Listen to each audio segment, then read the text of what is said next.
Hello and welcome to another Tri-Tutors video. In today's video we're going to be unpacking the approach that I would recommend for your English paper 2 for IEB.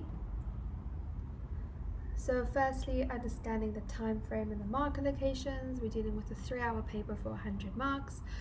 Question 1 is our Shakespeare essay, which I would recommend you take 5 minutes to plan, 50 minutes to write. Then you have your novel essay for question 2. Same story, 5 minutes planning, 50 minutes writing.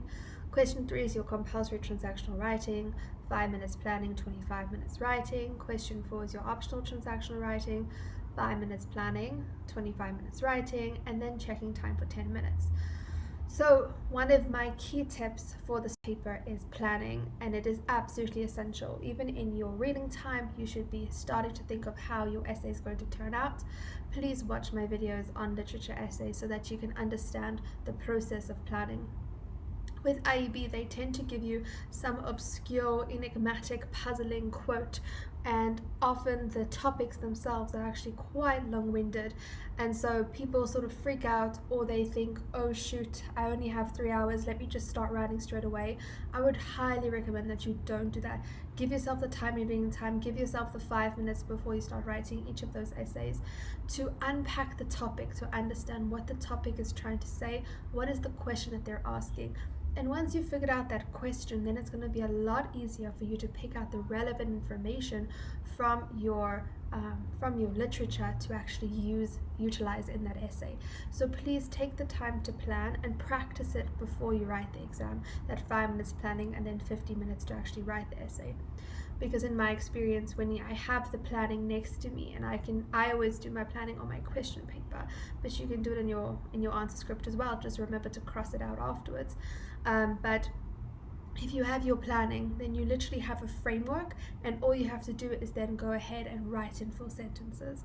And that planning is also going to help you, because if you watch my literature essay skills video, you'll see in the introduction you have to have a very clear idea of what you're going to be saying, because you need to have your 3 points in that introduction itself. So that planning is going to be absolutely critical. And then for the transactional writing, maybe you don't need the full 5 minutes of planning, but I do think it's helpful to plan because it has its own set of expectations, and it is mostly in an essay format. And so understanding what you're going to be putting in your intro, in your body paragraphs, and your conclusion is significant.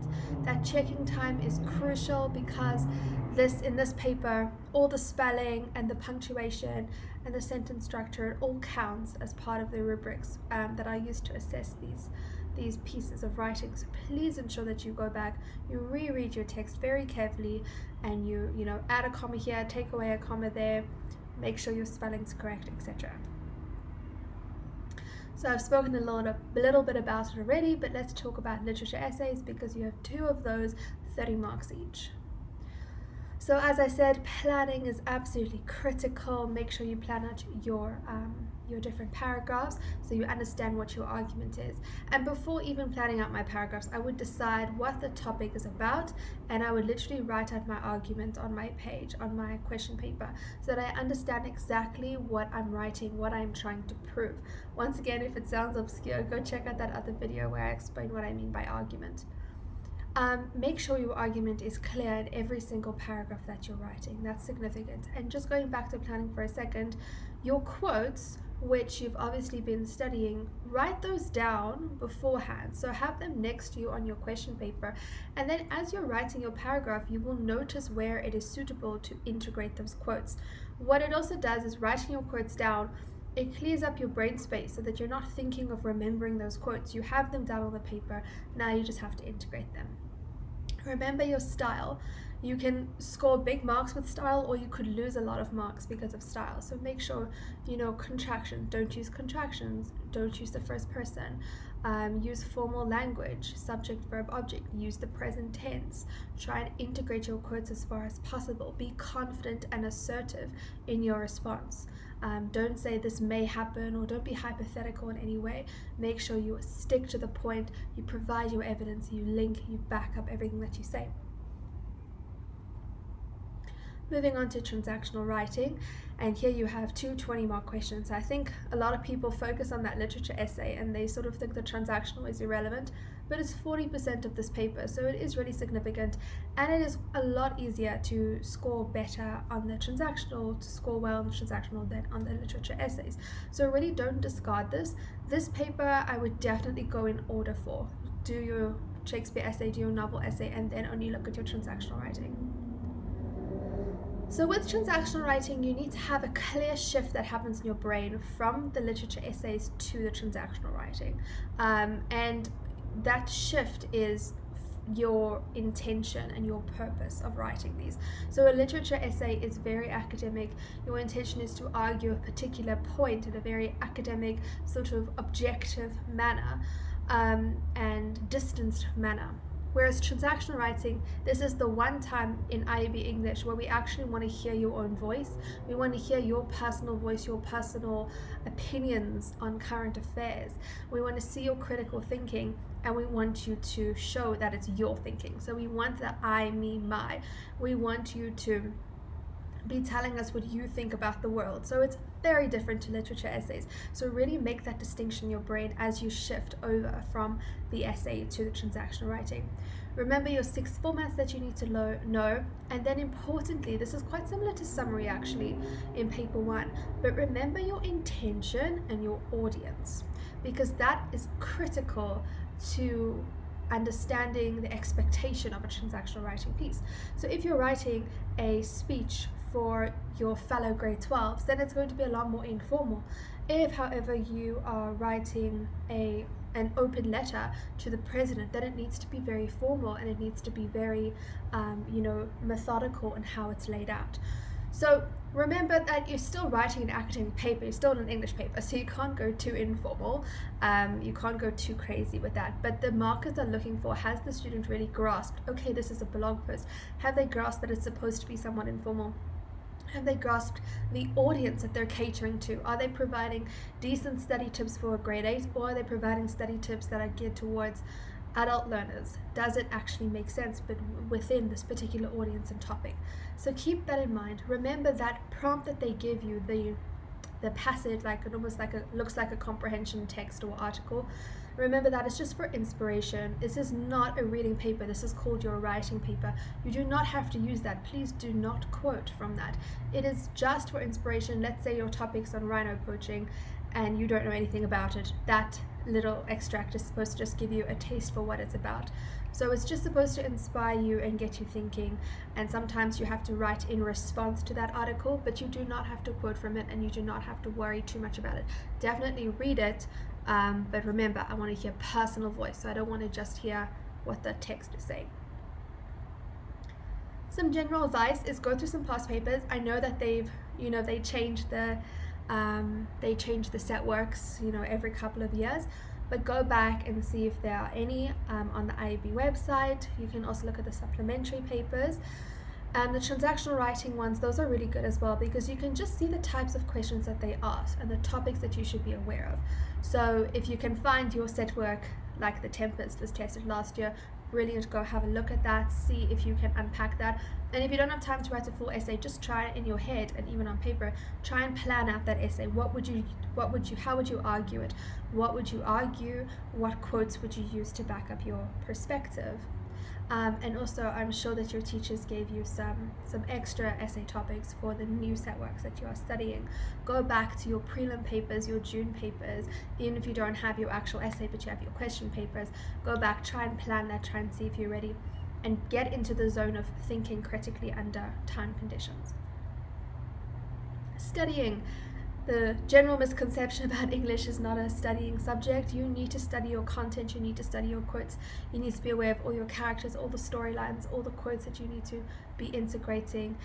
So watch my video to figure out which quotes you need to be studying to integrate them appropriately. Remember your mindset in the examination. Just like paper 1, you are getting unseen texts or unseen topics presented at you within a time limit. So you really need to have this critical mindset in the exam. Don't freak out when you see the essay topics and it looks complicated. Take a highlighter, take a pencil, circle the keywords, try to understand what's going on. What are they asking you? Write it in your own words, come up with your argument. But you can only do that if you have a positive mindset. And remember, with essays, we don't want to read an essay that's not sure of itself. We want to read an essay that is incredibly sure of itself, that has a clear argument and a clear understanding of where it's going and what needs to be done. So even if you're not feeling it, fake it till you make it. Act confident, act assertive, write assertively, write confidently. And lastly, focus on the intentions of each task. So a literature essay is to present a critical argument. Transactional writing is to showcase your personal voice within an academic way. So make sure you understand that intention. You know, in paper 1 we spoke about the intention of each text and analyzing it. Now you're actually writing the text, so you need to be aware of what your intention is. Is your intention to convince someone of something? Is your intention to inform someone of something? So keep that in mind. So wishing you the best of luck. I hope that you will find the paper to be maybe not easy, maybe it needs to be a little bit challenging, but doable. So good luck. Hello everyone and welcome to another video. Today we're going to be talking about literary essays, which are essentially essays that are based on literature, whether that be a Shakespeare play or a novel. So as always, you have to prepare before you go and write your exam. So I'm going to walk you through 5 of the main aspects of a play or a novel or any form of literature that I will focus on if I know that I have to write a literary essay in my exam. So number 1 is plot. Now this is pretty obvious, but you have to go through your text, go through summaries, revise your plot so that you know all the sequencing of all the events. Everything regarding plot is super important when it comes to writing anything about literature. The second thing is the character name. So oftentimes it's like, oh, that guy, the protagonist, yes, but you can only do that so much in your essay. You have to know every single character's name, so all the important characters. And another thing, especially with Shakespeare texts, is the spellings of the names can be a bit complicated.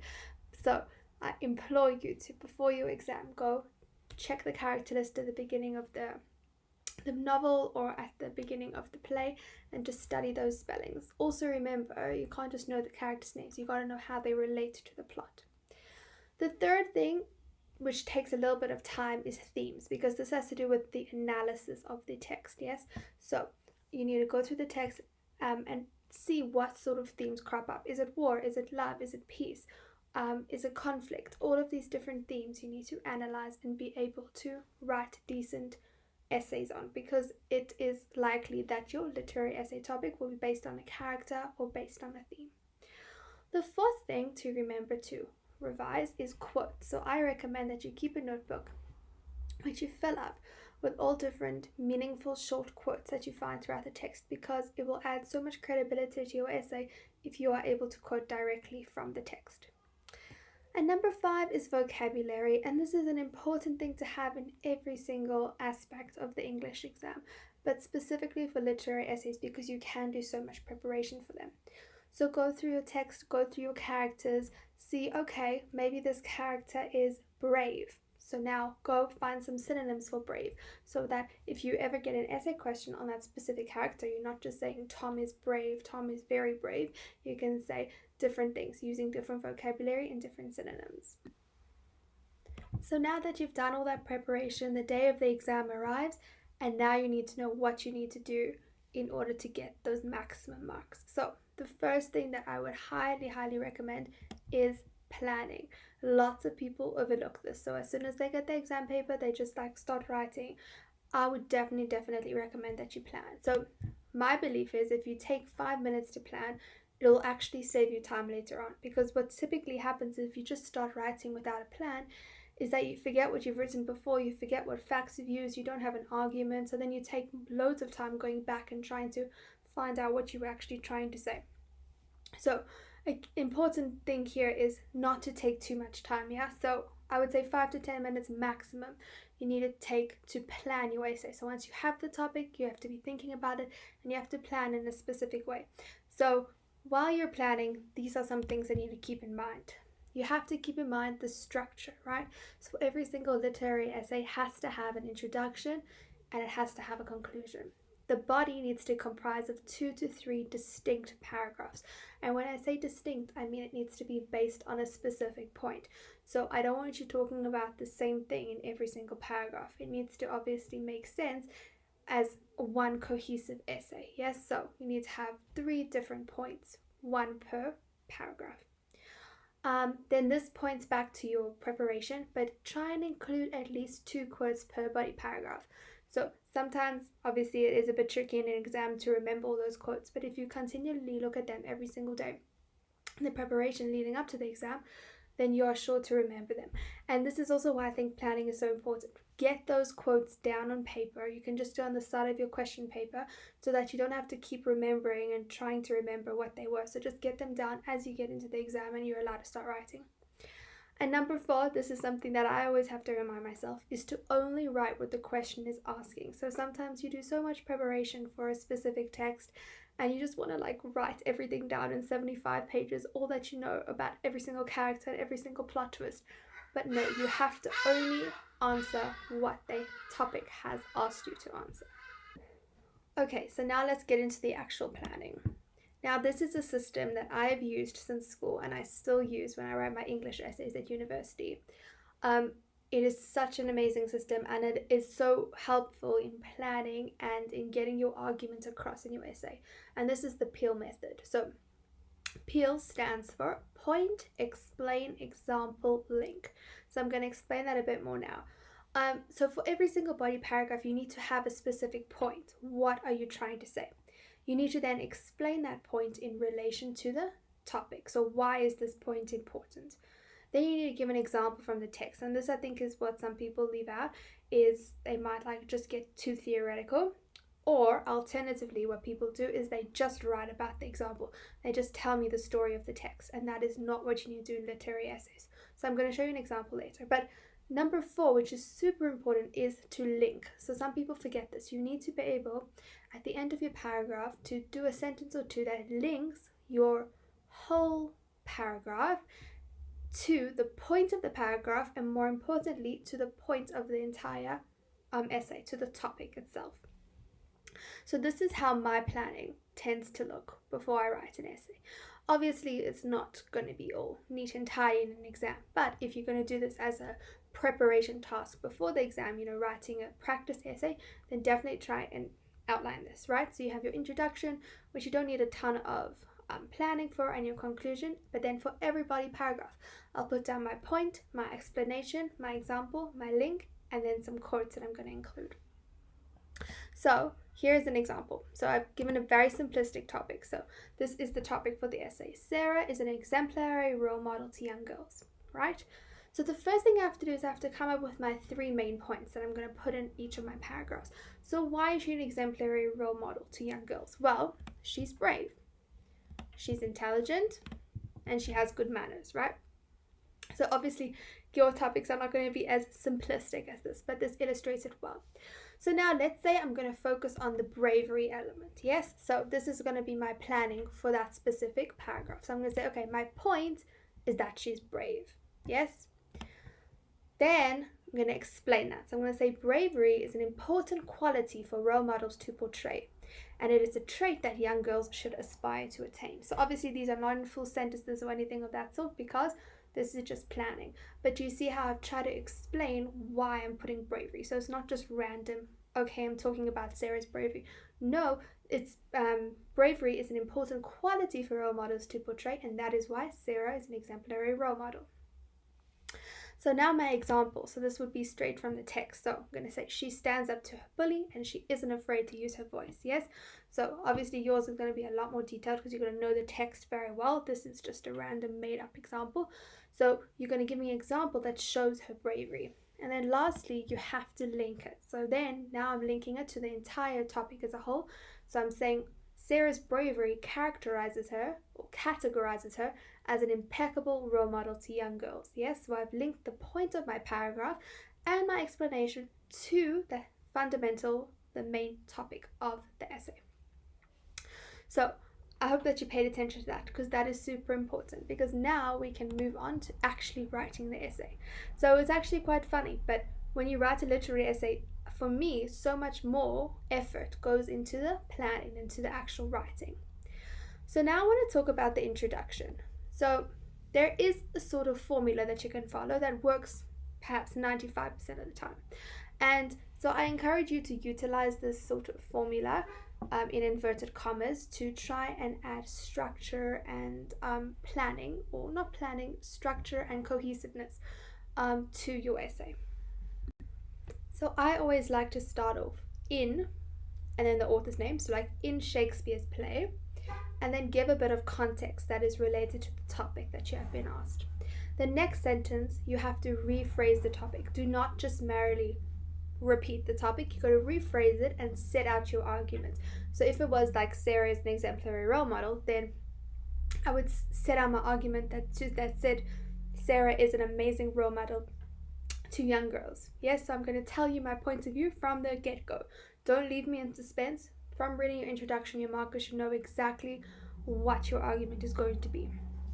The third sentence is going to be you giving your 2 or 3 main points in summary. So that is why planning is so important, because as soon as you write the introduction, you actually have to know what you're going to say.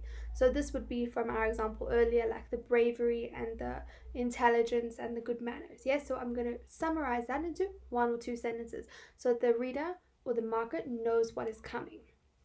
And lastly is the linking or concluding sentence. So I'm going to sum it all up, but I'm going to get going with my essay now. So with regard to the body, we've spoken a lot about the body in our planning, and this is really helpful because now when you actually have to get to writing it, you just have to focus on your sentence structure and your vocabulary. If you follow the Peel method, like I've shown you with the planning, then it's super easy to just take all that information, take all the quotes and just integrate it into well-constructed sentences. And then moving on to the conclusion. In the conclusion, there are 3 things that you need to make sure that you include. So, number 1, you got to restate your argument. Yes, so constantly restate it. Think of yourself as a lawyer. Yes, so you are constantly reinforcing the whole time what your argument is, that this man is innocent, for example. You also have to remember to list your points again, and this is why vocabulary is so important and why I put vocabulary and synonyms in at the bottom of the slide in capital letters, because you have to know how to change up the words that you're using so it doesn't sound super repetitive and boring. And thirdly, you must remember to put a concluding reinforcement of your point of view. So yeah, vocabulary and synonyms, I cannot emphasize that enough.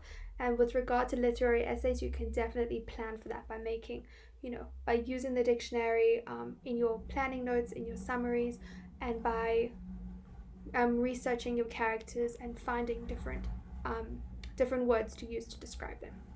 Okay, so now there's some general tips. So the first one is check out rubrics in advance. So no matter what syllabus you're doing, you can go online and you can literally Google it, and you'll find for every single paper, you'll find a rubric for the essay. So you can see exactly what they are looking for. Another thing, which I did mention slightly before, but I'm going to re-mention it because it's super important, is to read the question. So read the topic and make sure you follow the word count and don't start talking about something that is completely unrelated, because that is very easy to do. The next thing is formal language. So this is pretty obvious, but some people seem to forget it. So you can't use like I've been saying this entire video. No contractions, no slang. This is an academic piece, so please don't use like I or me or my. No contractions, which is like can't, rather say cannot, and definitely no slang ever. Punctuation is also super important, so some people may forget this, and I'm often appalled at some of the punctuation of certain students, even in matric or in grade 10 or in 11, so please make sure to pay careful attention to punctuation. Don't make your sentences too long. Make sure you have a full stop in there. No comma splices allowed. Linking to punctuation is you hopefully going to be including a lot of quotes, and that means that you need to have inverted commas for these quotations. Yes, don't just put a quote in as your own words. Definitely make sure that you use inverted commas. Next thing is you have to underline the play or the novel title. So some teachers prefer it underlined, some teachers prefer it in inverted commas. Whatever their preference, you just have to find out. or otherwise my preference is underlining it because I think it's easier. So definitely make sure that you differentiate between the actual play and your writing. And this is especially important in a play like Hamlet, where Hamlet is the name of the protagonist and it also is the play. So you have to make sure that you underline the play or the novel title.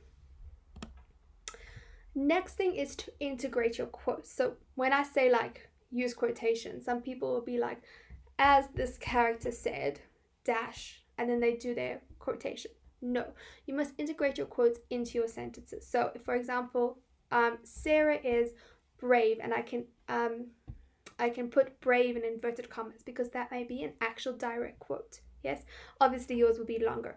So, but it's integrated into my sentence. It's not just randomly standing there, and it's not like she said this, he said that. Yeah. All right, vocabulary, we've already discussed it. So try and vary that as much as you can. Another thing is to practice and ask your teacher to mark it. So some people are under the impression that their teacher do not want to help them, that they're lazy perhaps, I'm not sure.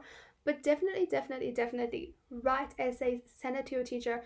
I'm sure, in my experience, teachers have always been super happy to mark it because it shows that you're really putting in effort and you're really trying. And if you have a tutor, definitely submit them like 5 million different essays to check because their feedback is going to be so important to help you improve. Right, we're almost done. Another thing is to limit your time beforehand. So in an exam, obviously, you're not just going to have one literary essay to write. So make sure that you tell yourself, okay, I'm going to spend 5 minutes on planning and then 40 minutes to finish this essay. And try and keep to that as much as possible. Also try and use this in your preparation, right? So when you're writing your practice essays to submit to your teacher, make sure you set a timer. Try to limit your time. See where you're going wrong. Are you taking too long in planning? Are you taking too long in your introduction? So make sure that you limit your time so that in the exam, you're going to be all set. And then finally, try to proofread. So I would not recommend that you proofread during an exam straight after you've done your literary essay. I would recommend after everything in the entire paper is completed, go back to your literary essays and proofread it. Cross out any unnecessary words perhaps, put in some punctuation marks, and yeah, just carefully read it through. So I hope that you enjoyed that video and that you learned something, and I'll see you in the next video. Bye for now. Hello and welcome to another Tri-Tutors video. In today's video we're going to be discussing how to select and integrate quotes when writing your literature or literary essays. Now I have made a whole video on literature essays, but I'm going to focus specifically on this skill with regard to literature essays because it is one of those make it or break it skills. If you're able to integrate your quotes, you have a much better chance of achieving within the next simple band. So first we need to understand why am I expected to quote, and if you go back to that literature essay video, that skills video that I made, I think it was about 2 years ago now, you can actually understand that the entire point of a literature essay is to prove an argument. And so if you're going to provide a quote from the text, from the literature that you're actually discussing, you are going to be emphasizing your argument and reinforcing your argument and making your argument more credible. And so that's why it is really important to quote, and it is an expectation. Your marker is looking to see that you have read the text thoroughly and that you've critically analyzed it and that you've engaged with it. We don't want to see an essay where it doesn't even look like you've read the text or that you've made the effort to actually go and study some of the important parts of it. So my advice would be to aim for 2 quotes per body paragraph. So if you're an IEB student, you are typically going to be writing an essay with 3 body paragraphs, which means you need around 6 quotes in your essay. If you're a DBA student, maybe you're writing 2 body paragraphs, and so therefore you need around 4 quotes. Now the minimum I would say is 1 quote per paragraph, but if you can do 2, then it's so much better. So before the exam, you need to ensure that you are studying the correct quotes, and this comes into this preparation aspect of it. Remember, you can't just show up, you sort of know the play, and then you're going to make up the quotes on the spot. The quotes have to be legitimate, and trust me, your teacher will know because they have read the text many times. So you need to study quotes which are suitable to prove a variety of themes and characters. So you don't want to go and study a quote that is very obscure, that only relates to one particular theme or one particular character, because then you're going to land up studying a whole bunch of quotes, maybe like 50 quotes, which is obviously too difficult to study all of them accurately. So you need to ensure that you are selecting your quotes very carefully. So you want to select a quote that tells you a lot about a character, but also tells you a lot about a theme. And in that way, that quote is a good investment of your time to study. You must use quotes between 5 to 7 words. You don't want to go learn an entire paragraph off by heart. And some teachers don't like when you quote just one word. Some teachers don't mind it, but other teachers prefer if you quote something of substance. So my suggestion would be don't just quote one word, because there are those markers who don't like that. Rather quote something of substance. And what I mean by that is, it mustn't be a quote that just uses, normal everyday language, the way that you would describe something, right? Because that could just be a description that you can just use in your explanation. It must be a quote that is really meaningful, that has very strong diction, that tells you a lot about that character or that theme in a very particular way. The next thing is to study quotes with limited pronouns and or obvious tenses to avoid overusing square brackets. So I think there is a little bit of a tendency, once students learn about square brackets, that they use them all the time, right? So square brackets are when you want to slightly adjust a quote and you want to make it a different tense, or you want to adjust the pronoun so it flows in the sentence and it's integrated. But if you use too many of those, it actually defeats the whole point of using a quote, because you're using more of your own words than the quote itself. So you need to be very careful in the selection of quotes. And this slide is basically just talking about that selection of quotes to ensure that you're not studying quotes that have a whole bunch of pronouns and a whole bunch of references to the past tense, because it's going to be more difficult to integrate that into your argument or into your paragraph. So understanding what quotes to learn, that's the first step. And some people like to write out these quotes on a list, which I think is a really good idea. Some people like to highlight it in their book so they can see the context that it's in. Either one works, as long as you know that you have a list of, let's say, like 10 to 20 quotes in your head when you go into that exam. Remember as well, and it's something I'm going to talk about, and I do talk about this in the literature videos, is that your quotes, even though they're said by a particular character, it doesn't always have to prove something about that character.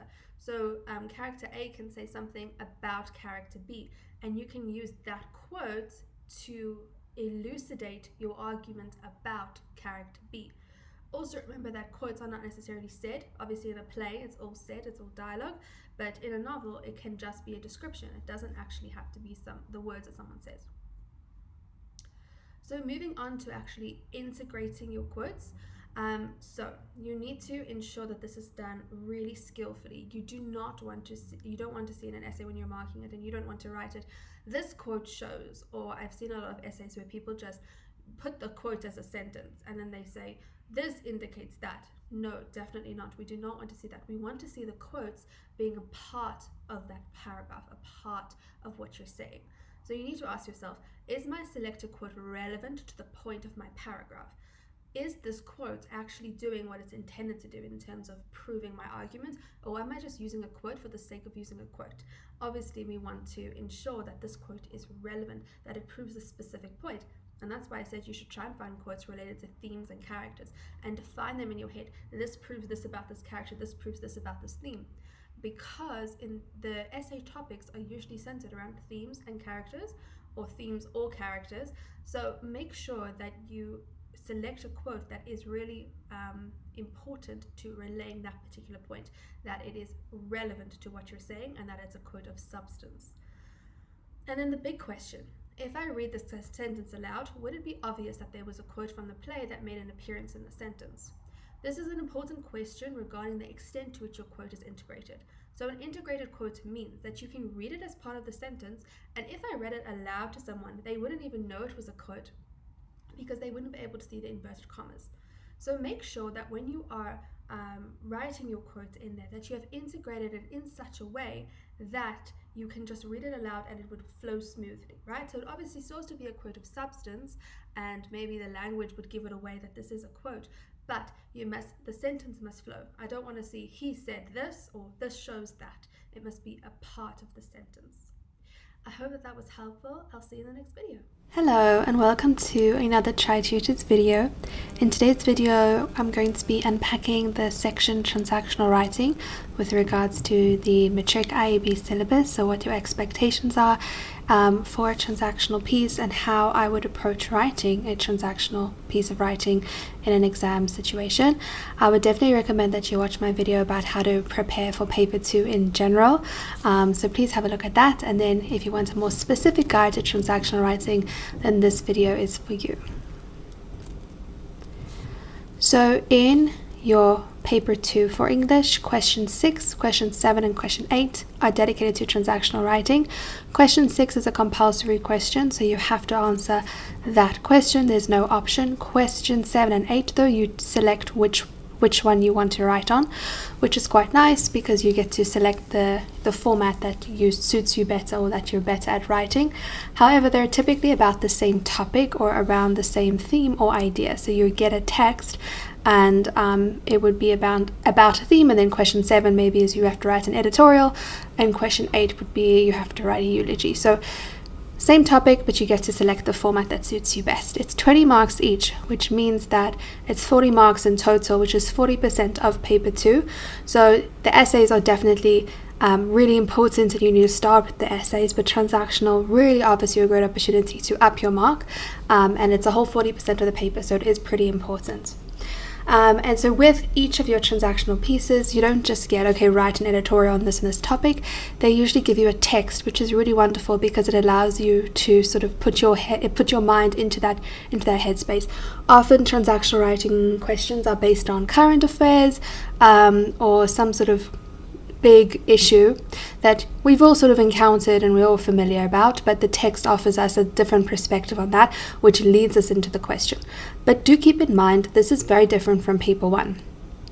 Paper 1, when you receive a text, you have to really analyze the text, and because it's a reading paper, this is a writing paper, and so you don't have to actually use the text in the answer, and if you do, you really shouldn't be using it a lot. You should just be using 1 or 2 aspects from it. So the text, just remember, they are there for inspiration purposes and to guide you in the right direction. So I always joke to my students that I don't really care about their opinion in any space in English, any question except for transactional writing. Now obviously I'm exaggerating a little bit. Obviously you do have those questions where they ask, they want to see candidates' own voice and things like that. It's like even your essays in paper 1. However, all of those sections are all about you have to justify from the text that you're given. So in an essay, when they say in the rubric they want to see candidate's own voice, they mean how has the candidate interpreted the literature, how they interpreted the text.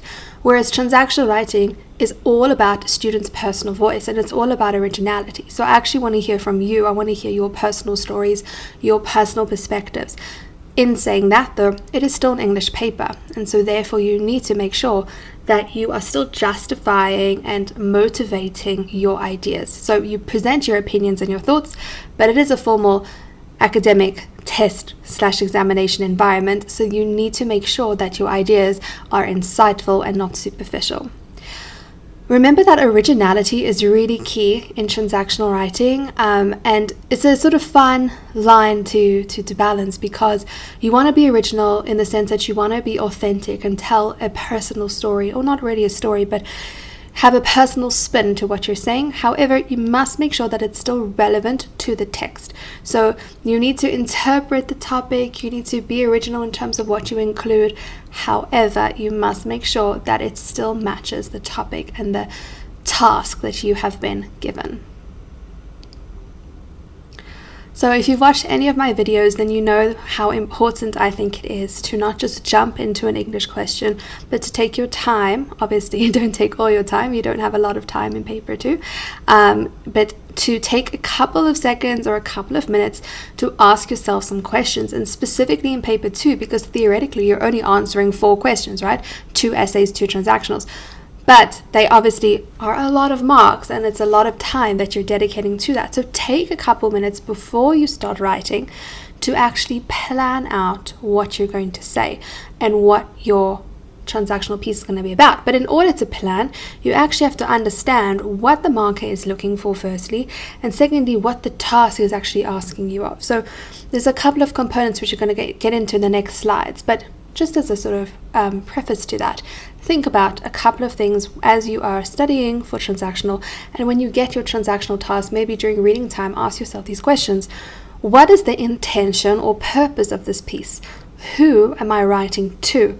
What should my piece be about? Should it be formal? Should it be informal? What's my plan?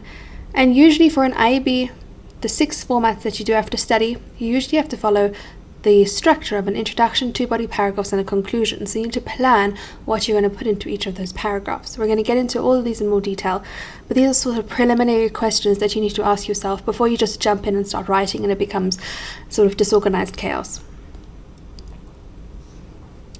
So number 1, the first thing you need to consider is your content. And so you're going to get marked on your content, and the content needs to be derived from the topic. So the topic is going to tell you what your content is, or what your task is, and you need to make sure that your content matches that. It needs to be organized and intentional. It needs to be clearly aligned with the topic, so it must be purpose driven. You must prove your argument. It must be insightful and original, and incorporate perspectives on current affairs if relevant. So what this means is if you get a topic or you receive a topic in your transactional, you need to think about, okay, what must I say that's going to add to this topic, or that's going to flesh this out and provide insight. So if you have a personal anecdote that you have, a little personal story that you want to share about that content, this is your time to do it. This is your personal voice. This is when you're using I, me, and my. So you use that sort of personal narrative. If you feel like it relates to some current affairs topic in a very organic way, then this is where you can use it. Your content, though, needs to be organized and intentional. So what that means is, I think sometimes what I see is people really focus on the essays and then they leave transactional to the end, and then they just sort of do a brain dump and they just write a whole bunch of different ideas.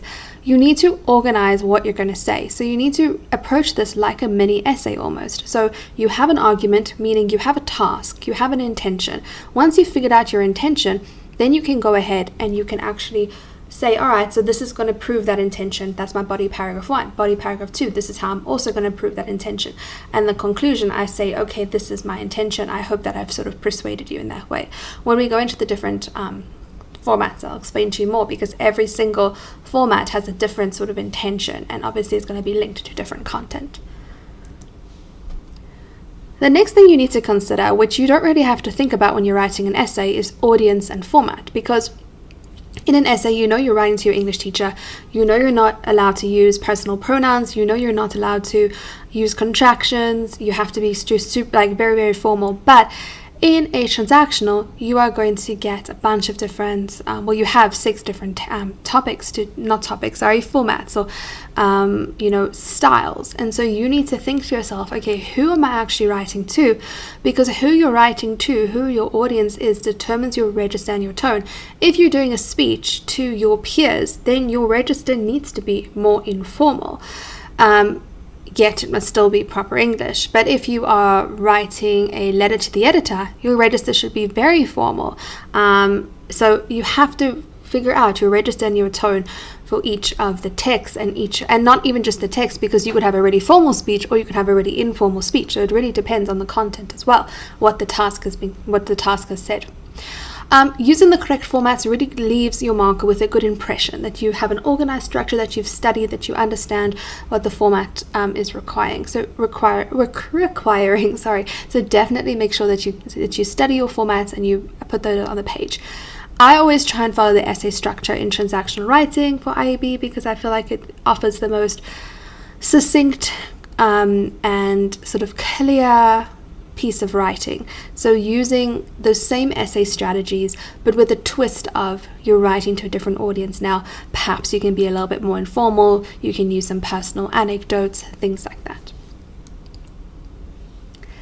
And then the third thing you need to keep in mind is the language. This is not to be underestimated. You need to try at all costs to avoid spelling and grammar mistakes. And I know that that's tough, especially after writing 2 lit essays. And now you get to transact and you have to still be thinking. But really pay attention to that, because if you have lots of spelling and grammar mistakes adding up, it's going to cost you some marks. Use language and register appropriate to the intention and classification of the piece.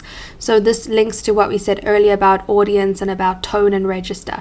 So you're not going to be using any sort of informal colloquialisms if you're writing a letter to the editor. However, if you're writing to your peers, then maybe you should have some sort of, I wouldn't say slang, but you would have some sort of more informal way of addressing them, right? So instead of saying like, if you're welcoming parents, like welcome parents to whatever. But if it's your peers, you could say like, hi everyone. So just understanding what the topic is asking. Do you see what I'm saying about actually sitting there and analyzing your topic in reading time, or even just before you write, taking 3 to 5 minutes, understanding the requirements, planning it out so you actually know what this whole intention is. It's going to help you stay so much more focused and intentional as you write. Integrate advanced vocabulary. Whenever teachers see advanced vocabulary in your work, trust me, we get excited. So make sure that if you have some cool vocabulary that you're thinking of, put it in, if you know how to use it correctly, into your work. It's really going to elevate your work. So let's have a quick look at the rubric, which is on the IEB website. You can go to the marking guidelines for paper 2 and you will see this transactional writing format. So both of your transactional pieces are marked according to this, and as you can see we have 2 columns. So firstly, you're getting tested on your purpose, audience, and content. So this includes specific purpose of task, response to the requirements of question, manner in which the structure and content responds to purpose and audience, individual voice. And so let's read the first one, the best sort of response that you can give. The purpose of the task is fully met. Specific requirements of the task, varied, flexible, are met. Sophisticated cognizance of audience. Writing suggests that this is a piece of work that is significant, has depth and breadth, impressive detail. Ideas fully developed, or ideas developed fully. Organization of thoughts is impressive and superior, resulting in writing that is compelling and striking. Individual voice, highly original. Supplied text is only used as stimulus. So let me break that down for you. As you can see, they use the word purpose. They want to see that you've actually answered the question of the text. Secondly, it's the fact that you've taken these ideas and you've developed them fully. So you've provided depth and breadth to your argument or to your purpose. So you haven't just attacked it on a superficial level, and you haven't decided to attack every single possible aspect. You've just selected, I would say, probably 2 really key factors for 2 body paragraphs, and you've really developed that thoroughly, explained it. You've shown personal voice. It's compelling and striking. It makes me, as the marker, want to read further. It's original, so it's got this personal spin to it. It's not like everyone else's interpretation. And the supplied text is only used as inspiration. You haven't just taken the text and copied it. You will get significantly penalized for that. And then that's 10 marks, right? So you have 10 marks available for purpose, audience, and content. Then on the other side, we have 10 marks allocated for language and register. So you see, if you forget about your language and you just write in a hurry about content, firstly, you're not going to do very well in the content because it's not going to be structured and organized. But secondly, you're going to be putting 10 marks up for grabs for language that, you're not going to be getting those marks for. The ability to use the mechanics of language, the ability to manipulate language conventions to suit the purpose of the question, the use of appropriate register to match purpose and audience. So if we look at the top response, impressive, highly sophisticated use of language convention, elegance of style, tone and mood appropriate to the task, plays confidently with language usage, thoroughly engaging, virtually error-free, diction is highly sophisticated. So what this means is that you have taken your topic, you have understood your topic, you've understood the intention and the formats and the requirements and expectations of it, and you've used appropriate language to substantiate that. So if you're writing a speech to your peers, you've used engaging words to get them interested, to get them excited, you've used informal language. But if you're writing letter to the editor, you have used this highly sophisticated tone, then you've used really formal register, so you've met those requirements. Also, as you can see, your diction is highly sophisticated. So you've used advanced vocabulary, you really pushed the bounds in that regard. And then virtually error-free. This means you've paid attention, you haven't used a comma splice error.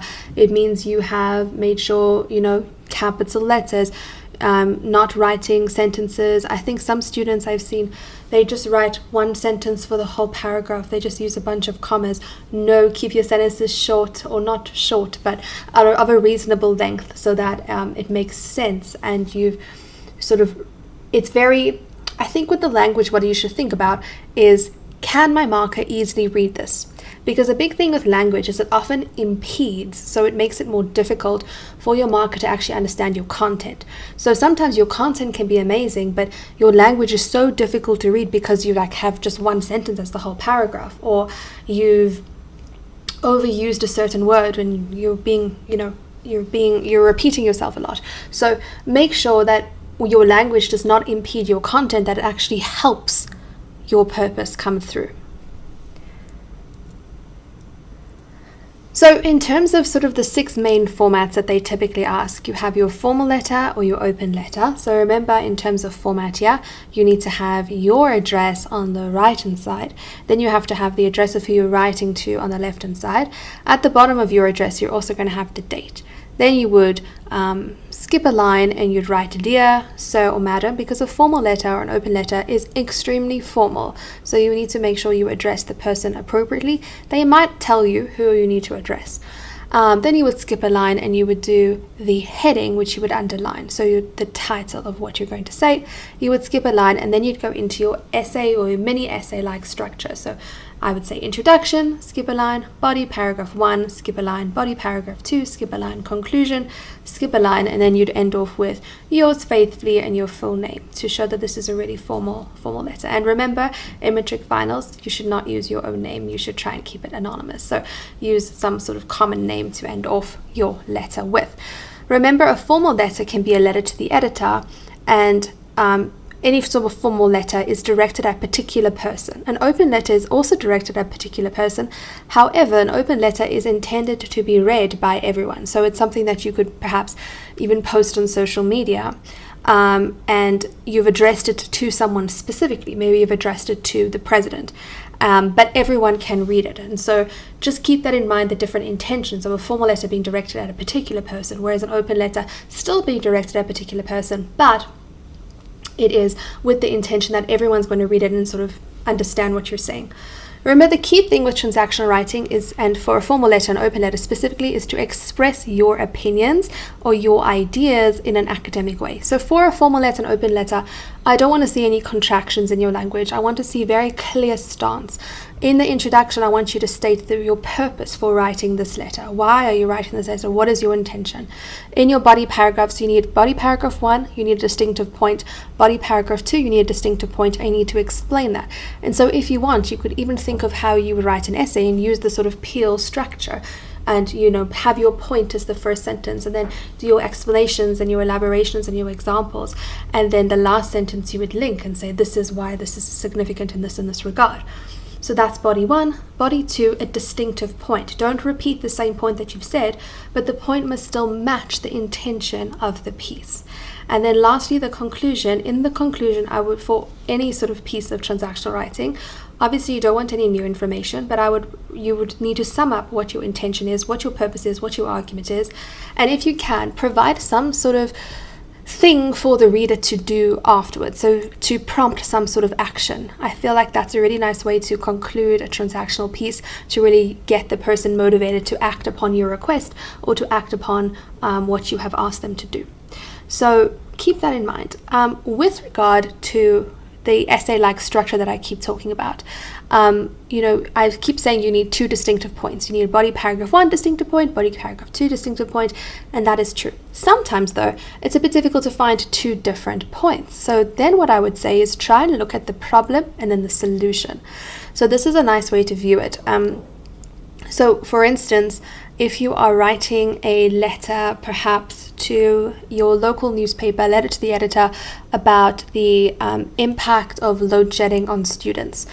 In your first body paragraph, you could perhaps write about the problems of load shedding. So all the different things that students struggle with load shedding, such as not being able to study late at night, being late to school because of the robots being out. And then the second body paragraph, you could perhaps talk about potential solutions that your community can offer or that the government should be listening to mitigate this issue.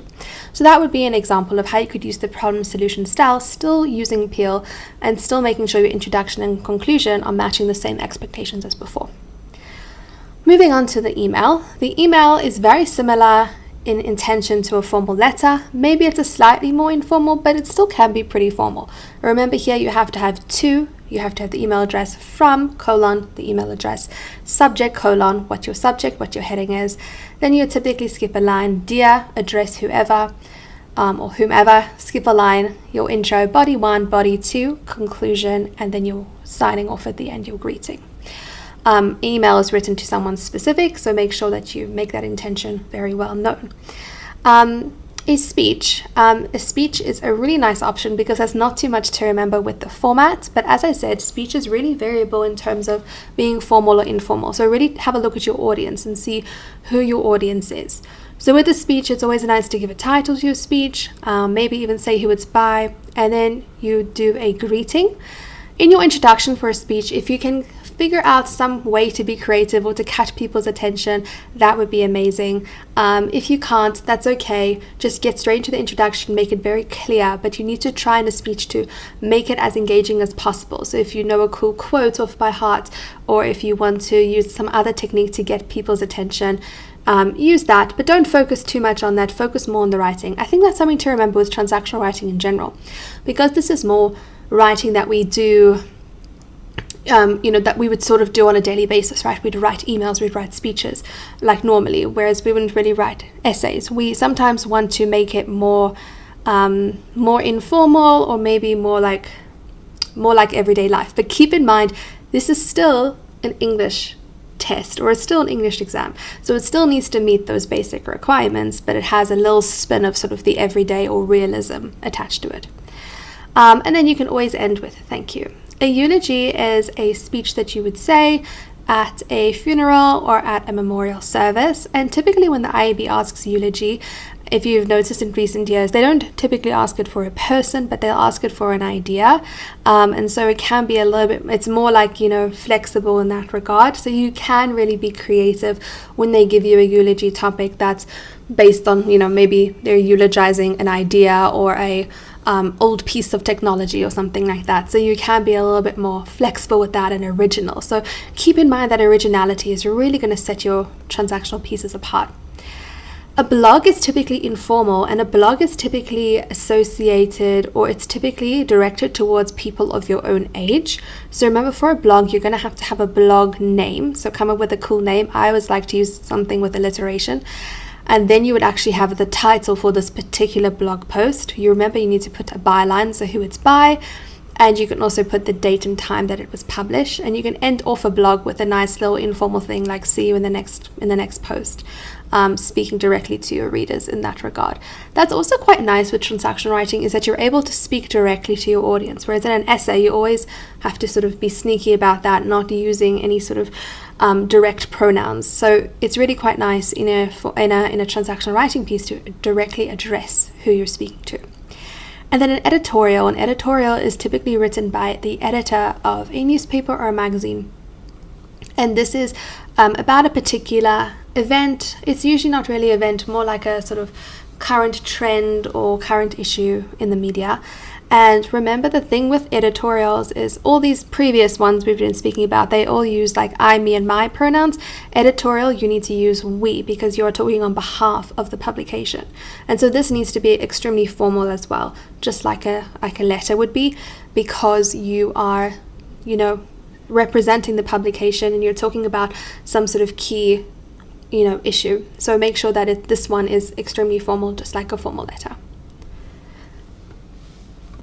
So in general, please keep in mind that transactional writing is about expressing yourself, but it must be in an academic way. So express your opinions, express your ideas, but with motivation, but with justification, and with elegance.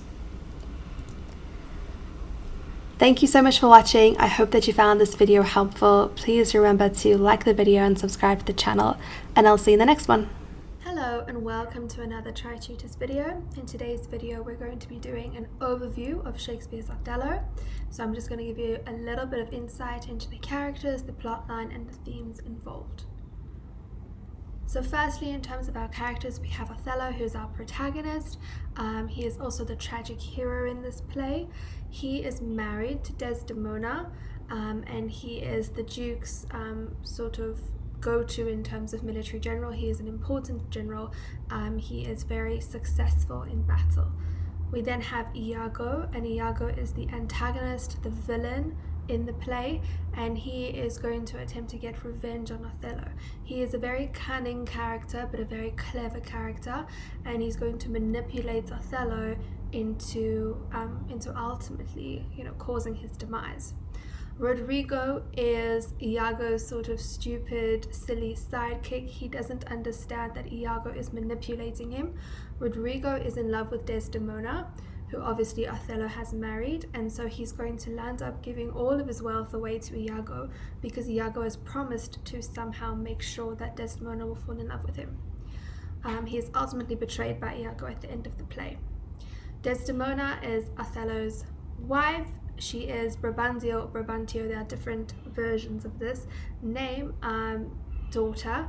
She is a Venetian woman, a young Venetian woman. She's seen to be very beautiful, and she is accused of cheating on Othello. She is quite an innocent, naive character, and she obviously did not cheat on Othello, but Othello does not believe her when she says that she has not. Brabantio, that's Desdemona's father. He is a senator, so he's quite high up in the Venetian sort of governmental system. He is extremely racist with regard to Othello and Desdemona's relationship. He's quite important in Act 1, but then he's not so important later on.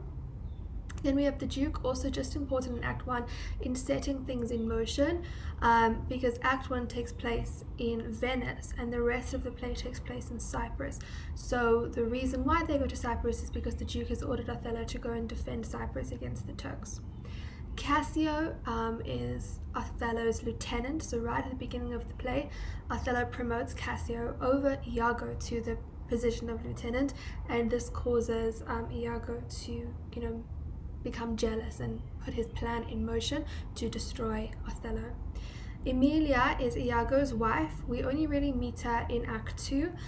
She is also Desdemona's attendant. She's quite important in terms of inadvertently assisting Iago in his plot to make Othello think that Desdemona is cheating on him, but she also ultimately reveals the truth, which causes Othello to kill himself out of, sheer desperation and remorse. So let's have a look at the plot. So this is a very, very condensed summary. Cassio is promoted by Othello to the position of lieutenant. Iago becomes jealous and wants to take revenge on Othello. Othello and Desdemona's secret marriage is revealed to Desdemona's father by Iago and Rodrigo. Othello is sent to fight with the Turks in Cyprus. Iago then manipulates Othello into believing that Desdemona is having an affair. Emilia steals Desdemona's handkerchief, which serves as proof to Desdemona's betrayal, because it is planted in Cassio's possessions. Othello becomes extremely jealous and kills Desdemona, and then ultimately in the last scene, Othello kills himself upon finding out the truth. So that's just a very, very short recount of what happens. So here are some major themes that come into play within this story. So appearance versus reality.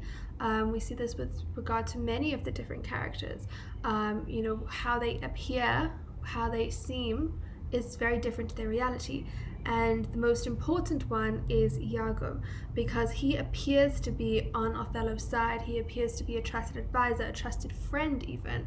And yet in reality he is plotting Othello's demise. And it's not just with regard to Othello that he serves to illustrate this theme, but actually is in his interactions with everyone, with Rodrigo, with Desdemona, with Emilia. Friendship and loyalty, this is quite significant as well, because Othello believes that Iago is honest. He believes that he is his friend, whereas to Iago, friendship is expendable. Love, this is a key theme here because the entire plot has got to do with this loving relationship between Othello and Desdemona. In Act 1, we hear about how they fell in love, and the question is, are they actually truly in love? Is this relationship ever going to last due to the foundation on which it's set? And that's a question to consider when they describe how they fell in love with each other. But also this love proves to, ultimately be betrayed. And Iago manipulates this love and turns it into I don't know if you could call it hatred, because Othello still apparently loves Desdemona, but ultimately it leads to both of their deaths, to Othello and Desdemona's deaths. So this theme of love is important. Jealousy, jealousy is extremely important. Obviously, the whole plot is set in motion by Iago's jealousy of Othello, of Cassio, but also he manipulates Othello to become jealous of Desdemona, which causes Othello's downfall. Passion versus reason. This is an important one, and for me, you can argue many different perspectives on this. Are these characters acting out of passion or reason? Do they change over time? So for me, at some points Iago is acting out of passion, some points he's acting out of reason. Othello, he starts off acting out as reasonable and rational, yet he turns into this passionate person who doesn't listen to rational thought and logic. So that's an important theme to grapple with. Reputation and honor.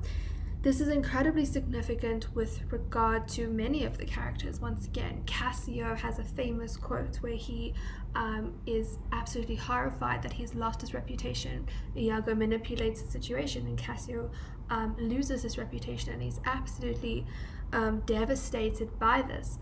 Iago's reputation is arguably, the cause for so much of the drama and the tragedy, and it's seen to be false, right? Because his reputation is this honest, friendly, dependable man, and yet he's the opposite of that.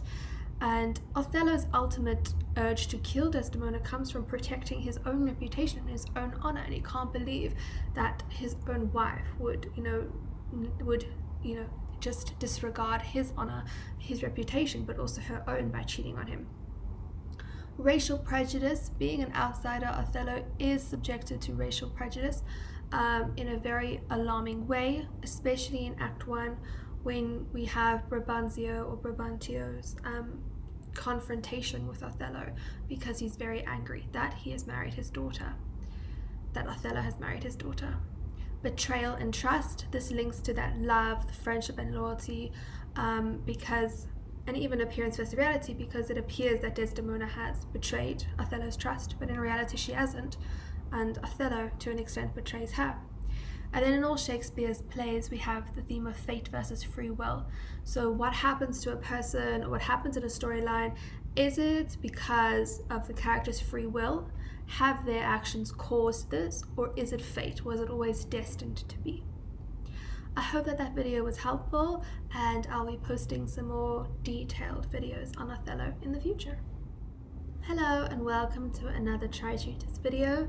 Today we're going to be talking about Shakespeare's Othello, and specifically we're going to be talking about Act 1.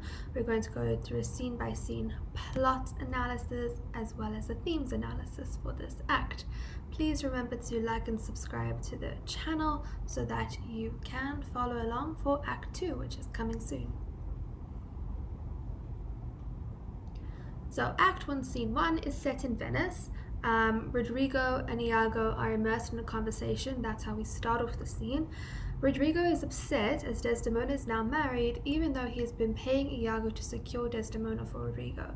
So Rodrigo is, this sort of stupid character who, well, he's not incredibly intelligent in the sense that he trusts Iago and he really believes that Iago is going to secure Desdemona for him and make Desdemona fall in love with him.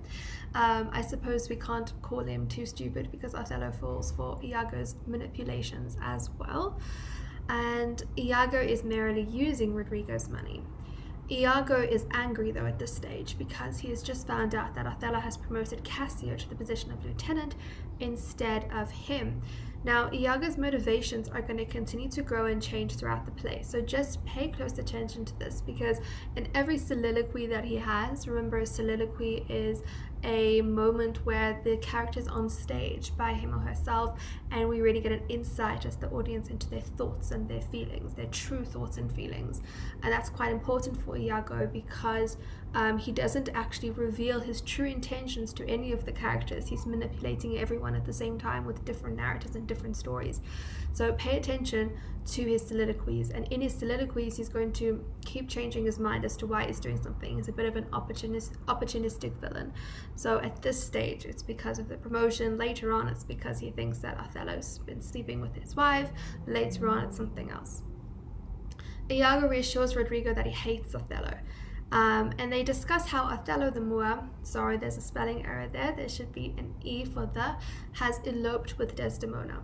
So Desdemona is this young Venetian woman, and Brabantio is her father, and he is a senator, so he's a very important man in Venetian society. And there's been this secret marriage, and so they discuss this, and they decide they're going to go wake up Brabantio and sabotage Othello's marriage, because Brabantio is going to be angry about the marriage. They speak of Othello using racial slurs, and Brabantio comes out of his house fuming, and he goes on a search to confront Othello. Iago quickly leaves the scene to pretend to be on Othello's side. Moving on to scene 2, Iago goes to Othello and pretends to be caring towards him by warning Othello of Brabantio's anger. So he's just caused this whole big situation by revealing to Brabantio that Desdemona and Othello have eloped, and then he comes to Othello and he tries to act like the cool guy and say, no, I'm just warning you, Brabantio's coming, and he's very angry. Othello is not too worried about this. He is convinced that his honorable reputation and his royal roots will hold him in good stead when confronted with Brabantio. But we're going to see that Brabantio does not care about this at all. He is blinded by racism and anger. Brabantio violently confronts Othello and accuses Othello of using dark magic to bewitch Desdemona into marrying him. At the same time, Othello refuses actually to fight physically with Brabantio, as Brabantio seems to want to do. And he rather says, let's talk. And he also says, well, the Duke has called for me, so do you really want to fight with me now? So notice how Othello acts in this scene and contrast it to later acts and later scenes when he acts more driven by passion instead of reason.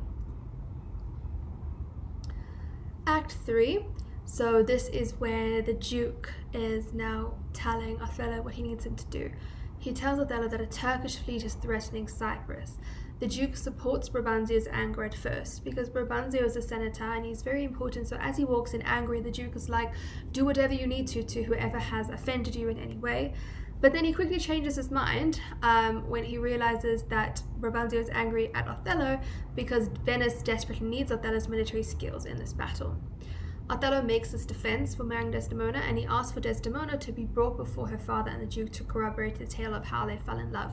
So he goes on this whole story about how he and Desdemona fell in love, and this is quite important, I think, that he asks for Desdemona to be brought, because it shows that he is reasonable, that he respects Desdemona as well. He's asked for her to come and tell her version of the story. Like, don't just believe me, believe Desdemona as well. And Brabantio is forced to accept the marriage. Importantly, to do with their theme of love, the reasons they give each other for how they fell in love was that Othello had told Desdemona all of these crazy stories of his history, of his past, of his background, of what he's been through. And also the reason why Othello was even in contact with Desdemona was because Brabantio keeps on inviting Othello to his house because he's fascinated by all his stories. However, he clearly does not want him to marry Desdemona though. So there's a bit of a double standard over there. But the reason Othello says that he fell in love with Desdemona was Desdemona fell in love with Othello because of hearing all these stories. She was fascinated by all these stories, and Othello fell in love with Desdemona because she pitied him for all of the trauma that he's been through. And that's an important thing to note, because later on this relationship is going to obviously fall apart very dramatically and very tragically. So was this basis of this relationship strong from the get-go, or was it always going to be susceptible to some sense of destruction? Moving on, Desdemona requests to accompany Othello to Cyprus, and the Duke agrees. Othello trusts Iago to accompany Desdemona to Cyprus. So Iago is an ancient or an ensign in the army. He is close to Othello. He is Othello's friend, and here we see the amount of trust that Othello has in Iago, because he will ask him to accompany his newlywed wife to Cyprus. Iago has the speech about a garden, and this is an important speech because it shows the audience an important aspect of his character. Apologies for the full stop in the middle there. He says, "Our bodies are our gardens, to which our wills are gardeners. but we have a reason to cool our raging. And this is significant in terms of the theme of passion versus reason. So for Iago, he is very cunning, he is very manipulative, he is very critical and very analytical. So for him, he's saying that we have control over our actions, so we shouldn't be governed by passion. He says we have reason to cool our raging. So when we get too passionate, or we get too jealous, or we get too caught up in something, human beings have this sense of reason which we can tap into, and that reason will cool our raging. And so this is significant because on one hand, Iago can be seen as a very passionate person in the sense that he's driven by jealousy, but at the same time, from this we can see that he's very he implements reason in his decision making. He is very rational. Whereas Othello later on is going to be driven by passion, he's going to be driven by jealousy instead of thinking logically, and so he doesn't implement this reason to cool our raging. But I think this also shows Iago's cunningness and his methodology in terms of how he's going to manipulate the situation around him, so that Othello thinks that he's being logical, but he's actually not. Iago convinces Rodrigo to pay him more money to secure Desdemona for him, and this is going to lead to, quite an interesting storyline between Iago and Rodrigo, where Rodrigo is eventually going to literally pay Iago all of his money, and he sells all of his land for Iago, even though he has not seen any progress in terms of Iago's promise of securing Desdemona for him. Iago makes plans to defeat Othello. He adds another motivation here. There are apparently rumors that Othello had an affair with his wife Emilia. Iago's speech at the end is important. It's a soliloquy, so we've already mentioned what a soliloquy is, so look out for all of those long soliloquies that happen, because remember, Iago is never truthful to actually any of the characters. He has a different narrative that he shares with each of them. So make sure that you read those soliloquies carefully to understand what is actually going on in his head, what are his plans, what are his motivations, what is he ultimately trying to achieve. And so lastly, let's chat about some themes. These are, for me, the main themes that come up in every single act, or most acts in Othello. And the themes are really important to discuss because these are usually your basis. They usually form a basis for your essay topics that you might get in an exam. So appearance versus reality, and we're talking specifically about Act 1 over here. Obviously, we have Iago with appearance versus reality. He appears to be loyal to Othello. He appears to be a friend to Othello, but in reality, he is plotting his demise. Brabantio also appears to like Othello by inviting him to dinner, but he's extremely racist, and in reality, he's racist, and he doesn't want him to marry Desdemona. Friendship and loyalty, we've sort of discussed that already in terms of appearance versus reality. Love, we discussed that in quite a bit of detail earlier. The love between Othello and Desdemona obviously is now we're seeing, the foundational points, we're seeing how it develops, and later on we're going to see how it transforms into absolute disaster. Jealousy, well, we see here that Iago is jealous of Cassio, he's jealous of Othello, and through that jealousy the plot will unfold. Rodrigo is also jealous of Othello because he is married to Desdemona. Passion versus reason, we discussed that quite a bit in the earlier slides, so I won't spend too much time on that. Reputation and honor, this is something that Othello believes is going to make Brabantio happy about him and Desdemona's marriage. The fact that he has a very strong reputation, he is a very, very reputable and honorable man, and an honorable military general. Racial prejudice, Brabantio uses many racial slurs, as do Iago and Rodrigo, to undermine and to criticize and to act abhorrently towards Othello. Betrayal and trust, well, here we have, remember, Othello trusts Iago so much that he's going to let him be responsible for getting Desdemona to Cyprus. We're going to see how that develops. And then fate versus free will. For me, free will usually reigns supreme in Shakespearean plays. That's just my opinion. But here we see that Iago is plotting Othello's demise. And we see he doesn't have a full plan yet, but he's working on creating this plan in Act 1. And so that to me seems to be free will because he's actually making the conscious decisions. Thank you so much for watching. I hope that it's been helpful. Please like and subscribe. Hello and welcome to another Tri-Tutors video. In today's video, we're going to be unpacking Act 2 of William Shakespeare's Othello. Act 2, Scene 1.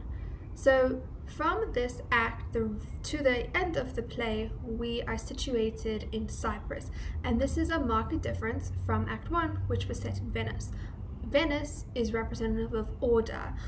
We have the Duke there, we have senators, we have people in charge, we have a certain way that things must transpire, certain processes, whereas in Cyprus there is more freedom. And so this is going to be significant because this is when Iago's plan can come to fruition, and Iago can set about manipulating Othello and manipulating the other characters because there isn't that sense of Venetian order. The war with the Turks is called off as the Turkish fleet succumbs to the storm. So there's a big tempest, there's a big storm, the Turkish fleet is unable to even make it to Cyprus, and so there is no war. So this is quite a big deal because we have the war being introduced in like the previous scene, Act 3, Scene 1, and by Act 2, Scene 1, no, there's no more war. And obviously this is going to give space to Iago's plan because now there's no actually war for them to fight. There's nothing to, almost in inverted commas, distract them. Now they're going to be dealing with their personal issues, and Iago's plan is going to go off without a hitch. Cassio arrives first. Remember, Cassio is Othello's lieutenant. He was separated from Othello at sea due to the storm. The next ship that comes is Iago, Emilia, and Desdemona. So remember, Iago was given the responsibility of bringing Desdemona. Emilia is Iago's wife, but she is also Desdemona's attendant. And as they arrive, there's this conversation between the three of them, and we hear Iago say many, many sexist things about women. He talks about them being wildcats in their kitchen, this idea that women have this problem with appearance versus reality, that they appear to be these innocent people, but behind closed doors, they're actually not so innocent. And during this exchange, we see Desdemona defends Emilia from Iago's taunts, and I think that's significant because Emilia doesn't say much in this scene, but later on she's going to be a key figure who goes against Iago and ultimately reveals the truth to defend Desdemona's honor. Othello finally arrives, and he and Desdemona make a show of their happiness to be with each other. They proclaim their delight and their love and their happiness, and all is very well. And now we're going to have Iago seeing this, and he is going to put his plan into action. So what he does is he instructs Rodrigo to pick a fight with Cassio to compromise Cassio's honor. And then we have a soliloquy where it is revealed to the audience why he is doing this and what he wants to do. So remember, we said we need to watch the development of how his motivations develop, and how his plan ultimately develops. So he informs the audience that he's suspicious of both Cassio and Othello of sleeping with Emilia. He plans to manipulate Rodrigo into helping him execute his plan. Iago claims he wants to get Othello's praise as well as get revenge on him. Iago's plan is not entirely specific yet, but he's figuring it out. So here we don't just have he's not just going to try and manipulate Othello, he's going to get Cassio involved, and he's going to get Rodrigo involved. Act 2, Scene 2 is really, really short. A herald basically just announces the end of the war, so that's a key plot point. There is no war. We're going to be focusing on sort of the domestic lives of these main characters. Act 2, Scene 3, very big scene. We have the action really starting in the scene. So Cassio and Iago are speaking, and they are discussing Desdemona's beauty and attractiveness, and they really discuss this at length, which is quite sort of strange. Iago entices Cassio to drink, despite Cassio's protest that he prefers not to drink as he reacts badly to alcohol. So he tries to resist Iago's offer of some alcoholic beverage, and Iago insists that he drinks. Iago has another soliloquy where he sets out his planned development, which includes the step of making Cassio drunk and provoking him to do something offensive in front of a group of people. And this is significant because this is going to deprive Cassio of his reputation, which is going to lead to Iago's next step of the plan. Iago speaks with Montano about the virtue of Cassio and tells him of Cassio's drinking problem. This shows the complexity of the web of lies Iago is constructing and elucidates the theme of appearance versus reality. So Montano is the governor of Cyprus, and Iago, this point really just solidifies the complexity of the theme of appearance versus reality, because Iago speaks to Montano and he says, Cassio is such a great guy, what a wonderful person, but you know what, he has this drinking problem. So he's making up the story about Cassio's drinking problem, which theoretically, if we think about it, isn't maybe needed. It's sort of it's showing us the extra mile Iago is willing to go. And so here we see the reason why, for me, it elucidates the appearance versus reality is it shows that Iago is not being truthful to any character. So even in his interaction with Montano, he's spewing a specific story. So even though when he's lying about a story, he makes up a different story for every single character that he interacts with. And so here he tells Montano that Cassio has a drinking problem to further undermine Cassio and to really degrade his reputation. Rodrigo provokes the drunk Cassio and Iago's orders, and Cassio drunkenly fights with Rodrigo and then Montano, because Montano gets involved. He's like, oh, this guy, he has a drinking problem because what Iago has told him. Rodrigo acts blindly here.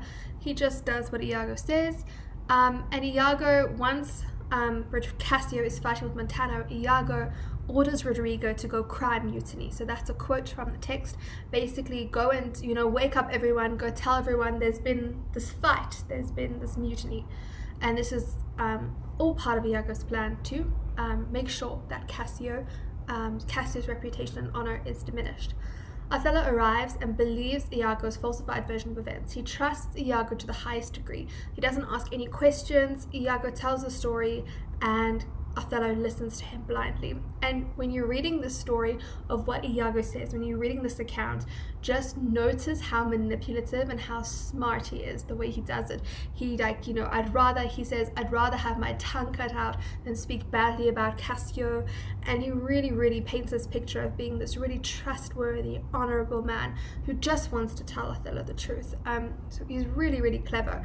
And you can see the power of rhetoric as well, the way he's able to use his language to convince Othello of what Cassio's done, which is bad, but also he's going to be so powerful with this language in that he's going to also convince Cassio that he's still his friend. Even though he has just betrayed him, Cassio is going to believe that Iago wants the best for him, which is quite a skill to have.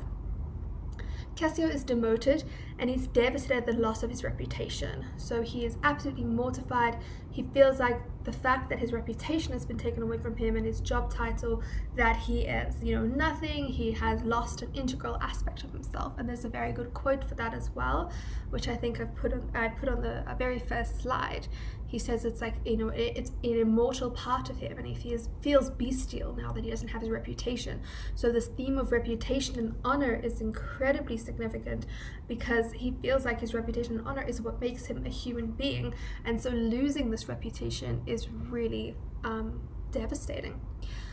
Iago pretends to be Cassio's friend and advises him to petition his case to be restored to his position of honor to Desdemona, as she has remarkable influence over Othello. So Iago says to Cassio, you know what? Desdemona has so much influence over Othello now, Othello's very angry with you, so don't go talk to him. But as a friend, this is what I would do. I would go and talk to Desdemona, and Desdemona will then talk to Othello about you and convince him that you should be reinstated. And Cassio is completely on board with this plan. He thanks Iago. He says, that's a brilliant idea. And then Iago explains to the audience what he's doing here. He says when Desdemona attempts to persuade Othello to forgive Cassio, he will make Othello believe that she's doing this because of her love of Cassio. So he plans that Cassio is going to speak to Desdemona, ask her to petition him. Desdemona, being the sweet person that she is, will go and speak to Othello and ask that he reinstates Cassio, and Iago will show or manipulate Othello into thinking the reason why she's asking this is because she loves Cassio and that they're having an affair. Rodrigo wants to give up and return to Venice as he feels that securing Desdemona is a lost cause. He doesn't see any progress, but Iago tells him to be patient, and he goes on a bit of a rant about being patient, and Rodrigo's like, okay, fine, I'll be patient, I'll wait a little bit longer. Iago explains to the audience that he will manipulate the situations, that Othello will see Cassio and Desdemona together and become incredibly and irrationally jealous. So on top of Desdemona now telling Othello to reinstate, or trying to convince Othello to reinstate Cassio, he's going to show Cassio and Desdemona together, and that's going to be sort of this one level of proof, in inverted commas, that Desdemona is having an affair. Iago hurries to set his plan in motion. He's like, let's get straight to it. Alright, so our themes, and as we mentioned in our Act 1 video, the themes are very important because they are usually used as the foundational element of potential essay topics. So in this act, appearance versus reality, we clearly have Iago in this position here, and we have it in terms of his interactions with Othello, with Rodrigo, and with Cassio.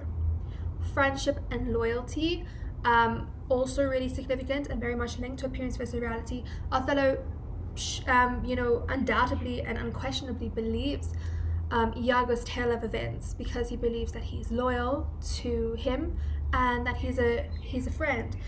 Cassio also believes that Iago is his friend, and that is what is going to lead to such terrible things. And also ultimately, Othello is going to feel extremely betrayed by Cassio when he's convinced that Cassio is sleeping with Desdemona, and that's going to lead to the breakup of this friendship. We also see that loyalty for Othello, when he sees that Cassio has done something so horrendous and he's been fighting in a drunken way, he feels like he's lost, that Cassio is maybe not loyal to him and his cause and what he stands for.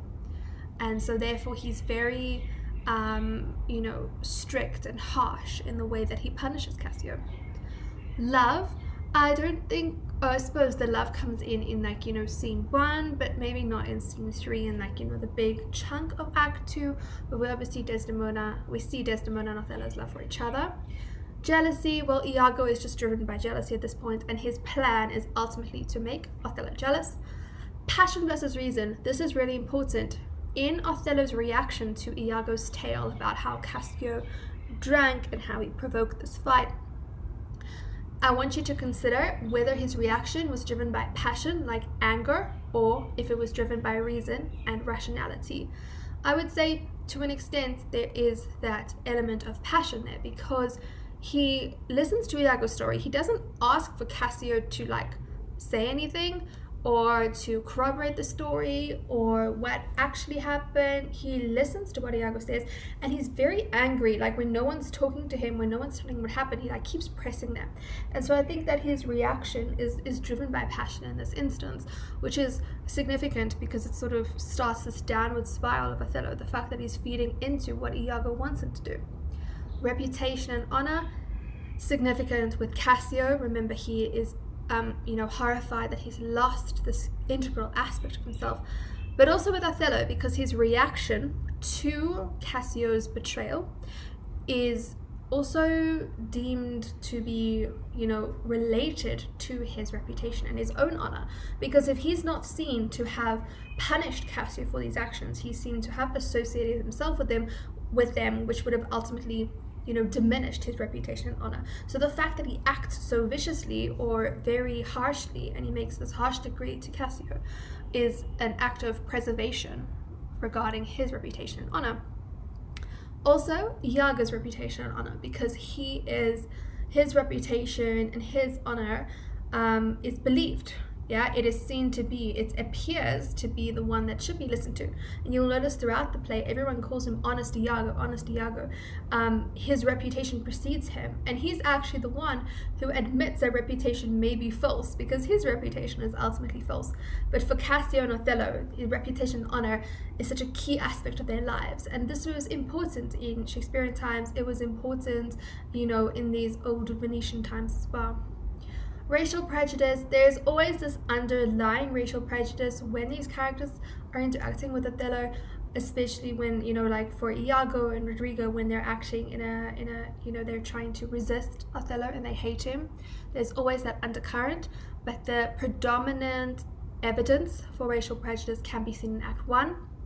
Betrayal and trust, so we discussed that. Cassio has almost betrayed Othello's, sort of doctrine of honor. And Iago betrays everyone ultimately, even though they trust him a great deal. And then fate versus free will. So here, once again, for me, free will usually reigns supreme. But we do see elements of destiny and fate here, because if Othello is going to act that way regarding Cassio, we can see how he might be led to believe, or how he might be led to act in a certain way, in a violent way, like he will, or in a passion-driven way, like he will when he encounters Desdemona's supposed affair. But also in terms of free will, because Iago is acting, right? Nothing's just happening because of destiny. He is acting, and those actions are leading to further actions, which is ultimately going to lead to the tragedy. I hope that video has been helpful. Please like and subscribe, and I'll see you back here for Act 3. Hello and welcome to another Tri-Tutors video. In today's video we're going to be continuing our discussion of Othello, specifically looking at Act 3 today. And as you can see on the screen, we have one of the most famous quotes from this play that Iago says to Othello in this act, warning him, or warning in inverted commas more like, about the dangers of jealousy. He says, "Oh, beware, my lord, of jealousy. It is the green-eyed monster which doth mock the meat it feeds on." So let's get into a scene-by-scene analysis, and then we'll talk about our themes in this act. So Act 3, Scene 1, we have a bit of a comedic interlude, which is very much appreciated in this very tragic play. And it comes about as Cassio is asking to speak with Emilia. Remember, Emilia is Desdemona's attendant, so he's trying to speak with Emilia to arrange to speak with Desdemona, because he's going to follow Iago's advice. He wants to plead with Desdemona to speak with Othello on his behalf. Act 3, Scene 2 is not very important. Othello is just sending some letters in this scene. So let's move on to Scene 3. So in Scene 3, the Act 3, Scene 3 is a very important scene. We see a lot of the different themes come into play in this scene. So Desdemona assures Cassio that she will petition Othello for Cassio's reinstatement. And we see Desdemona is very sweet, she's very sort of moral, she's very loyal. And she says to Cassio, "No, don't worry, I totally understand. I'm going to definitely ask Othello to reconsider this punishment that he's given you. You are a loyal person." And so obviously she doesn't realize it now, but she's digging herself into a very bad situation.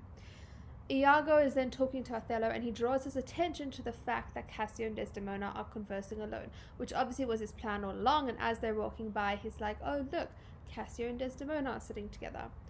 Iago deftly and subtly manipulates Othello into questioning Desdemona's faithfulness.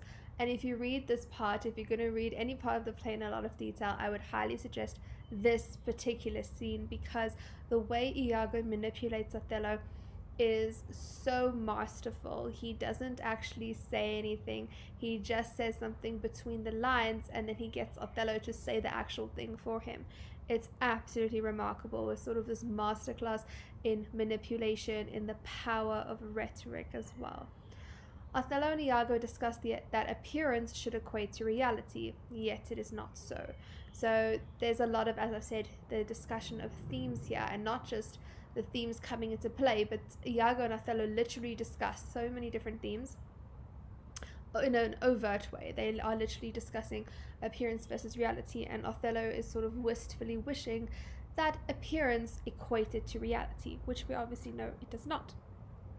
It is quite ironic that he is speaking about this very theme to Iago, who epitomizes the sort of segregation of appearance and reality. Iago warns Othello of the dangers of jealousy, so that's where we had our quote that we discussed right at the beginning of the video. Othello is torn by Iago's words regarding Desdemona, and so I've got a typo there with Iago's name, so please ignore that. But it's really important to note that in this scene we have Othello at the start of the scene. He is still very much believes that Desdemona is faithful to him. Iago sort of manipulates him, and he starts thinking about this. And at this point, though, even in we're like the middle of the scene, he's still like, You know, I get what you're saying, but Desdemona is 100% faithful. By the end of the scene, we're going to see he's completely switched sides. So he's completely gone the opposite route. I don't know if we would say like a 180-degree shift. He has completely changed his mind. There's a theme of destiny and fate, and we spoke about that in previous videos. And I've spoken a lot about how, perhaps for me, there's a lot of free will because I think that characters choose their own fates or choose their own destinies.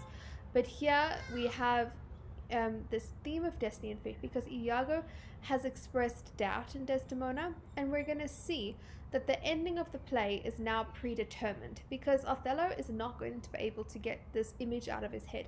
He's not going to be able to ever believe another tale that's going to be told, and we're going to see that different people tell him the tale that Desdemona is innocent, but he's not going to believe them. So once this seed of doubt has been rooted in his head, the ending of the play with this tragedy is almost predetermined, and that's why we have that theme of fate and destiny. Desdemona mistakenly drops the handkerchief which Othello gave her as a gift, and this is obviously significant because Emilia sees the handkerchief and she gives it to Iago. Because her husband Iago has been asking for this handkerchief, he's actually asked her to steal it, and she didn't want to steal it, but Desdemona dropped it, so she picked it up, she gave it to Iago. She doesn't know what he's going to do with it. Iago plants the handkerchief in Cassio's belongings. Iago knows that he has successfully poisoned Othello's ear, and there's a wonderful quote, I don't know if it's in the scene exactly, but just this image of like, it probably is somewhere in the scene, but pouring pestilence into his ear. So he has poisoned Othello's ear, he has fed him lies, and now Othello is not going to be able to get away from that. Iago recognizes that this misplaced handkerchief will serve as enough proof to convince the jealous Othello that Desdemona is cheating on him. So because Iago knows that he has manipulated Othello so powerfully, he understands that he doesn't actually need much proof in order to make Othello act on these doubts and these assumptions. And so he knows that this handkerchief, just by placing it with Cassio, is going to serve as enough proof to convince Othello to, kill Desdemona, and, this is how he's going to get his revenge. Othello transforms into a jealous, aggressive, and passion-driven person who demands Cassio and Desdemona's brutal death. So here we have that complete shift. He completely changes from being this very reasonable, rational, honorable man to being jealous, aggressive, and passion-driven. Iago still epitomizes the theme of appearance versus reality as he vows to obey Othello's demands. And just notice how strong Iago's manipulation is. He's able to turn Othello in a single scene. So as we were speaking about earlier. And then we're going to move on to scene 4, where this is going to be heightened because now Othello and Iago have been talking, and now we're going to see Othello interact with Desdemona now that he thinks that she is cheating on him. So Act 3, Scene 4. Desdemona naively continues her attempts to convince Othello of Cassio's loyalty and to reinstate him. So she keeps asking Othello to reconsider Cassio's punishment, and obviously we know that she is digging herself into a grave at this point because he is interpreting this as, oh, she's having an affair with Cassio, and that's why she wants to help him. Desdemona is distraught that she has lost the handkerchief, and Othello then demands to see the handkerchief. But Desdemona panics because Othello's tone is extremely harsh, and she lies, and she says that she hasn't lost the handkerchief, she just doesn't have it with her. Iago and Desdemona remark how out of character it is for Othello to be so angry and jealous, and there we can see the effect of the manipulation. And Cassio asks Bianca, who is a prostitute that he has been sleeping with, to copy the embroidery pattern on the handkerchief he found in his belongings. So important note about Bianca is she sort of is in love with Cassio, but Cassio does not care for her at all, and this is going to be important in Act 4 because of how Iago manipulates this relationship between Cassio and Bianca. But in this scene, we understand, the audience understands that Cassio does have the handkerchief in his possession. Note that he does not know it is Desdemona's handkerchief because obviously there is absolutely nothing going on between Cassio and Desdemona, and he asks Bianca to copy the embroidery pattern, this sort of like innocent request because he likes the pattern. And this is going to lead us very nicely into Act 4, as I said. Alright, so some themes. These are the same themes that come up every single act, but let's discuss them in terms of Act 3. So appearance versus reality, obviously very significant in this particular act, because this is where Iago is really making the biggest strides in terms of carrying out his plan. He is going to appear like he is just nonchalantly asking Othello, you know, why is Desdemona and Cassio sitting together? Or just casually noticing some things. And that links to the next one, which is friendship and loyalty. So he pretends to be Othello's friend, just saying, you know, like, maybe you should be considering it. And as I said, if you read that scene, you'll notice how subtle he is, how his manipulation is so incredibly masterful. But in reality, he is putting his plan into action. Okay, love, obviously love is threatened in this act, and this act serves as a sort of prerequisite or as a precursor to the threatening of love later on. Jealousy, I mean, we have the big quote about jealousy in this act, and jealousy is significant because this is how Othello is driven to abandon his rational self. He becomes extremely jealous, and he wants to ensure that Desdemona and Cassio are, they pay for their crimes due to his jealousy. Passion versus reason, once again linked to that jealousy. Othello he abandons reason, he gives into passion. He's going to, later on, he's just going to believe, weird and baseless grounds of supposed evidence that Iago brings as to why the fact that Desdemona is cheating on him. So he gives into the passion, he abandons his reasonable outlook on life. Reputation and honor. This is very important because one of the reasons why Othello reacts so drastically to hearing that Desdemona is cheating on him is because of this theme of reputation. He believes that Desdemona is firstly damaging her own reputation and her own honor, and he cannot believe that she would do that. But furthermore, he sees it as she is challenging his reputation, his honor, and she's putting that on the line by cheating on him with Cassio. Racial prejudice is not a key theme in this particular act. Betrayal and trust links to that friendship idea. It's going to come a little bit later in more clarity. And fate versus free will. We discussed that key aspect of once Othello actually knows that, or has this seed in his head, has this idea in his brain that Desdemona is cheating, the ending is almost predetermined, but it's still going to take his actions to make it happen. I hope that has been helpful. Please don't forget to subscribe to the channel, and I'll see you for Act 4. Hello and welcome to another Tri-Tutors video. In today's video we're going to be exploring Act 4 of William Shakespeare's Othello. Please be advised that there are 3 other videos that come before this in terms of Act 1, 2 and 3, and there's also a video about the overview of Othello, and I think that it would be helpful to watch those videos before unpacking this Act 4 summary. So Act 4 Scene 1. We've just left off Act 3, where Iago has manipulated Othello into believing that Desdemona is being unfaithful. And so Act 4 Scene 1, Othello becomes more and more affected by Desdemona's alleged affair, and he actually falls into a trance. And this causes, after he has manipulated and convinced Othello that Desdemona is cheating on him, Iago is now going to provide some proof for his theory. He doesn't have to provide a lot of proof, and it doesn't really have to be substantial proof, but just a few elements of proof, or proof in inverted commas, are going to ensure that Othello believes him 100%. So he manipulates and masterminds this plan where he instructs Othello to hide while he speaks with Cassio. And he tells Othello he's going to be asking Cassio questions about Desdemona, but actually he's asking Cassio questions about Bianca. And Bianca is the prostitute that Cassio does not take seriously. She's the one who Cassio does not respect, and so he starts laughing about Bianca when Iago asks him these questions, and it shows that he really does not respect her. He mocks her. And Othello overhears this and he misinterprets Cassio's words as being about Desdemona, and he deduces that Cassio is mistreating Desdemona, which makes him furious. So we have this sort of weird reaction of Othello because he's deeply in love with Desdemona, even though he's deeply furious that she is supposedly cheating on him. And so he gets angry at Cassio for mistreating Desdemona, even though he is going to, in the next act, kill his wife, even though he apparently still loves her. Othello vows to kill Cassio and Desdemona, but he simultaneously recognizes Desdemona's gentleness and kindness.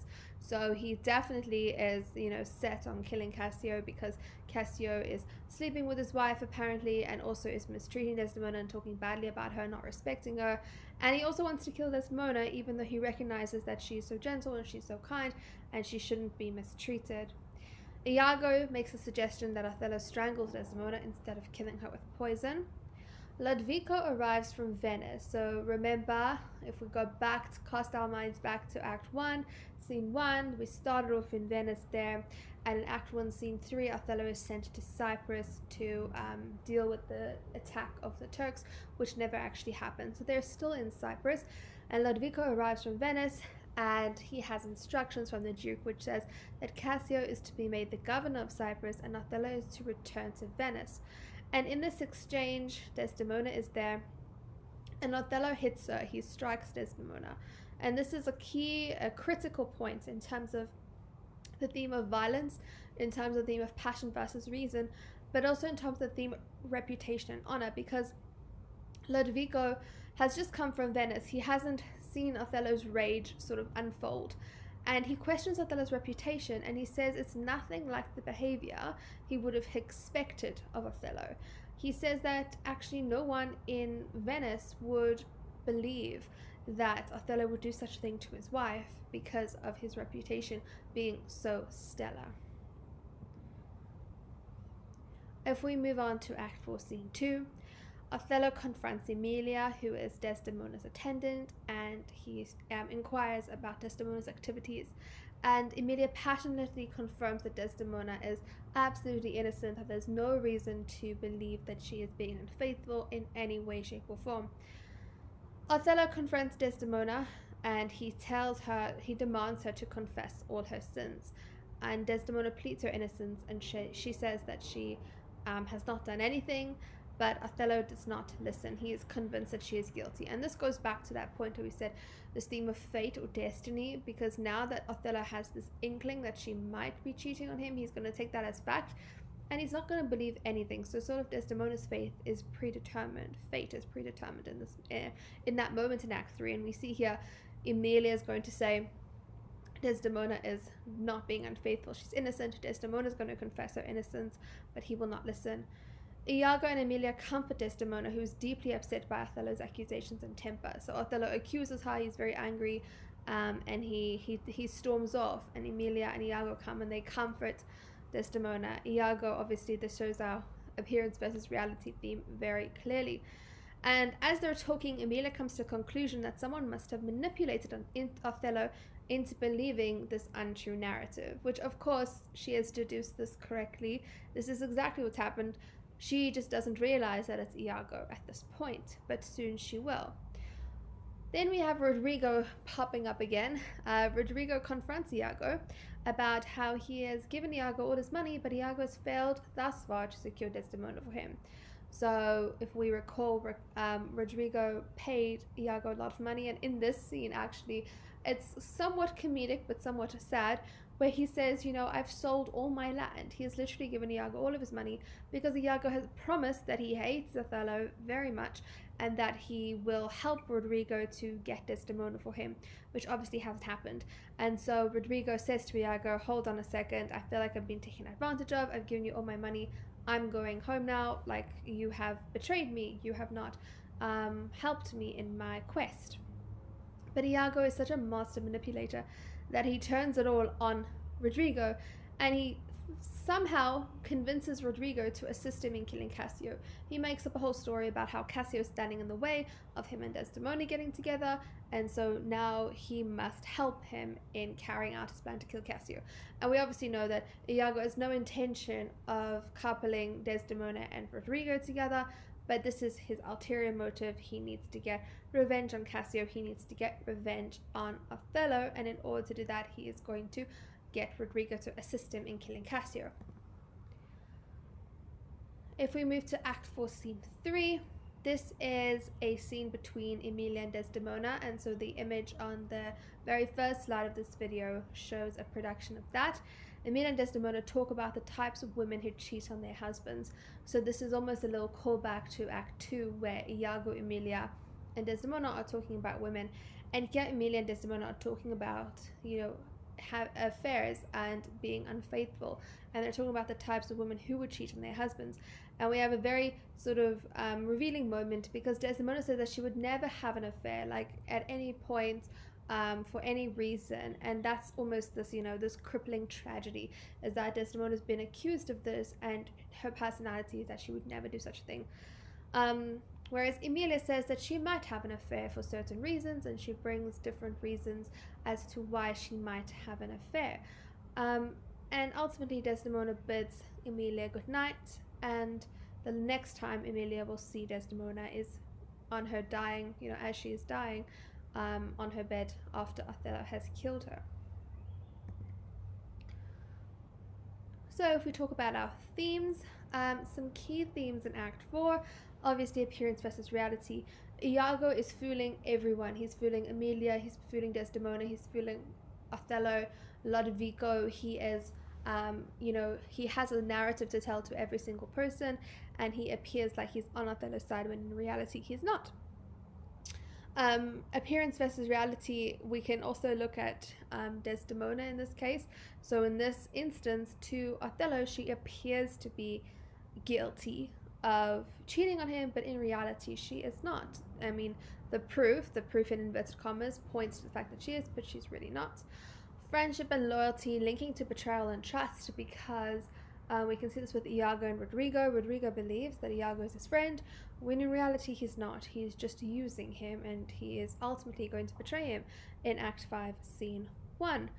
Love is also significant, because when Othello confronts Desdemona about her alleged affair, he does not believe what she says. So I think a key aspect of love is trust, and so the fact that he doesn't believe her is, really calls into question their love. So that's significant. Jealousy is obviously what drives everything.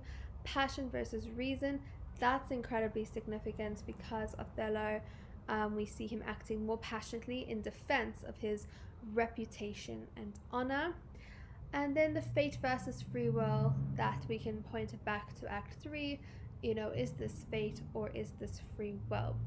I think another theme we need to add in here is violence and aggression, which I suppose we could link with passion versus reason, but the fact that Othello physically strikes Desdemona is important to recognize, and that calls into question, whether this actually is a loving relationship or not.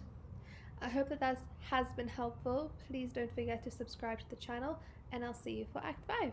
Hello and welcome to another Tri-Tutors video. In today's video we're going to be unpacking the final act of William Shakespeare's Othello. This act only has 2 scenes, but they are jam-packed with a lot of action. So in Scene 1, here we have Rodrigo trying to kill Cassio. So remember, if you think back to Act 4, Iago has manipulated and convinced Rodrigo to assist him, and he's convinced him that Cassio is a threat, and so he must try and kill him. Cassio wounds Rodrigo in self-defense. So Rodrigo tries to stab or kill Cassio. Cassio notices, and he stabs and wounds Rodrigo in self-defense. Even though Iago promised Rodrigo that he would assist him, he does not provide backup. So Iago is there in the background. He's seeing this happen. He told Rodrigo he was going to help him. Obviously, he's Iago, so he doesn't actually help. And Iago goes around the back and he secretly wounds Cassio. So Cassio believes that it is Rodrigo. Gratiano and Lodovico hear the disturbance and come to investigate. And Iago also emerges, and I've put here, after hearing the disturbance, in inverted commas, because obviously he caused the disturbance, but he comes and pretends like he's never heard of this before. Iago then sees Cassio tells Iago, like, this man, I don't even know who he is, but he tried to kill me. And so Iago goes and he kills Rodrigo for his attack on Cassio. So really quite brutal here. He just murders Rodrigo. And Rodrigo finally realizes in his dying moments how manipulative and evil Iago really is. Iago continues to weave his web of lies, and he begins accusing Bianca of being involved in Cassio's stabbing. So we can just see the extent of Iago's manipulation here. It's not a really important plot point, the fact that he starts trying to convince Cassio that Bianca was a part of this in some way, but it really just continues to paint him as a real antagonist. Moving on to Act 2, this is where we have the real tragedy. So obviously we've started with those tragic consequences with Rodrigo dying, and now we're going to have lots more people die. Well, our two main characters and another character as well. So Othello commands Desdemona to pray for forgiveness, but he will not listen to anything that she says. And so that's really important for our themes, as we discussed, because he is not open to discussion about whether she's innocent or not. He says, pray for your forgiveness. You are going to die. Othello then kills Desdemona, and Emilia, who remember is Iago's wife and Desdemona's attendant, enters the room and hears Desdemona's last words, which she says, "A guiltless death I die." And that's a really important quote because it shows that she is not guilty in her death. She is, Othello has killed an innocent woman. Emilia says that Desdemona was an angel and that Othello is a devil. So Emilia is horrified.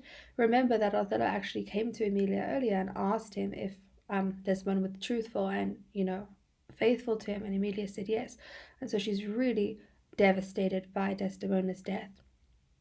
Othello reveals to Emilia that it was her husband Iago who told him of Desdemona's affair. So before this point, Emilia had been in the dark about that. Remember, she had stolen the handkerchief for Iago, but she didn't know what Iago was plotting. Remember, she did think that there was someone manipulating Othello, but she didn't know it was Iago, and now she finds out. Iago arrives and proclaims that he only told Othello what he thought, and then Othello interpreted it in the way he saw fit, which is fundamentally true.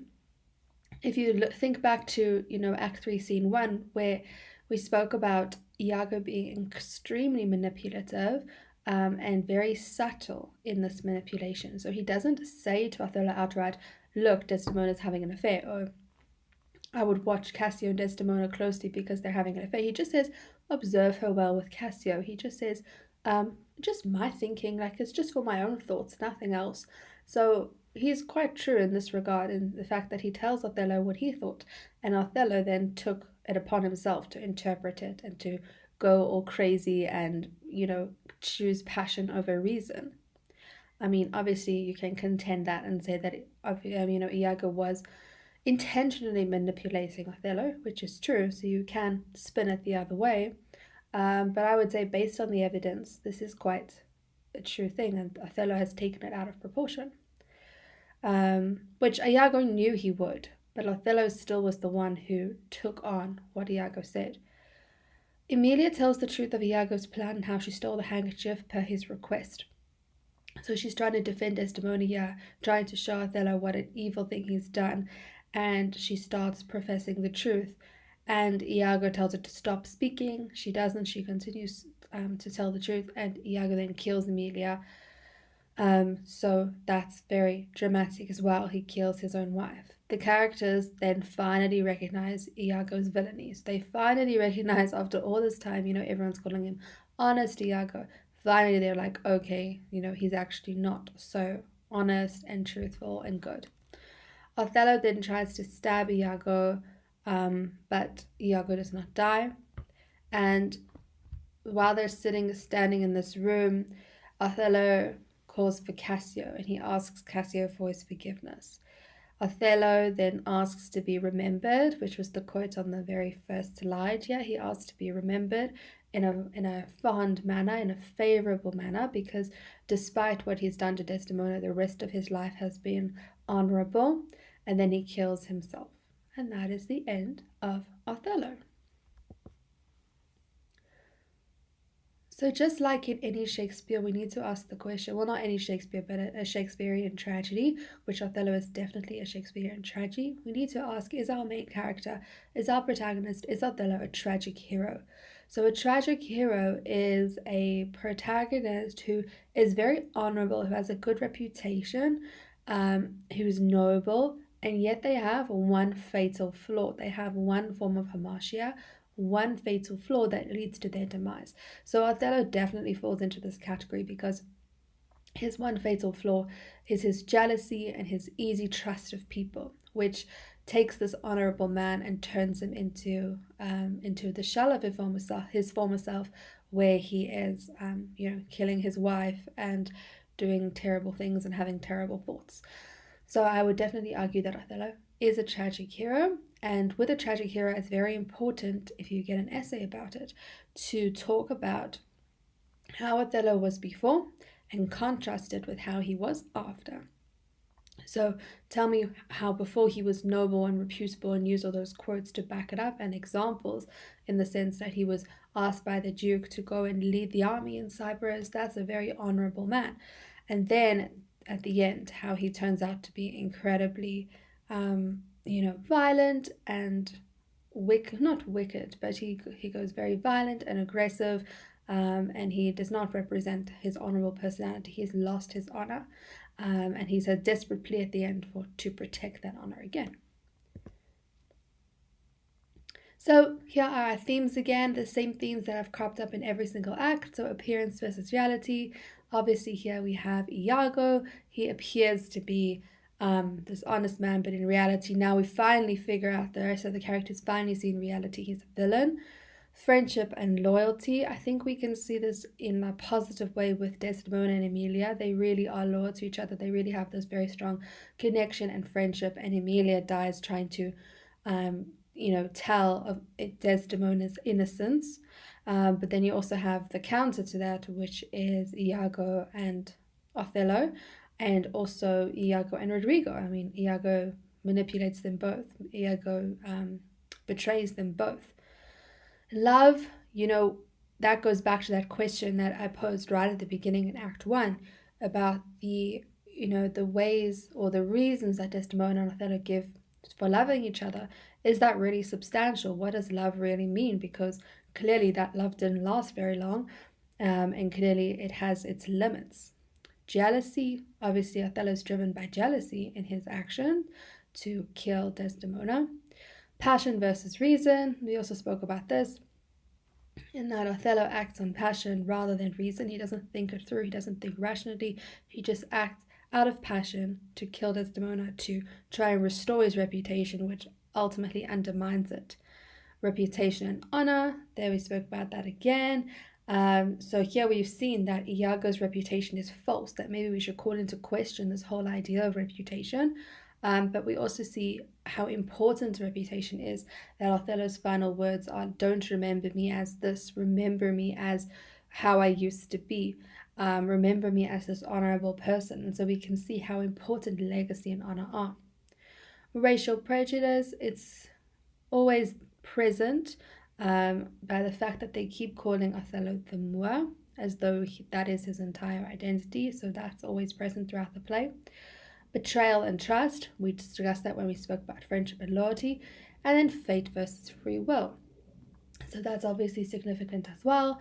And I think definitely this shows us free will, because Othello is the one to, in inverted commas, pull the trigger. Obviously there's no guns or anything, but he really does cause the death of Desdemona. He kills her.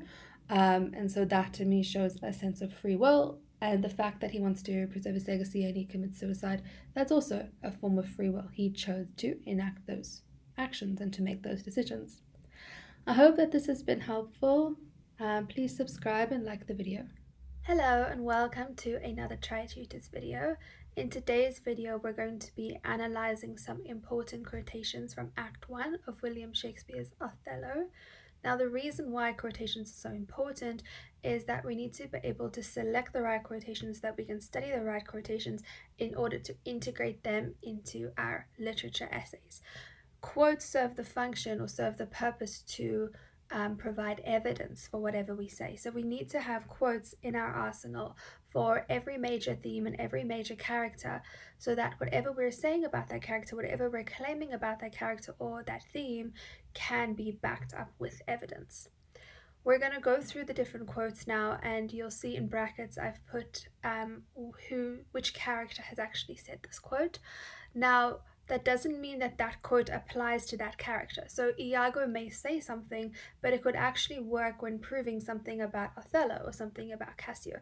So bear that in mind as you're going through it. It's really important to make sure that you study a variety of quotes across all different themes and all different characters. So today we're just going through Act 1. You are not expected to know all of these quotes, right? That would be absolutely impossible. There are many quotes here, and we have 5 acts of the play. But selecting the quotes that are going to make some sort of resonant impact on you, something that you can remember, and remember as well that you don't have to study the entire quote. You can learn 3 or 4 important words from that quote, and you can integrate that into a sentence really nicely. So I do have a whole video on how to integrate quotes in your essay, so I definitely would advise that in terms of the skill, but now we're going to focus on the actual content. So if we look at Act 1, Scene 1, these are all in order, so you can actually go through your Othello text and you can highlight them. Iago says, "I know my price, I'm worth no worse a place." This is when he is upset that Cassio has been promoted, and he says that he knows that he is deserving of that position. When he talks about Cassio, he says he is mere prattle without practice, meaning that he, maybe a studious soldier, but he doesn't actually know how to be a good soldier in the field. He did not deserve that promotion. Preferment goes by letter and affection and not by old gradation. Iago claims that you get promoted these days not because of your merit, but because if you know someone and they like you, then you'll get promoted, rather than based on your merit or based on your position. "I follow him to serve my turn upon him." So this is Iago, this is an important quote because it shows us he is going to be manipulating Othello throughout this entire play. He says, "I follow him, I'm going to agree with him, I'm going to be his friend," in order to ultimately stab him in the back. "I'm not what I am," another quote saying the same thing. He's saying, "I'm not what I seem to be." This quote, "thick lips," Rodrigo says this about Othello, and this is a racial slur, and so if you wanted to prove something about the racism evident in the play, you could use this quote to prove that. "I have charged thee not to haunt about my doors. My daughter is not for thee." So this is Brabantio, who is Desdemona's father, and this is when Iago and Rodrigo, they make this plan. They're going to go and tell him that Othello has married his daughter, and Brabantio says to Rodrigo, "I've told you not to stop coming here," because Rodrigo's been obsessed with Desdemona, and Brabantio said you can definitely not marry her. And this is important for later on. Once he finds out that Othello has married Desdemona, he's like, "Oh, I wish Rodrigo would have married her." So you can really see the extent of his racism. "My house is not a grange," Brabantio says that. "You'll have your daughter covered with a Barbary horse," another racial slur over here, which Iago says to Brabantio to really get him upset with Othello so that Iago can enact his plan. "Treason of the blood," Brabantio says this about Desdemona's elopement with Othello. "Charms by which the property of youth and maidenhood may be abused." Brabantio talking about Othello's marriage to his daughter Desdemona, and he says she's been hoodwinked, she has she perhaps has been tricked into this marriage. "Oh, would you have had her?" This is when he says to Rodrigo, "Oh, if only you would have married her," even though he's literally just said that, "Stop irritating me, I don't want you to marry my daughter." "I may command at most." This is Brabantio talking about his status and his position. He's like, "I'm going to deal with this," and he has power or status. Moving on to Act 1, Scene 2. "My services which I've done the Signori shall outtongue his complaints." So Othello says this when Iago warns him, and warns in inverted commas because he has actually stirred up all this trouble in the first place. He says, "Brabantio is coming. He is going to be mad at your marriage to Desdemona," and Othello says, "I have done so much for Venice, and whatever whatever complaints he has, this will actually outweigh it because I've done so much." for this country or for this state. I fetch my life and being from men of royal siege. So another thing, he says, I actually come from a royal line. So there should be no problem with my marriage to Desdemona. He is quite naive at this point in terms of the racism he's going to encounter. And he believes that because he is from men of royal siege, because he has this royal bloodline, and the next quote, my past, my title, and my perfect soul shall manifest me rightly.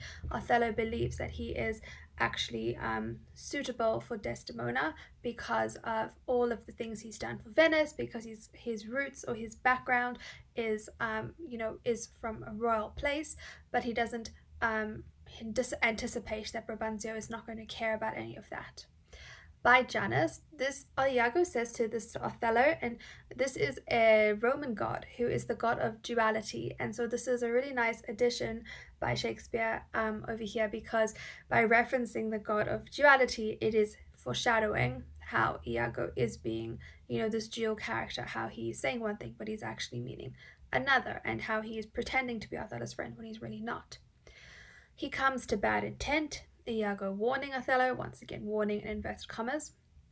And then this is how Brabantio approaches Othello. He is screaming at him, and he says, thou foul thief, thou hast enchanted her, mine's not an idle cause. And so he basically says to Othello that he has stolen Desdemona, which is some racism there, some sexism there, lots of things going on. He accuses Othello of enchanting her with magic, and later in scene 3 is going to do the same thing. And then he also says, mine's not an idle cause, because this is when Othello's called to the Duke, and Othello's like, okay, do you really want to fight me right now? Because the Duke is waiting for me. And Brabantio says, no, but mine's not an idle cause, meaning my issue with you is not something trivial. I'm going to come with you to the Duke. Act 1, Scene 3. A Turkish fleet and bearing up to Cyprus. So this is a plot point that is important. The second senator says it. He's not obviously important, but in terms of the plot, this is important because this is going to set everything in motion and lead to the rest of the play happening in Cyprus. Valiant Othello, we must straight implore you. So this the Duke says to Othello. You can see the use of the word valiant. It really showcases Othello as this brave and courageous military general, and we must straight implore you. This really shows how he's absolutely necessary for this mission. And then Brabantio starts on his whole thing about his how he does not want Desdemona to be married to Othello, stolen from me and corrupted by spells and medicines. So he accuses Othello of stealing her, and that he has corrupted her with spells and medicines, that she has not done it. She has not married him out of her own doing. He has manipulated her. That's his accusation. And Othello responds, and he says, rude I am in speech. He says, let me tell you what actually happened, although he puts himself down here. He's like, rude I am in speech. I'm not actually really good at public speaking, which from his next big speech is clearly not true. So you can interpret this as him being perhaps humble, or you can interpret it in a number of ways, but he does claim to be rude in speech, meaning like he's not very good at public speaking, but that's really not true if you look at his next speech. To fall in love with what she feared to look on, against all rules of nature. This is Brabantio once again. He claims that Desdemona could not have fallen in love with Othello because how could she fall in love with something that she feared? And he says that their relationship is against all rules of nature. So once again, you can use these quotes if you want to prove this theme of racism in the play. Send for the lady. So Othello, or Brabantio, is screaming at Othello. The Duke's listening, Othello's listening, and what Othello does is he says, send for the lady, which means like bring Desdemona, and let her actually tell her version of the story. Her father loved me, oft invited me. And so then Othello begins his whole tale, and he is going to explain to Brabantio and the Duke how they fell in love.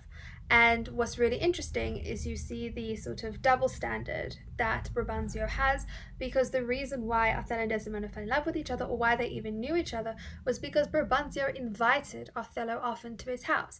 And so he's fascinated by Othello and all of his stories, yet he has, because of his race, he does not want him marrying his daughter. So you can really see in this line the duality of the character. Othello recounts his whole story, and he says at the end, "If I had a friend that loved her, I should but teach him how to tell my story, and that would woo her." So he is recounting Desdemona's response to him telling a story of all of his troubles and how he got to where he is and all of the different things that he's done. And Desdemona basically gives him this big hint that she's interested in him, and Othello says that afterwards, "Upon this hint I spake." So after she gave me this hint that, because she basically says if Othello had a friend and who was attracted to Desdemona, then he should tell him how to tell the story, and that would woo her and that would impress her.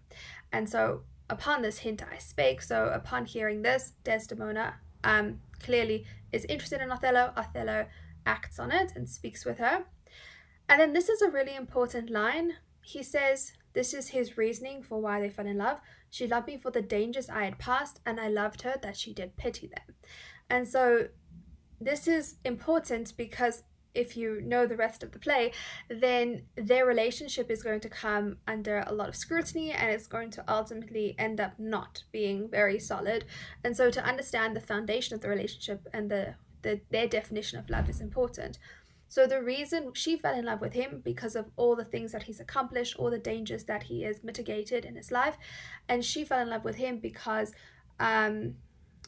she fell in love with him because of that, and he fell in love with her because she did pity them, because she felt sympathy for him, and she felt this very strong emotion for him, and so that's why he fell in love with her. And so the question is this a strong enough foundation for love? It seems to prove throughout the text that perhaps this is not, because their relationship is going to go sour quite quickly. The Duke responds to Othello's story, and he says, "I think this tale would win my daughter too." Meaning that, wow, what a tale, what a story. This is something that would definitely, all Othello's traits, I think my daughter would also fall in love with him and, marry because of the story. "Take up this mangled matter at best." So Duke says to Brabantio, the Duke obviously really needs Othello. He needs him to fight the Turkish forces. And so he says to Brabantio, initially, remember when he walks in, when Brabantio walks in so angry, the Duke's like, "Do whatever you want, you are in charge, like you can sort of enact any punishment to the person who's made you angry." But now he's like, "Take up this mangled matter at best, like just make the best of the situation, this is what it is." Desdemona arrives, and she proclaims Othello to be her lord instead of her father, so she has changed her allegiance. She says, "I may profess due to the Moor, my lord. I'm glad at soul that I have no other child." And so Brabantio now is really angry, and he says to Desdemona, "Because of your actions, because of how you've betrayed me," remember he said earlier, like treason of the blood, he says, "I'm glad I don't have any other children to put me through this." Othello said to the Duke he accepts the task of defending Cyprus, and he says, "I do undertake these present wars against the Ottomites, the Turks." And Desdemona then, upon hearing that Othello is going to go fight in Cyprus, she says, "The rights for which I loved him are bereft me." She says, he is going on this mission for one of the reasons that I loved him, because of his bravery. And then she asks, "Let me go with him." And the Duke agrees to that. And then this is a really important line. Othello says to the Duke about Iago, he says, "My ancient, a man he is of honesty and trust." So my ancient, that's his rank in the military. And he basically is going to give Iago the responsibility of making sure Desdemona gets to Cyprus safely. So you can really see how he trusts him so much. "She has deceived her father and made thee." So Brabantio really is quite drastic here, and he is insulting his daughter. He says to Othello, "You must keep an eye on Desdemona because she's deceived me, so she may deceive you." So a pretty harsh thing for a father to say about his daughter. Iago, it then switches, and we see Iago and Rodrigo speaking. And Iago makes his claim. He says, Our bodies are gardens to which our wills are gardeners. And this means that he is using this metaphor, and he's saying that he's talking about this theme of passion versus reason, which I've spoken about in previous videos. But he's basically saying that we have reason to cool our raging. So as much as we can feel a desire or we feel anger, we have this methodology, or we have this way as human beings to cool our raging, to actually think things through, to not just act in passion, but to act with reason and rationality. He then tells Rodrigo, put money in thy purse, and he actually says this quite a few times in the speech, so you can highlight all those different times. I think he says it about 3 or 4 times, and he's basically saying to Rodrigo, give me money, and after you give me money, I'm going to go and continue to make sure that Desdemona leaves Othello and is with you. Obviously, he never actually has intentions to do this, but he is manipulating Rodrigo. These Moors are changeable in their will. So Iago claims to Rodrigo, like, these Moors, this type of people, Othello is going to become moody, he's going to be changeable, and Desdemona is not going to fall out of love with him. She will find the errors of her choice. She's going to see that she made a mistake, and she's going to come running to Rodrigo. That's Iago's claim, which obviously he doesn't really believe, and Rodrigo just takes the bait. He even says to, you can see Iago as this dual character. He says, thou art sure of me. He reassures Rodrigo. He's like, you can trust me. I hate the Moor. That's a pretty simple quote. Not the best quote because it's not something very substantial, but it is a thing that Iago says, which demonstrates his perspective.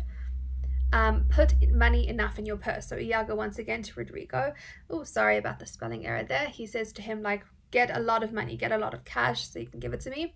And Rodrigo is extremely, what should we call it? He's prone to manipulation, he's extremely gullible. He says, I'll sell all my land. I'm going to get all the money I possibly can, all the cash so I can give it to you. I'm going to sell all my land. And it is thought abroad that twixt my sheets he's done my office. So now we have Iago's soliloquy, where he's going to go and he's going to talk about his intentions, what his plan is, and he is an opportunistic villain. So he is going to create this plan, and he has got so much, ammunition. He's going to keep creating more motivations as he goes along, because his current plan didn't work, right? To expose Othello and Desdemona's marriage did not work. So now he's going to start on his new plan. And he gives another reason for why he's against Othello. He says, there's a rumor that's circling that he slept with my wife. And he continues on to say, like, he doesn't know if it's true, it's just a suspicion. But anyways, he wants to get revenge. He admits that Cassio is a proper man, but he's going to use that aspect of him to, he's going to use Cassio's sort of properness or his merit against him. And he's going to somehow, he hasn't figured out the details yet. We'll see later on he figures out the details. He's going to convince Othello that Cassio is too familiar with his wife, that Cassio and Desdemona are too close.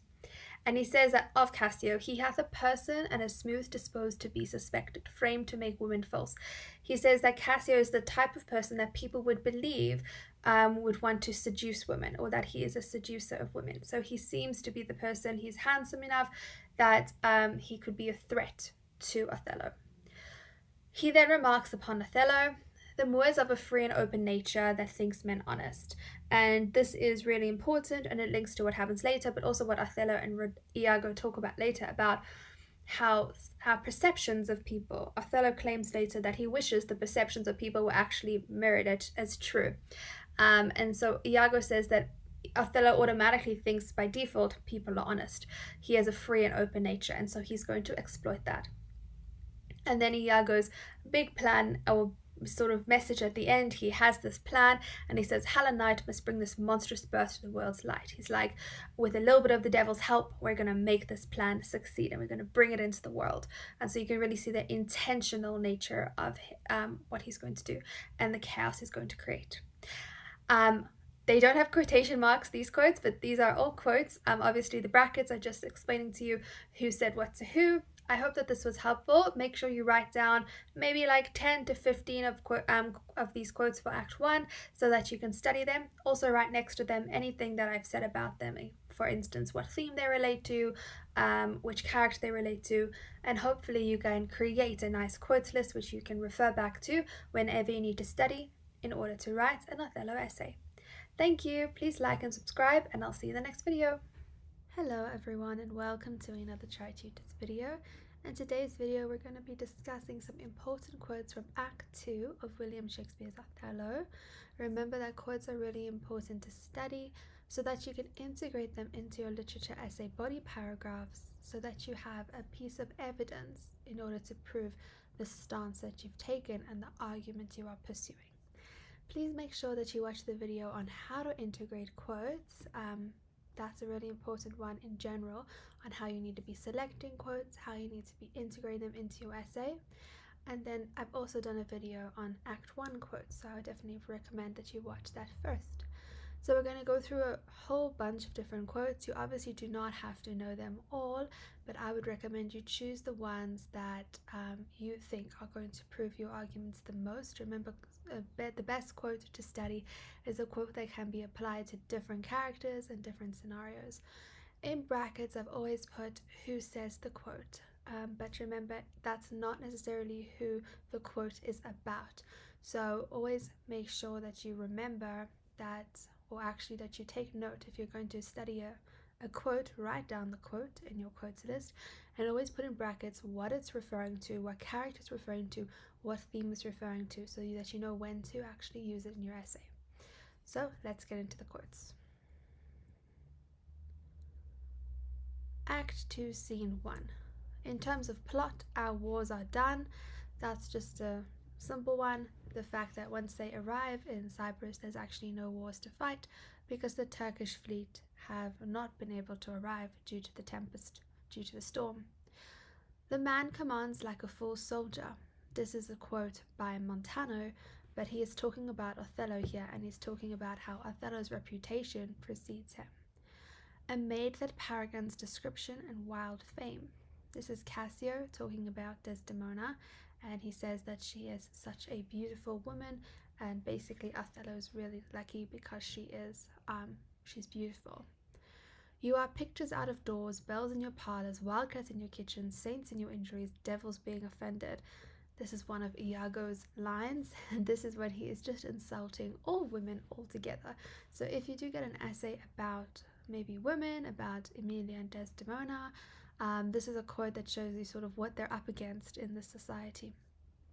Iago says that women are innately tricksters, that they pretend to be something in public, but in private they're actually these devils, he says. Oh, fie upon thee, slanderer. This is one of Desdemona's first lines in Act 2, and this is her response to Iago's claim about women, and she sort of stands up for herself and Emilia and says, stop saying these terrible things. I think it's a really interesting line because Desdemona is the one to speak up against Iago, and later on we see she doesn't necessarily speak up for herself when when Othello starts accusing her. I mean, she does talk, she does say she hasn't done anything wrong, but it's actually then Emilia who's stronger in terms of the way that she responds to it. So I just thought this was interesting because it's sort of like this inversion. For I am nothing if not critical. This is a really good line because Iago says it about himself, and that's very true. He says that he's a critical person, which is like a hallmark of his personality. But does foul pranks which fair and wise ones do. Iago's another comment about women. He says whether women are beautiful or ugly, they are still going to be tricksters. They're still going to trick you and fool you. And deception is a very integral theme in this play because Othello believes that he's been deceived by Desdemona when in reality he's being deceived by Iago. He speaks home. Cassio says this about Iago, and it basically means he speaks bluntly, like he doesn't coat his words in anything, he just says what he thinks. I think it's interesting because Iago is critical and he is blunt, but at the same time everything he says is laced with so much meaning because he is constantly manipulating everyone around him. If such tricks as these strip you out of your lieutenantry, this is Iago. He talks about Cassio, and he basically has this little aside. Remember, aside is when a character has like a quick line or two to another person on stage or to the audience, and the rest of the people on stage can't hear.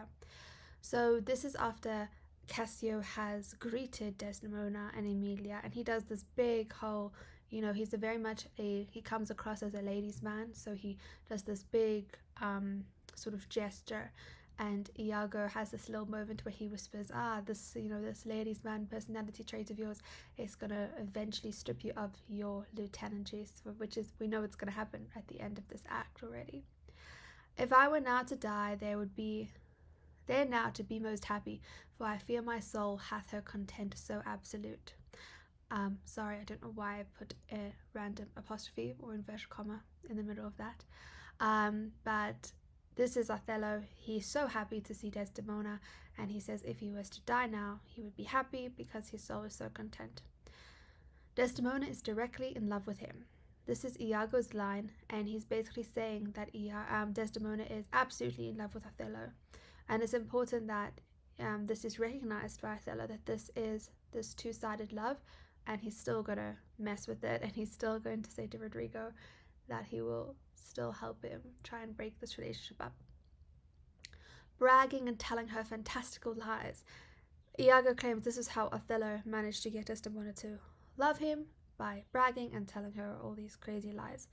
Handsome, young, and hath all the requisites in him that folly and green minds look after. Iago, sorry about the spelling mistake there, the H should be a G. Iago about Othello as well. He says Othello just, he's handsome, he's young, and so he can sort of get any maiden he wants, and he can lie. She's full of a most blessed condition. Rodrigo says this about Desdemona, which is really interesting because he says Desdemona's a moral, good lady. So as much as Rodrigo is slightly creepy, or quite creepy, in his pursuit of Desdemona, who has clearly no interest in him, he does admit, or he does recognize that she is this moral person, whereas Iago doesn't recognize that at the moment. Find some occasion to anger Cassio. This is Iago's big plan, and this is what he tells Rodrigo, because his plan is he's going to get Cassio drunk, and he tells Rodrigo to pick a fight with him. Find some occasion to anger Cassio. It's a really nice quote because there's no pronouns in there, so it doesn't become complicated in terms of figuring out who says who and whatever. So if you watch the integrate quotes video, you'll see how pronouns can sometimes be an issue when you're trying to quote, because it really takes away the fluidity of the sentence. So this is quite a nice quote in that regard. He's rash and very sudden in color. Iago says this about Cassio, another great line. He says that he is quick to anger. A most dear husband. Iago admits that Othello is probably a very good husband. And then he says, I do suspect the lusty Moor hath leapt into my seat. Leapt into my seat. Iago says this about Othello. This is in his soliloquy right at the end of the scene, where he says that he's sort of giving reasons as to why he's doing what he's doing, and he's explaining to the audience his thought process. And he says that he suspects that Othello has slept with his wife. And this is the sort of opportunistic, villainous aspect of his character. Till I am even with him, wife for wife. He's like, I'm going to get revenge on him till we're even, wife for wife.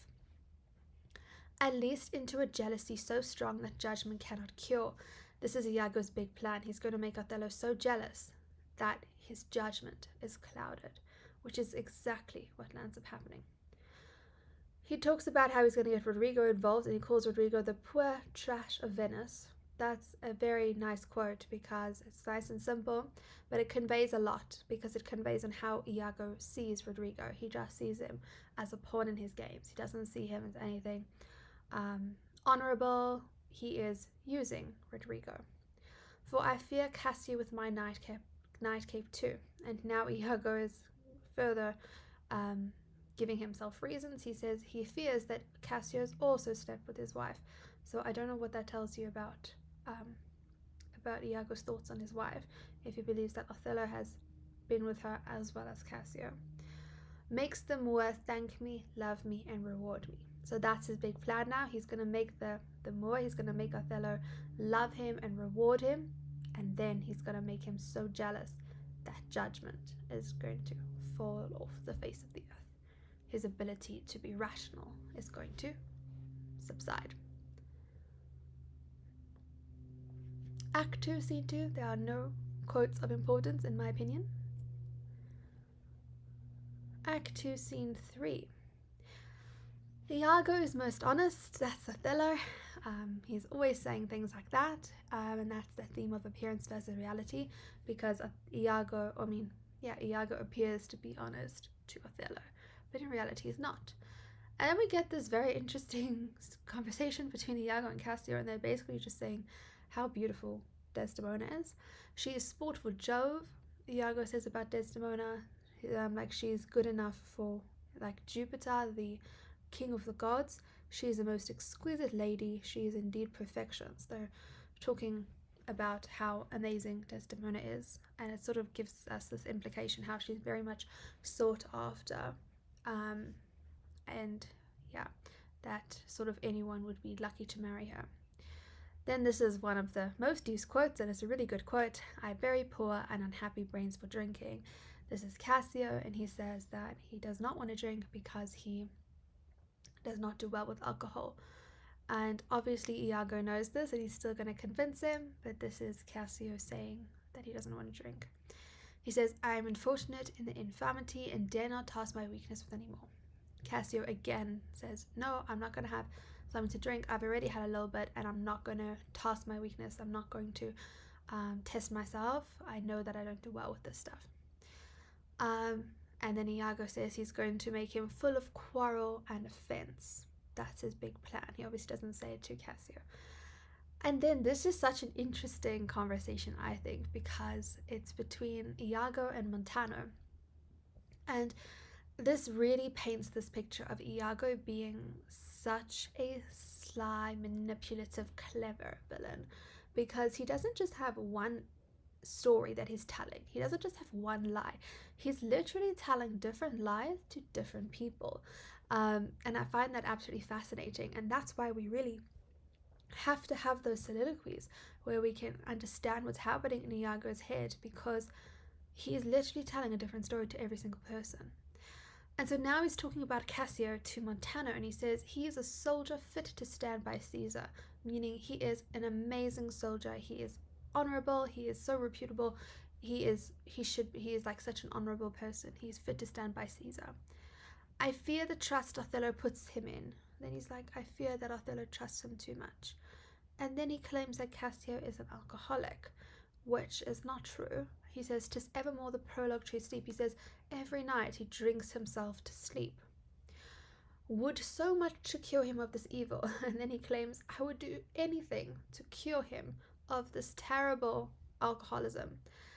And so do you see how he's putting this picture in Montano's brain? And later on, when Cassio is going to come in, when he screams, you rogue, you rascal, he has come in drunk, Montano has this whole story about how he's this drunken alcoholic, so he's going to react very violently to him because of this. Whereas if Iago hadn't spoken about this, perhaps he would have been he would have reacted differently to Cassio based on the man he knows. Go out and cry mutiny. This is an aside. Iago says this to Rodrigo once Cassio comes in and he's clearly being aggressive and he's drunk. Iago says to Rodrigo, go out and wake everyone up, right? Cause a disturbance. Cassio and Montano are involved in a fight, and Iago says, have you forgot all place of sense and duty? He says, have you forgotten yourselves? Like, why are you fighting? I cannot speak any beginning to this peevish odds, and would in action glorious I'd lost the legs that brought me a part of it. Iago, so dramatic. He says, I have no idea how this started. I would actually rather lose my legs because I don't want to be a part of it. So very dramatic. He basically claims absolutely no responsibility in this, even though he has been the mastermind behind this. My blood begins my safer guides to rule. So Othello has been woken by the disturbance. He comes and he is extremely angry. He doesn't know what's happened. He's wanting to get answers out of them, but he's seen his lieutenant, one of his main soldiers, has now gone and disgraced himself. And this is, he's very, very angry. And he says, my blood begins my safer guides to rule. He says, my rationality is ceasing. I'm getting really angry now. And this is important because that's one of our key themes is this passion versus reason. And up to this point, Othello's been quite reasonable, he's been quite rational. And now he even admits he's becoming angry, so he's going to be ruled a little bit more by passion here. And what does Iago do? Once again, dramatic. He says, I had rather have this tongue cut from my mouth than it should do offense to Michael Cassio. Meaning, I'd rather have my tongue cut out than I should say anything bad about Cassio, which is utterly hilarious. Well, not hilarious, but quite ironic. But men are men, the best sometimes forget. And he tells the story, Iago tells the story, which Othello is going to believe straight away. He's not going to ask for anyone else's opinion. But he tries to make Cassio out to be good. So he says, and Cassio did this and this and this, like really bad. But, men are men. Like, we all make mistakes sometimes. Sometimes we forget. And Othello sees, and Iago is such a master manipulator in that sense, because he's put all the blame on Cassio, but at the same time he's made it seem like he's Cassio's friend. And even Othello says, you're making it light to Cassio, you're actually being nice to Cassio, you're trying to shield him, you're trying to protect him. And Othello sees through this, or he thinks he sees through this. He thinks that he's quite smart, and he says, Cassio, I love thee, but never more be officer of mine. So he completely believes Iago's story from the get-go, and he says, you are never going to be an officer of mine. So that's a really nice quote, where he's basically firing him. And then Cassio says, reputation, reputation, reputation. Oh, I've lost my reputation. Reputation is such an important theme in this play. Honor and reputation are really important, and for Cassio, that's his most prized possession. His most prized possession is his reputation. And so, it's not the best quote to use. I would use the next quote on the next slide to prove the reputation, because if you just quote reputation, it's not very impactful. But I'll show you the next one that you can use to prove this theme of reputation and how much it means to Cassio. So here it is, where he says, I have lost the immortal part of myself, and what remains is bestial. Cassio believes that his reputation is the part that makes him human. He believes what's left of him now is just animalistic, because he's lost his honor, he's lost his reputation. And so that's a really good quote to use. It's the immortal part of myself, and what remains is bestial. So without his reputation, he feels like he's nothing. And Iago responds with something interesting. He says, reputation is an idle and most false imposition, oft got without merit and lost without deserving. And this is an important line if we're digging deeper into the theme of reputation, because Iago says reputation is such a, it's actually something false. It's not actually true. It's not a true reflection of who you are. It's something that others put onto you, and it can be taken away, or it can be put on without your permission. It's not actually a solid representation of who you are. And that's very insightful, because Iago's reputation does not match who he really is. Just like Cassio's reputation now, where he's lost his reputation, doesn't match who he really is. But definitely Iago's, because Iago's reputation is this honest Iago. And in reality he's not. And here Iago acknowledges that reputation is false. This comes back in Act 3 a little bit, when Iago and Othello are having a discussion. So keep that in mind. Sue to him again and he's yours. So remember, Iago has come across as friend to everyone now, and he's even friends with Cassio. And he advises Cassio that Othello will change his mind. He must just go plead with him. He says, mend it for your own good. Also ironic, because he's not actually mending it. He's not actually asking Cassio. He's saying to Cassio that you should go for your own good and try to get your job back. But in reality, Iago wants him to go beg, because it's going to serve Iago's plan. This is a really good quote. Our general's wife is now the general. When we think about influence, that's we usually think about, Othello and Iago and Rodrigo, and Iago and Cassio. But here's a little, a different version of it. I don't think there's enough information to write a full paragraph on it. But basically, Iago says that Desdemona is now actually the general, because she has so much influence over Othello. So whatever Desdemona says, Othello will follow. And we can see that later on when Othello says, I will deny thee nothing, meaning I cannot actually deny Desdemona's requests, because he loves her so much. And so here, Iago acknowledges this change, the fact that now Desdemona's married Othello, she actually holds a lot of power. And Iago advises Cassio, another great quote, confess yourself freely to her. So confess and not just confess but confide in her and ask for her help and ask for her to petition your case for you. I protest in the sincerity of love and honest kindness. Also really ironic, Iago says to Cassio, I am doing this because I love you, I am your friend, you can trust me. Cassio then says, honest Iago. And then Iago has this soliloquy. He actually has two soliloquies at the end of this scene, if I'm remembering correctly. He says, when devils will the blackest sins put on, they do suggest at first with heavenly shows as I do now. So he's concocting the next part of his plan. He says, when a devil is going to commit the worst sins, he always puts on this heavenly face. He always puts on this angelic persona, just as I do now. He's pretending to be this amazing person and this friend to everyone. And that's when he's going to commit his greatest sin. And she for him pleads strongly to the Moor. He says that Desdemona is going to plead with Othello that Cassio be reinstated. And Iago says, I'll pour pestilence into his ear. That's one of my favorite quotes. I think it's such a good way to describe the influence that Iago has over Othello. He's going to pour pestilence into his ear. He's going to corrupt Othello's interpretation of what this pleading means, where in fact it's really innocent, but he's going to make Othello believe that it's got to do with something else. Then he talks to Rodrigo, and Rodrigo claims he has no money at all. He has given it all to Iago. He's sold all his land. He's given all his money to him.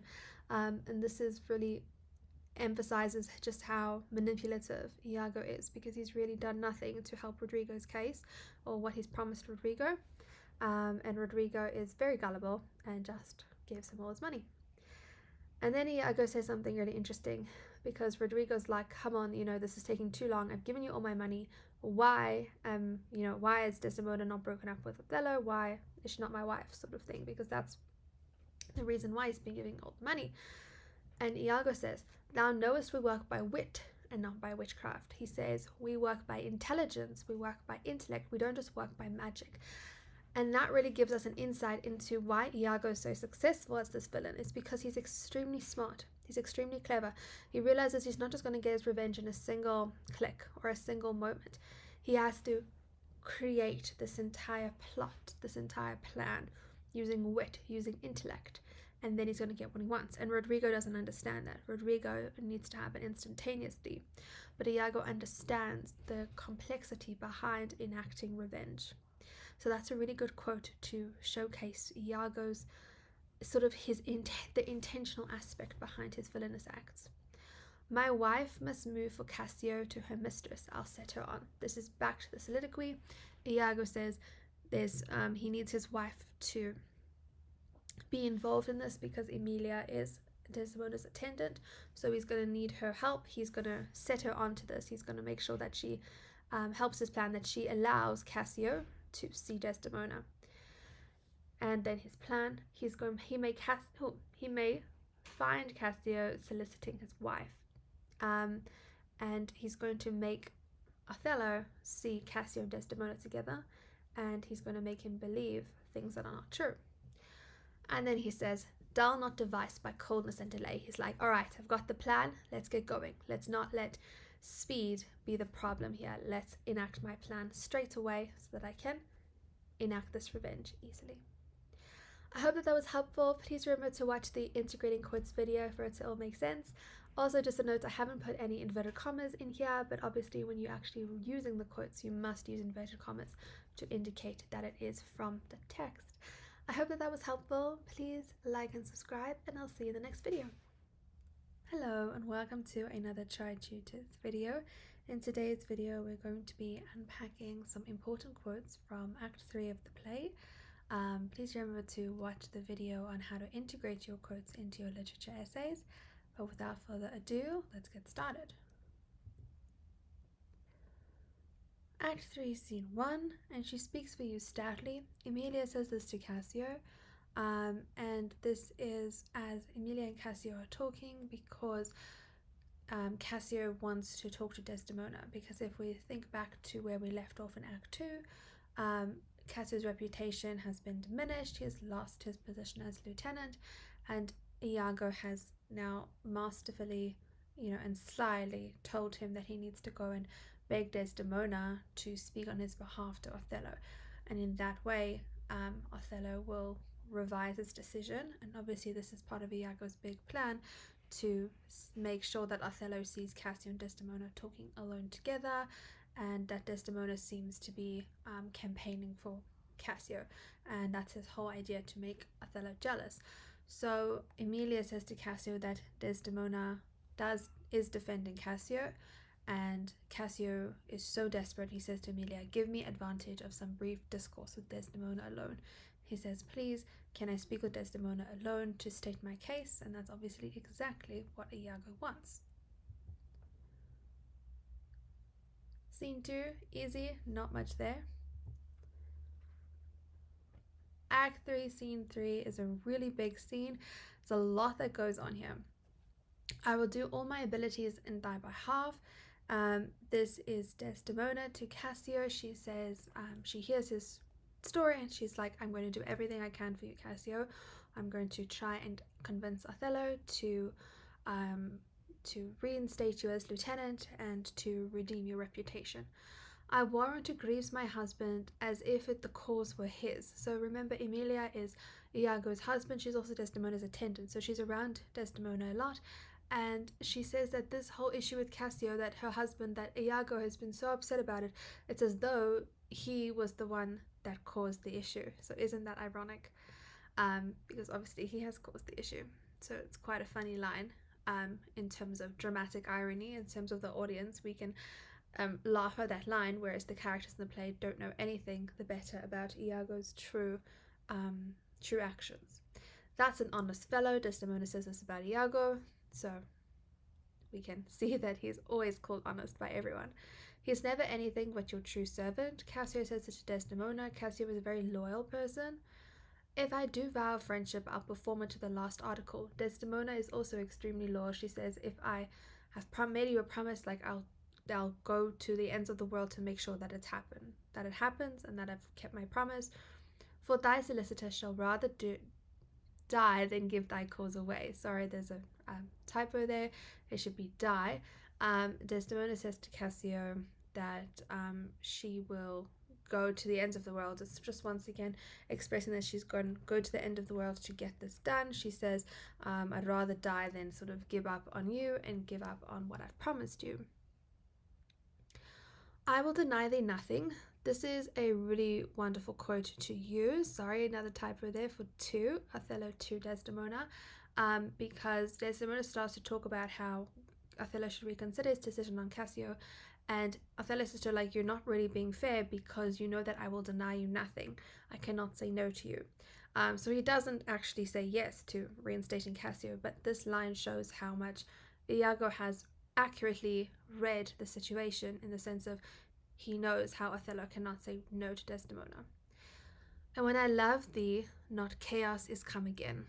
Othello says this about Desdemona. He says, when I stop loving her, then it's like the world has gone into chaos again. So everything has sort of retracted, and so this just shows the extent of his love for her. "But for satisfaction of my thought, no further harm." So this is Iago to Othello at the start of this very big conversation, where we're going to have Iago convincing Othello in the most sly and manipulative way that Desdemona is cheating on him and that he should be jealous. And it's so manipulative because if you look at the text, he doesn't say anything outright. So like this line, he says, "No, I'm not asking, like there's no ulterior motive in my asking, just like for satisfaction, I'm just curious. Like I'm not trying to question anything, I'm not trying to harm anyone." And this is when he's like insinuating perhaps that Othello should be jealous. "I know thou art full of love and honesty, and weight thy words before thou give them breath." Othello says this to Iago about Iago, and this is very true. He says, "Well, Iago, I'm going to take you seriously because I know that whatever you say, you think it through." So obviously the full of love part is inaccurate. Iago's not full of love at this point. He is manipulating Othello, but he does think through what he's saying because he is this very sly character. Othello says men should be what they seem. So Iago and Othello go on this whole talk about reputation when they're actually talking about this very important theme directly. And Othello says he wishes that men would be what they seem. He wishes that appearance reflected reality.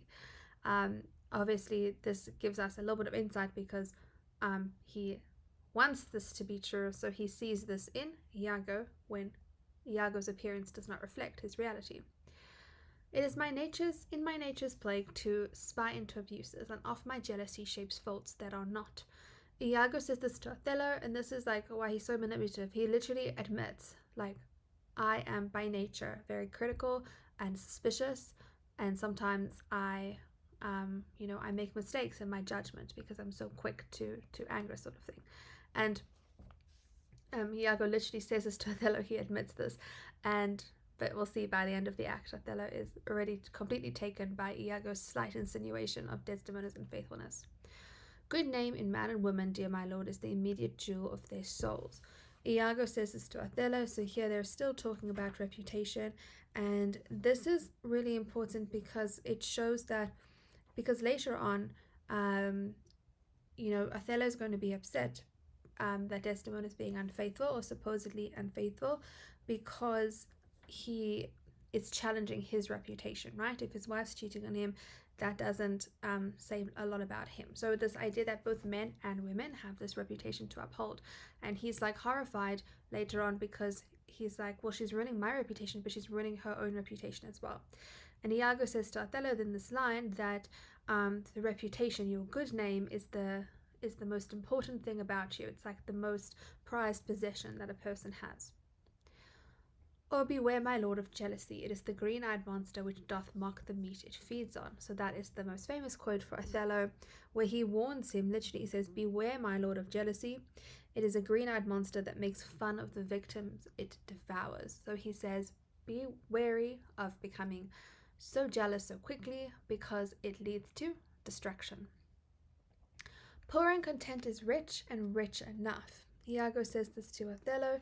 He says, the person who's poor and contented is rich enough. So he's using such a sort of reverse psychology in this interaction because he keeps saying these things which he knows Othello's not going to listen to.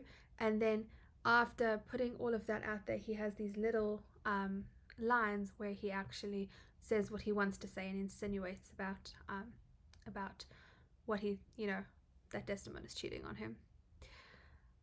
She had eyes and chose me. So at this point in the scene, Othello is still being rational. He's like, hold on a second. She had eyes. She is the one who chose to marry me. And he says, I'll see before I doubt. Notice how that's going to change by the end of the scene. He says, I'm not going to jump to any conclusions. Observe her well with Cassio. Iago says this to Othello. This is a really nice line to use. He suggests that Othello just observes how she interacts with Cassio and then he can make a decision himself. And that's the whole thing. Iago just gives these insinuations, or he gives these suggestions and recommendations, and Othello comes to his own conclusions, obviously as envisioned by Iago. I will not have your free and noble nature out of self-bounty be abused. Iago says to Othello, I don't want your free and noble nature, meaning like your trustworthiness, to be abused. I don't want you to be taken advantage of. And he reminds Othello she did deceive her father once, which goes back to Act 1 when Brabantio actually sort of warns Othello and says, careful, she might deceive you in the future. Iago brings it back to that. She deceived her father, she may deceive you. My speech should fall into such vile success which my thoughts aimed not. So once again, this reverse psychology and the irony. He says, I don't want, my words to have negative effect, which is obviously the complete opposite of what he really wants. This fellow's of exceeding honesty and knows all the quantities with the learned spirit of human dealings. Othello says this about Iago. He says he knows a lot about the world and that he's honest and he is a good sort of observer of people. So half of that is true. He is a good observer of people, but he's not doing it in terms of honesty. That we call delicate creatures ours and not their appetites. So Othello says this, and he says that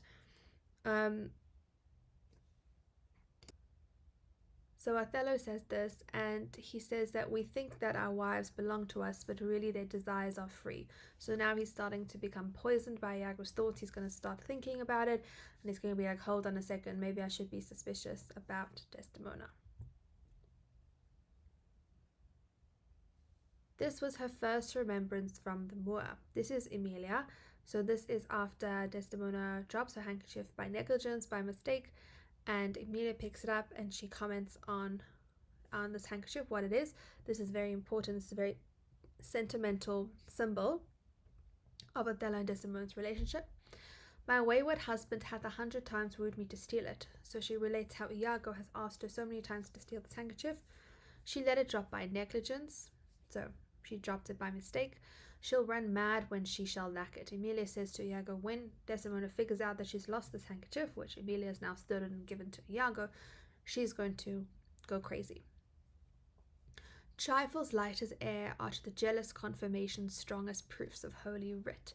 This is such an interesting line. Iago says, because now he has this handkerchief, he knows he has this tiny element of proof that he can use to prove, in inverted commas, Desdemona's unfaithfulness. And he says that even just like tiny wisps of evidence are proof enough to a jealous person. So now he's made Othello jealous enough that just a little piece of proof is going to convince him that Desdemona is cheating on him.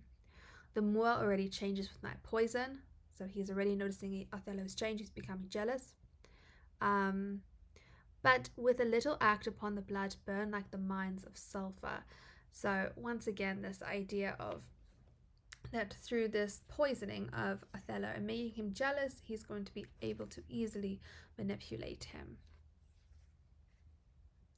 Thou hast set me on the rack. Othello says to Iago, like, now you have sort of made me tortured by these thoughts that you've given me. Like, now I can't stop thinking about it, and it's sort of going along, and it's getting worse and worse. What sense had I in her stolen hours of lust? So now he's sort of like coming to the conclusion that yes, Desdemona must be cheating on him. And we can see both at the end of the act, he's going to become extremely violent. So he's getting to that point now. He says Othello's occupation is gone. He says my career is over, because he's like, well, if she's cheating on me, my whole reputation's gone. My entire understanding of like who I am is gone. So, and this is a very sort of sad foreshadowing, because this is going to lead to Othello's career being over. And he's conflicted. He says, I think my wife be honest and think she is not. I think she's honest, but then at the same time, I don't think she is. Iago says to Othello, you are eaten up with passion. A really good line, because if you think about themes, passion versus reason, Othello turns from this reasonable individual to this passion-filled individual who doesn't make rational decisions. Strong circumstances which lead directly to the door of truth. And then Iago says, this may help to thicken other proofs. So this is when he says, okay, here's a little bit of evidence. I'm going to thicken other proofs for you. I'm going to show you these. And as he said earlier, because Othello's jealous, he's going to believe these little tiny pieces of evidence in inverted commas, because they're not really evidence. So he says there are these flimsy pieces of evidence, but altogether they're gonna make sense. I'll tear her all to pieces. So now Othello becomes extremely violent, and he's going to take revenge on Desdemona. Did I today see Cassio wipe his beard with? Iago says to Othello, I saw that Cassio was wiping his beard with the handkerchief that you gave to Desdemona. It speaks against her with other proofs. Iago says, well, that in itself is maybe not proof, but together with all the other things, like, we've been observing her, we've seen that she's like campaigning for Cassio to be reinstated. These all work together, and maybe this is convincing evidence that she's being unfaithful to you. And Iago is so smart. He says he makes everything Othello's sort of fault, or not fault, but his he puts it under his accountability. He says, let him command, and to obey shall be in remorse what bloody business ever. He says, I'll do whatever you say, Othello, because you're the one who's deciding all these like sort of negative acts. I will follow them, because I'm like your humble servant. Within these 3 days, let me hear thee say that Cassio is not alive. Othello says to Iago, within 3 days, I want to hear that Cassio is dead. Othello calls Desdemona a lewd minx, and then he says, I will draw to furnish me with some swift means of death for the fair devil. He says, I'm going to go and think about some ways that I can go about killing this devil, meaning his wife Desdemona. Scene 4. Desdemona says, tell him I have moved my lord on his behalf and hope all will be well. Desdemona says to tell Cassio that she has spoken to Othello about him, and hopefully he will be reinstated soon. Then she realizes that she's lost her handkerchief, and she says, I'd rather have lost my purse full of crucidos. So she says, I'd rather have lost like a purse full of money than lost that handkerchief. It was so important.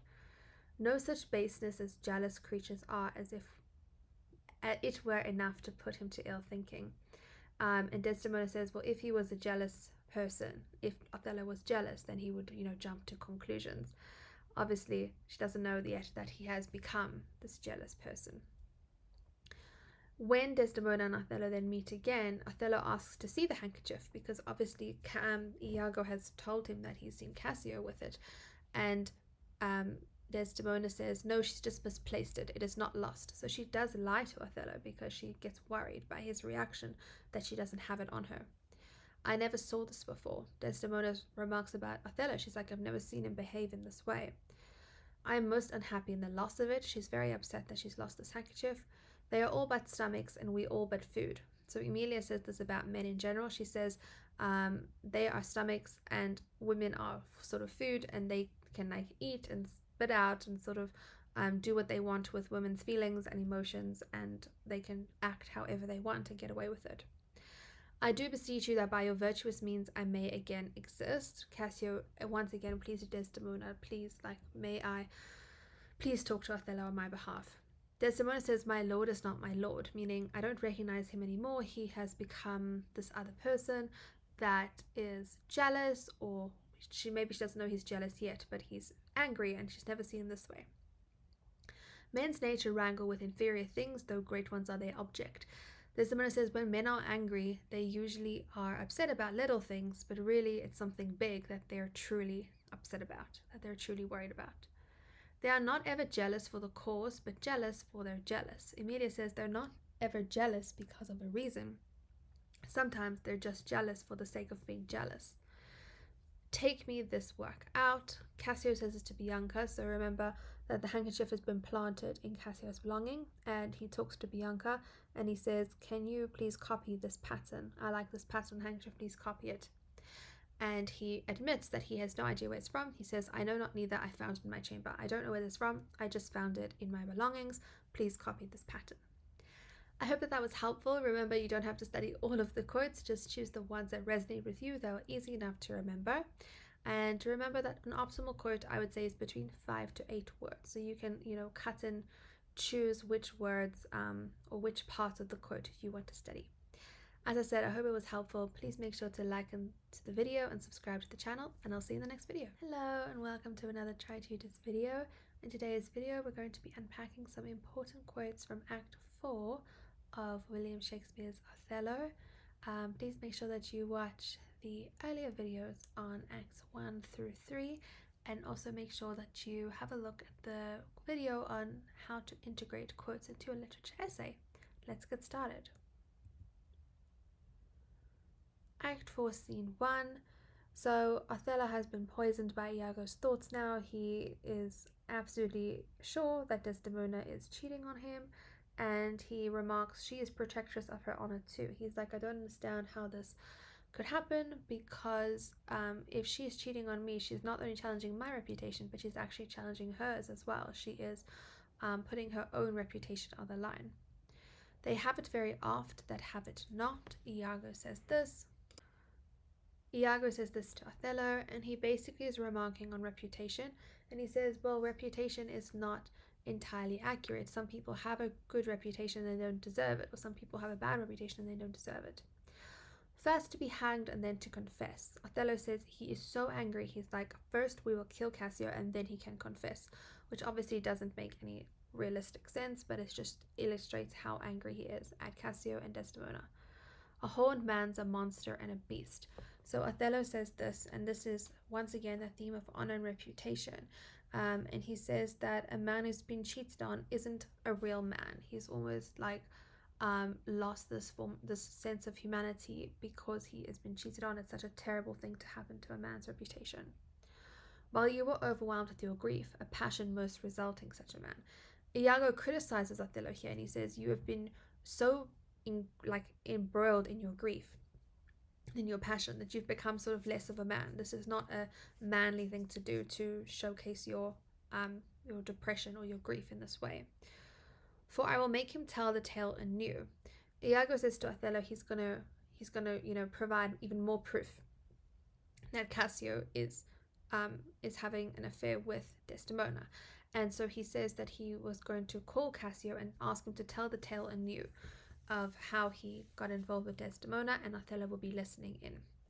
And Iago's big plan is that obviously he's going to not talk to Cassio about Desdemona because that has never happened, but he is going to talk to Cassio about Bianca, and we have a quote later on which explains why he's chosen to talk about her.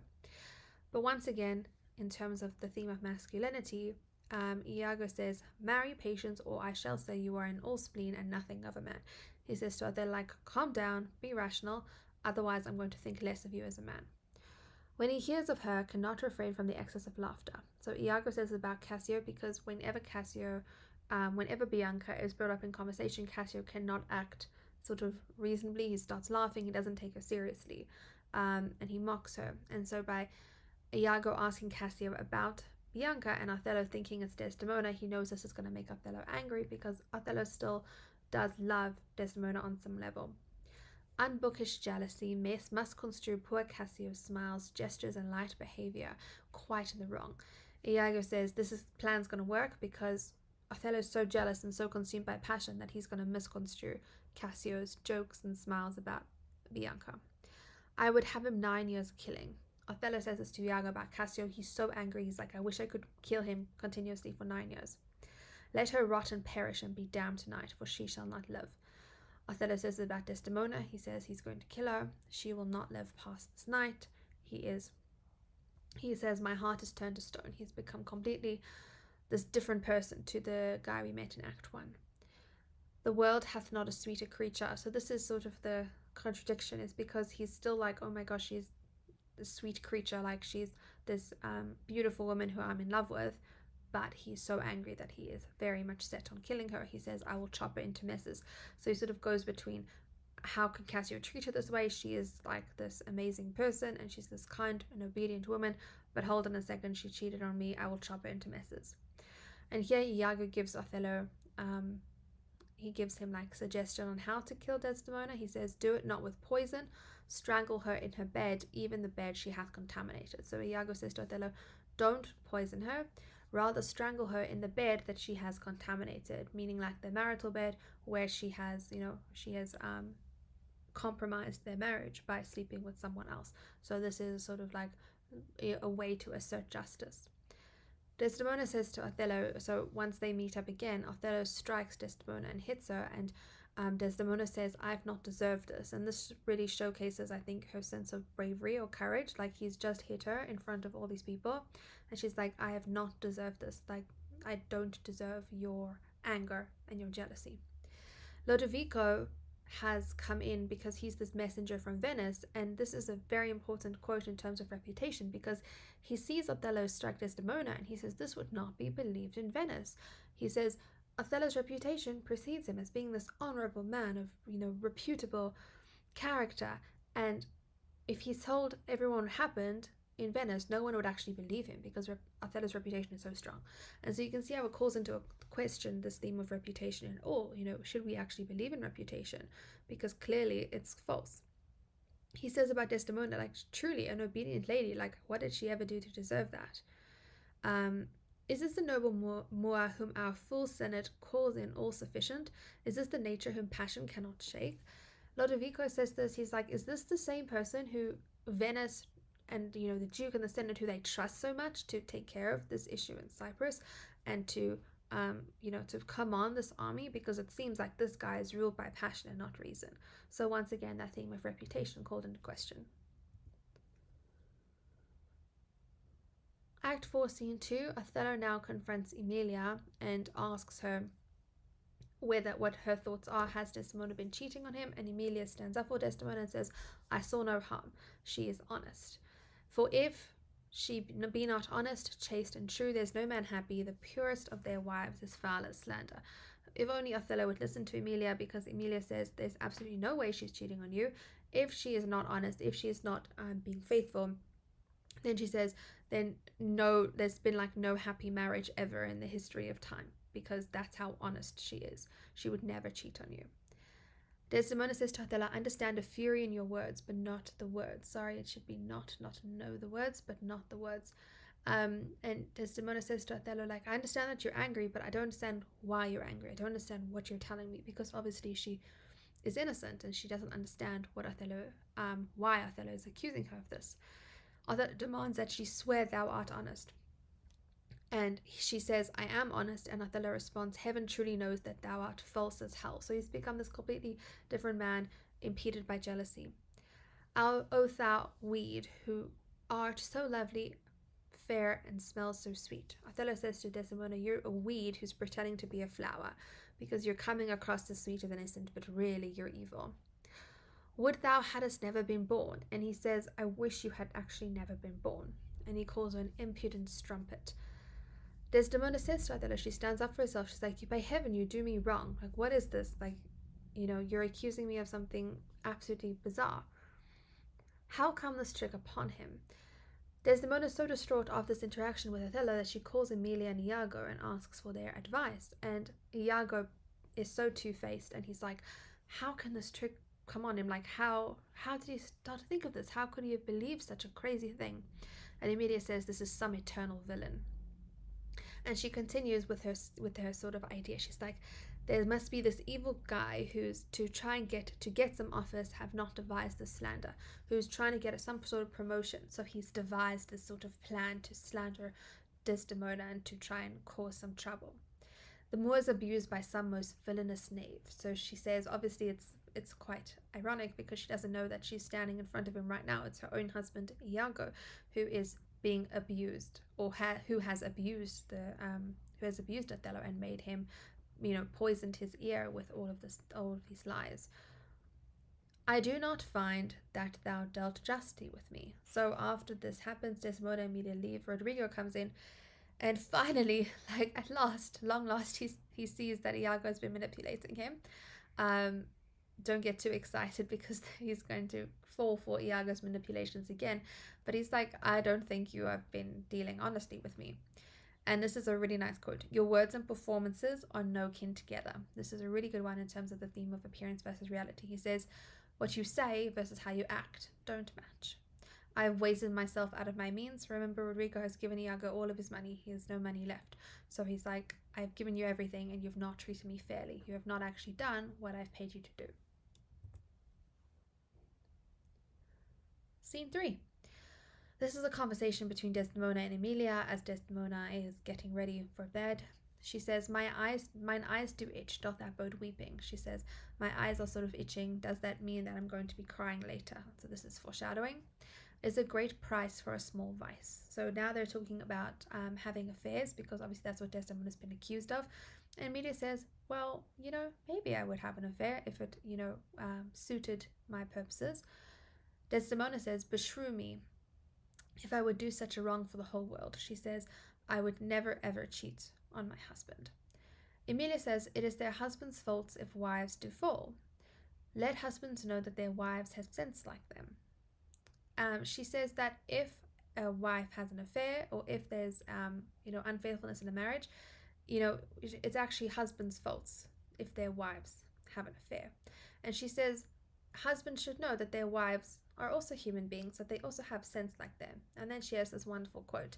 She says, and have not we affections, desires for sport and fragility as men have? Then let them use us well, else let them know the ills we do, their ills instruct us so. Emilia says, don't men should notice that women are also human beings? Don't we have the same desires? Don't we have the same sort of dreams and aspirations? And by that margin, don't we also make mistakes? And she says, well, if we make mistakes, or if we do something wrong, then they should know it's because their actions have prompted us to do so, or we have sort of followed their lead or how they have acted, and that's what has made us act in this sort of not in a bad way. The bad things we do are just things that we've learned from them. I hope that video was helpful. Please make sure that you like the video and subscribe to the channel, and I'll see you in the next video. Hello everyone, and welcome to another Tri-Tutors video. In today's video we're going to be unpacking some important quotes from Act 5 of William Shakespeare's Othello. Please remember to have a look at the video on how to write a literature essay, and also there's another video about how to integrate quotes. So going through these quotes, you'll be able to understand them in terms of what they mean and what themes and characters they apply to. But if you watch that video, you'll see how to select quotes to study and how to integrate them into your essay to make your evidence more meaningful. I've also done a model essay video for Othello where I've unpacked the topic and given you a sort of example or an exemplar of how you can go about answering that essay question. So I would advise that you look at those videos after watching this one. So Act 5, Scene 1. Fear nothing, I'll be at thy elbow, it makes us or it mars us.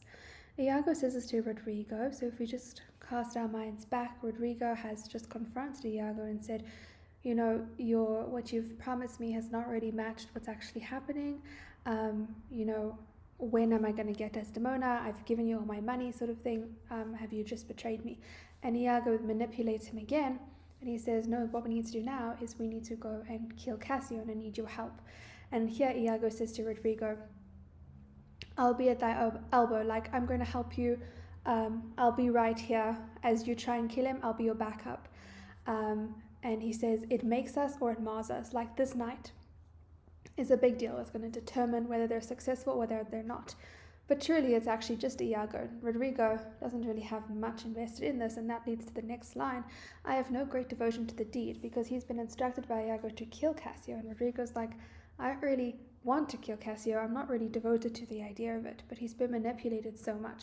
So that's a good quote to emphasize how manipulative, or the power of Iago's manipulation. Every way makes my gain. So Iago is such a mastermind that he's figured out that whatever happens tonight, in terms of if Rodrigo kills Cassio or Cassio kills Rodrigo, it's all to his gain. It's all to his benefit. Iago keeps his word. So Othello overhears some sort of disturbance, and he says, Iago's keeping his word. He's getting rid of Cassio for me, as they discussed. Brave Iago, honest and just. So whereas Act 5, Scene 1, Othello still has not recognized Iago's true nature. Thy bed, lust-stained, shall with lust's blood be spotted. So now Othello is planning on killing Desdemona. Well, he's been planning for a while, but now he's actually committed to the deed. And he says that he's going to kill her in their marital bed because she has, destroyed sort of their marriage contract. And so it's only fitting that she should die in their marital bed. A very valiant fellow. So Lodovico says this about Othello, once again emphasizing this theme of reputation and honor, which we're going to see comes crumbling down in Act 5, Scene 2, once, which is quite ironic because Othello's entire madness is about protecting his own reputation and his honor, and he's going to land up losing it as a result of this crazy jealousy and obsession with maintaining and protecting his honor. We did a very vain fellow. Oh, inhuman dog, this is Rodrigo, one of his last words as he dies. So he cries out, oh, inhuman dog. He's finally realized Iago's true nature. I do suspect this trash to be party in this injury. This is Iago about Bianca. He's got his way, he's very close to getting his way. Othello is killing Desdemona. He's got rid of Rodrigo. Okay, he hasn't got rid of Cassio, that's for sure. But he then ropes in Bianca, who is, if you remember correctly from previous acts, who is a prostitute who's in love with Cassio, because she comes running in, and he tries to blame the whole Rodrigo's actions on Bianca, even though no one really even suspects him at this point. He's still trying to pass off the blame and cause drama. Guiltiness will speak, though tongues were out of use. So this is still Iago talking to Bianca. I am no strumpet, but of life as honest as you that thus abuse me. This is Bianca, and she actually says this in regard to Emilia, because Bianca can be seen as a sort of contrast to Emilia and Desdemona, who are these virtuous, wealthy, or not wealthy, but maybe upper class women. And Bianca as a prostitute is maybe lower on the hierarchical class system. But she says, I am no strumpet, I am just as moral, just as virtuous as you are. And so that's a really interesting point, this theme of, once again, bringing up this theme of honor, theme of reputation, what your name says about you, who you are, and maybe it's not entirely accurate in terms of your title or your status being true to who you are. This is the night that either makes me or fordoes me quite. Iago. That's a really good quote because this is sort of the culmination of everything that he's worked towards. All of his different manipulation strategies have all culminated this moment, and he recognizes that either he's going to fail really miserably or he's going to be extremely successful. Act 5, Scene 2. I'll not shed her blood. So now Othello is actually in the bedchamber and he's going to kill Desdemona. But he says he's not going to shed her blood, and even though it's a really interesting sort of thing that's going through his head at the moment, because he still believes that Desdemona is good, and he does love her, and he thinks that she's pure, and that's why she has this idea like he doesn't want to shed her blood. But at the same time, he's 100% certain that he is going to kill her because he's been poisoned so deeply that he feels like it's an obligation at this point, like he's obliged to kill her, even though he maybe doesn't want to. She must die. I mean, that's very indicative of actually he does have a choice, but in his mind he doesn't, which is interesting. When I've plucked thy rose, I cannot give it vital growth again. Now this is a really important quote. It's sort of easy to gloss over it, but I think it's really significant because often you'll get an essay about, is Othello responsible for his own fate? Is he the one? Can we blame him for what happens to him? Or is his tragic demise his fault? Or is it Iago's fault? Or is it Cassio's fault? Who is it? Whose fault is it? And this, if you do want to prove, remember, you can try and prove anything as long as you have the right justification. That's what's so amazing about English. When you write an essay like this, you don't have to argue. You can argue for and you can argue against. And you can get good marks either way as long as you justify it appropriately. And so this quote is, if you ever want to prove that Othello is responsible or that he understands his actions, this is a great one, because he basically says that when I have killed Desdemona, I know that she's not going to come back. So he recognizes the finality of her death. And in that way, he is really aware of what he's doing by killing his wife and what repercussions that might have. And he can be held responsible. He's not, he is in a jealous rage, I think that's fair to say, but he is still aware of his actions and their consequences. And he can be blamed. So that's if you do want to prove that it's Othello's fault, then you definitely can use that quote. The sorrow's heavenly, it strikes where it doth love. This is once again his sort of mixed feelings. He's like, I sort of, I still love her, and then that's why his sorrow is so great, because he must kill her apparently. I would not kill thy unprepared spirit, nor heavens forfend. I would not kill thy soul.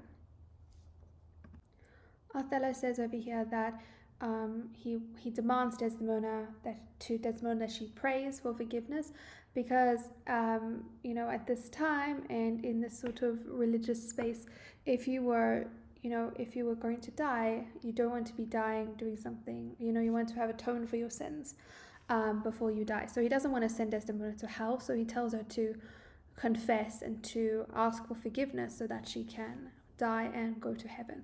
So he says he's not that bad, right? He says that he's going to give her this opportunity to pray. Why should I fear? I know not, since guiltiness I know not. Desdemona says this to Othello. She says, I don't know, I'm not guilty at all. I haven't done anything wrong. They are loves I bear to you. Desdemona says to Othello. She doesn't understand what she needs to be upset about, or what she needs to be asking forgiveness for.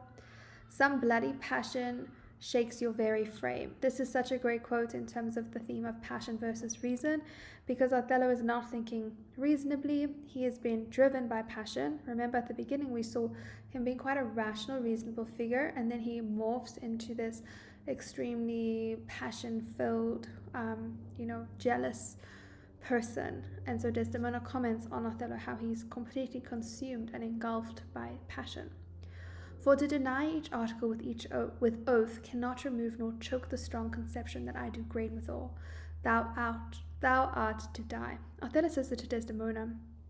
He basically says, even if you deny every single article of this, even if you deny every single aspect of the truth, or of what he thinks is the truth, he will still kill her. So even if she proclaims that she is innocent, he's still going to kill her. And that's the theme of fate versus free will, because we can argue that Othello does have free will in this instance. Like, he can choose. He doesn't have to kill her. He doesn't give her an opportunity to.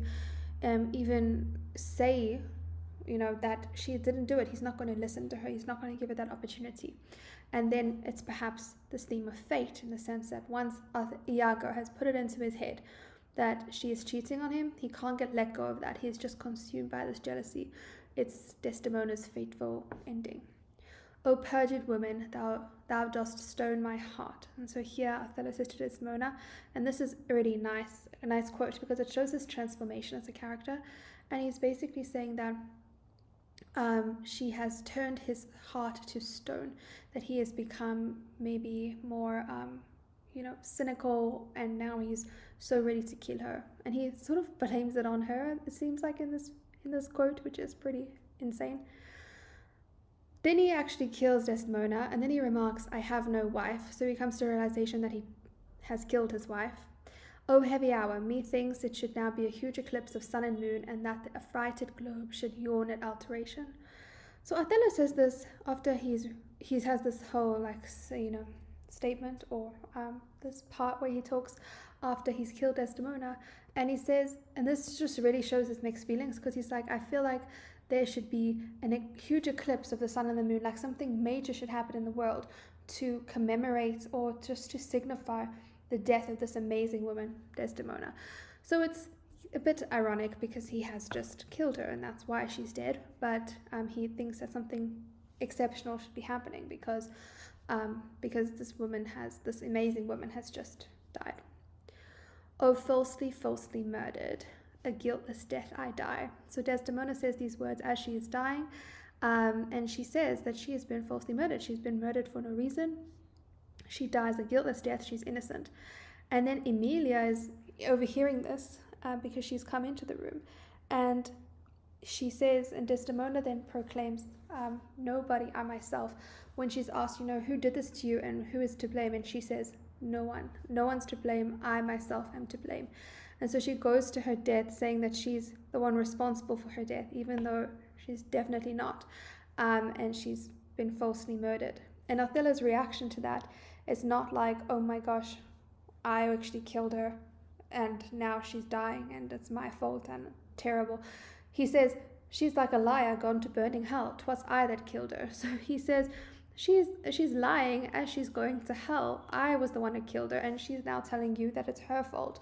Like, I killed her, she's a liar. So he's really still consumed by this rage. So he's sort of going from, feeling a little remorseful, but then he flips back very strongly to being extremely jealous and rage-filled and violent.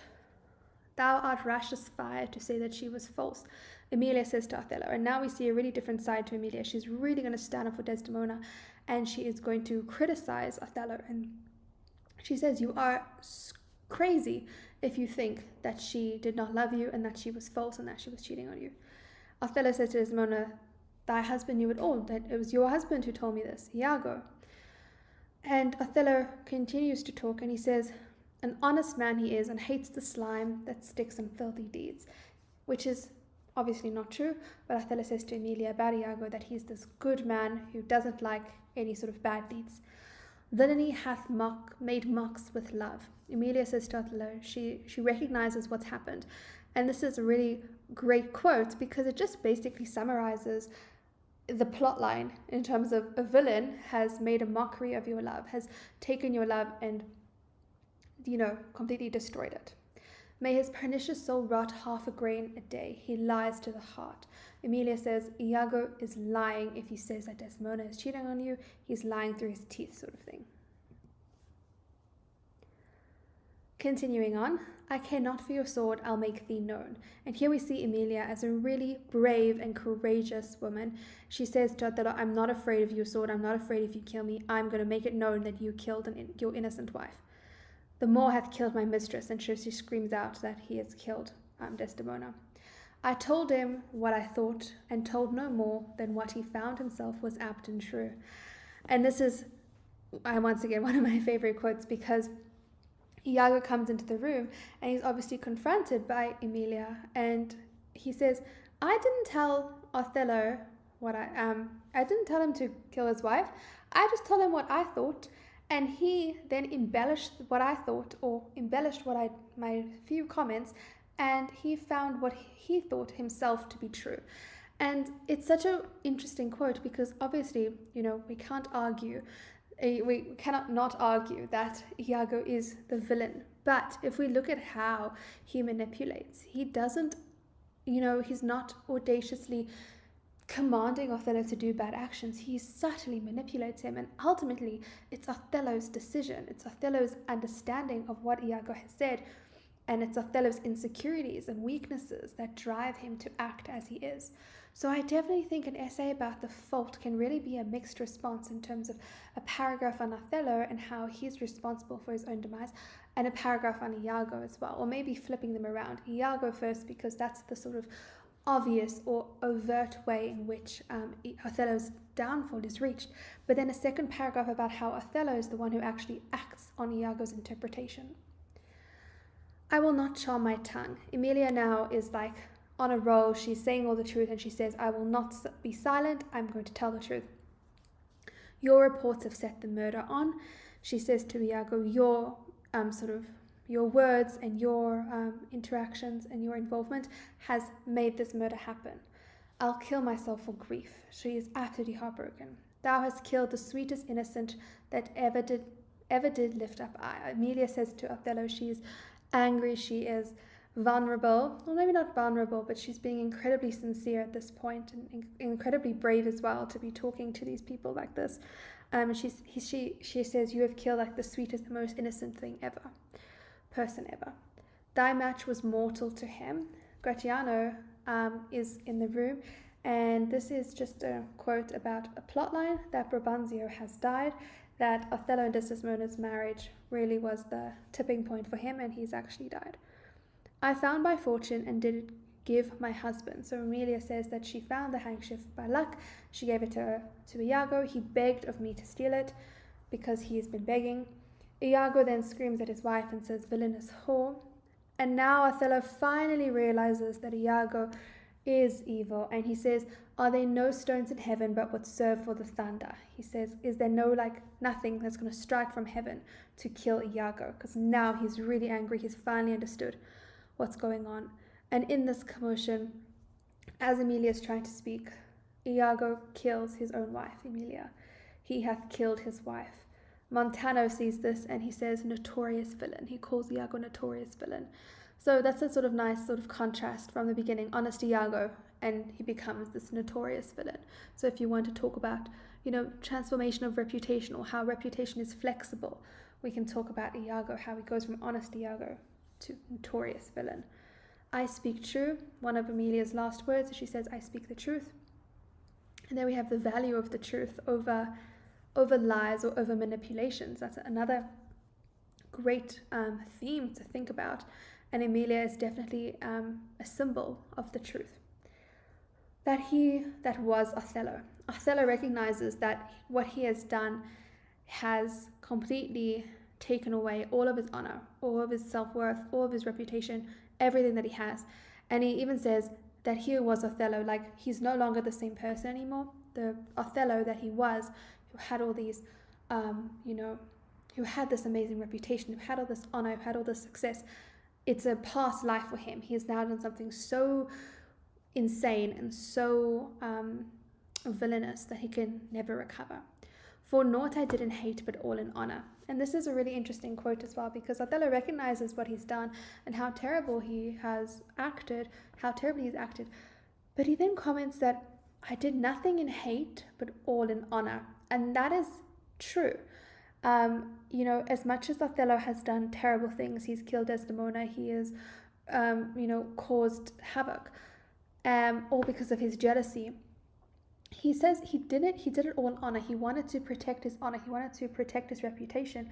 He was never doing it out of hate. And that speaks to sort of his mixed response with Desdemona. Like, he loves her, but he still feels obliged to kill her. And so it's a really interesting dynamic, and it calls into question, once again, this theme of honor and reputation.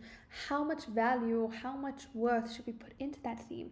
How much can we trust reputation and honor? How much, or what lengths do we go to in order to preserve it? How important is it? I never gave you cause.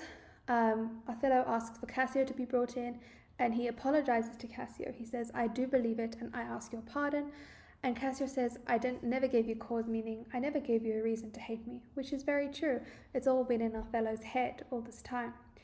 Your power and your command is taken off. Lodovico says to Othello, all of your military status, everything, it's, you have no power now. You have done something so incredibly inhumane. Set you down this. Othello then says, he has this sort of final speech, and he asks for them to write down the fact that he was, and as Cassio remarks later after Othello kills himself, he was great of heart. He says, please remember me for all the amazing things I did, for the amazing reputation, the honorable deeds that I did, and also of this, that the fact that he has ruined this all, but don't just remember me by the fact that he's caused all this commotion and he's killed his wife and he's resulted in many other deaths. He says, rather remember me for what I did beforehand as well. Don't forget about the good stuff that I've done, he's basically saying. And that's this theme of, once again, this reputation, honor keeps on going, even the legacy after death. He doesn't want to just be remembered for his failure, his one major failure. He wants to be remembered for all his successes as well. I hope that you found that helpful. Please remember to like this video and subscribe to the channel, and I'll see you in the next video. Hello and welcome to another Tri-Tutors video. In today's video we're going to be breaking down some important quotations according to theme and character for the novel Brave New World.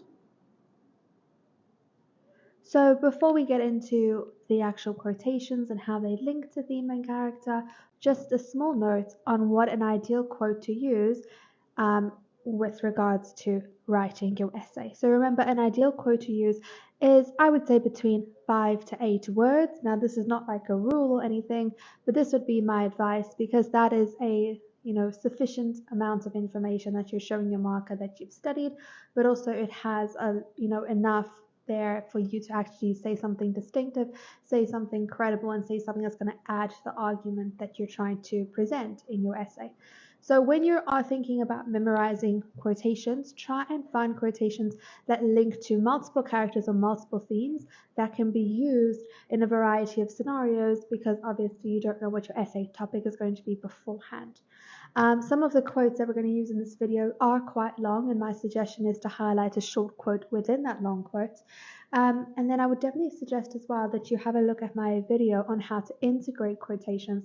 So once you have a good list of quotes, or even before you generate that list, understanding how to integrate your quotes and things like avoiding personal pronouns in quotations, because it's not going to sort of work well within the sentence. So make sure you watch that video when you are preparing your quotations, and also when you're working on integrating your quotes into your essay. So we'll start off with Bernard Marx, our protagonist, our main character in Brave New World, and a quote that is a really good quote that matches him and that encapsulates a lot of his identity, but also the reason why he makes certain decisions, right? It gives us that reasoning. A chronic fear of being slighted made him avoid his equals. So remember, Bernard is part of the alphas, but he is slightly different. And in this society, being different is not something that is celebrated. In this society, efficiency and uniformity are celebrated. And so this makes Bernard feel inferior. So this is seen, internally, he feels that he is inferior, but then also other people sort of maybe look down on him a little bit because he's not fitting within the societal parameters. And this is a really important aspect of his character and identity, because this prompts him to act against the society, which he does in a number of ways, but also in a sort of contradictory fashion, he's still trying to fit into the society. So there's this duality to this character, because as much as he's trying to go against it because he doesn't feel like he fits in, at the same time he envies those who are able to fit in. So really interesting character there with the duality, and depending on what you're writing your essay on, you can use either side to him, or you could use both sides to him. Next we have Lenina. I don't understand anything, she said with decision, determined to preserve her incomprehension intact. So this is a really interesting line, and Lenina is a really interesting character, especially as a foil to Bernard. So Lenina's is someone who fits in within the society, and she appreciates the societal parameters and the conditioning that has been put in place. So she is someone who revels in the system, in the systematic nature. And we see that when she goes to the savage reservation, she's absolutely out of her depth, and she's really struggles to deal with it and really struggles to comprehend it. So she, is feeding off the indoctrination that the conditioning has given her, and she doesn't want to think beyond that. She doesn't want to challenge the system. So the conditioning has sort of worked on her 100% as it was intended, as it's supposed to. Next, we have John the Savage. He had discovered time and death and God.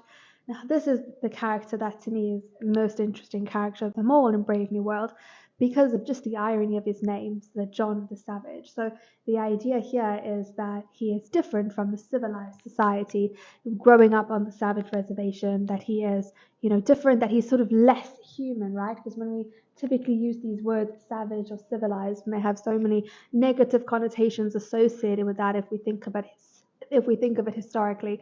But the way it's used in Brave New World has this ironic undertone, because the civilized community, they see him as a savage, but in reality, when we look at it, he is more human than any of the people of the civilized community.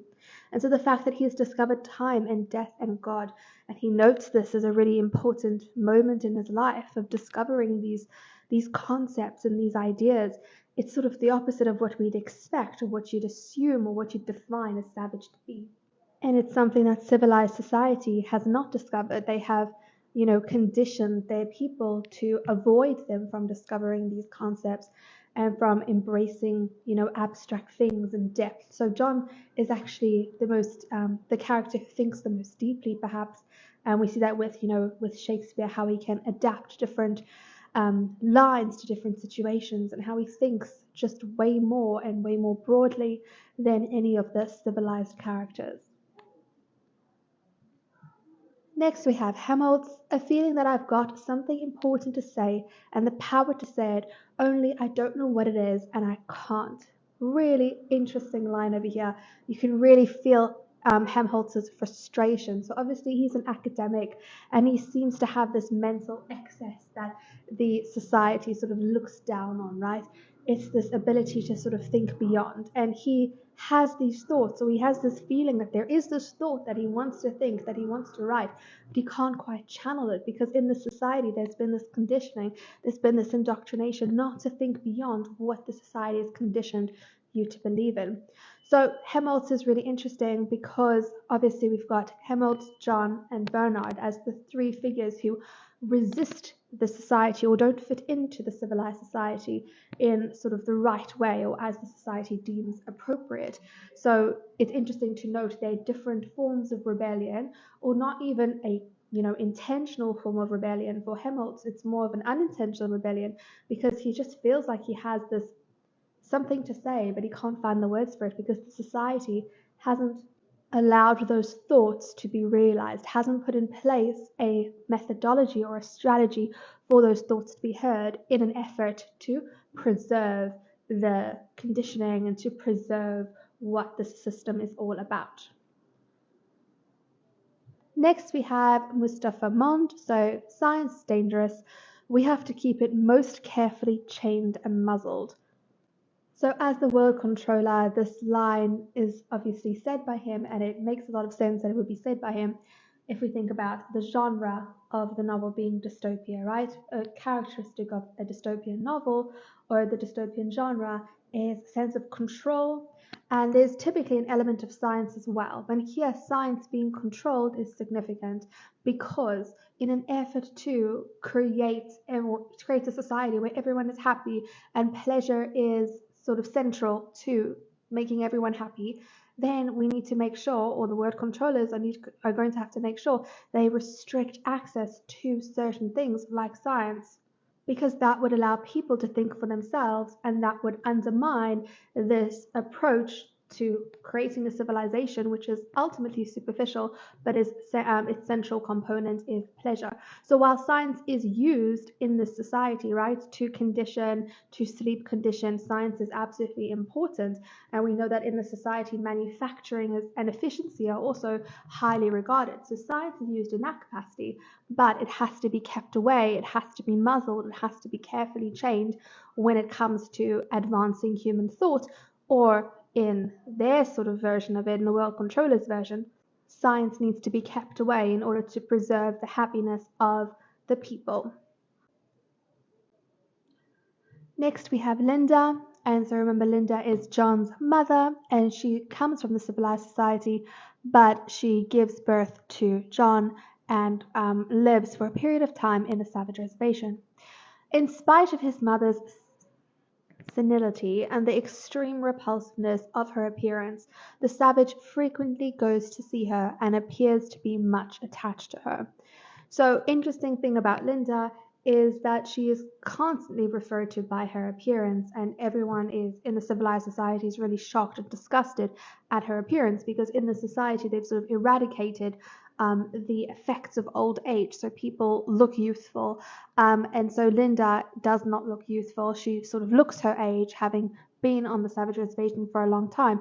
And so we can see the superficiality of the society. They don't consider human relationships to be that bonding, right? It's just sort of having a relationship in order to get the pleasure from it, but it's not really deep. And John and Linda's relationship is incredibly deep, this mother-son relationship that we would associate with sort of our world, right?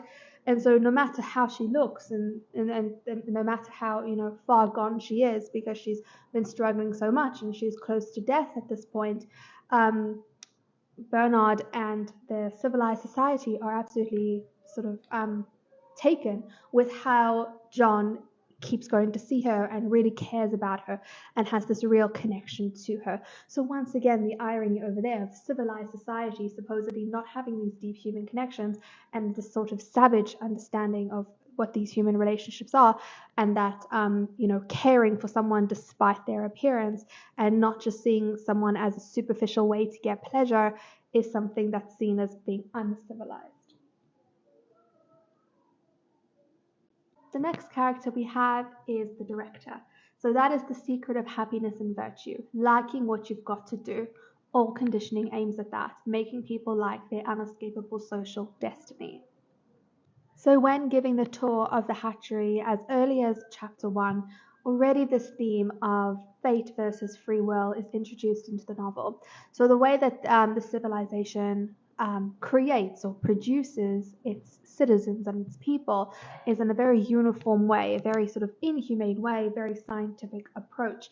And the idea is that they control how much oxygen the fetus has access to, so that it will produce people in different cases, in different classes of society. And the conditioning that goes along with that oxygen sort of deprivation or giving access to oxygen, the conditioning that goes along with that is designed to make people happy with their class in society, so that they don't question it and that they grow up to just follow in what they need to do and fulfill the job in society that they are supposed to do. So that's what the director says, and it's something that's going to link to a lot of the themes that we're going to talk about in the next couple of slides. But what we are already seeing is that in the society, the individual isn't really valued.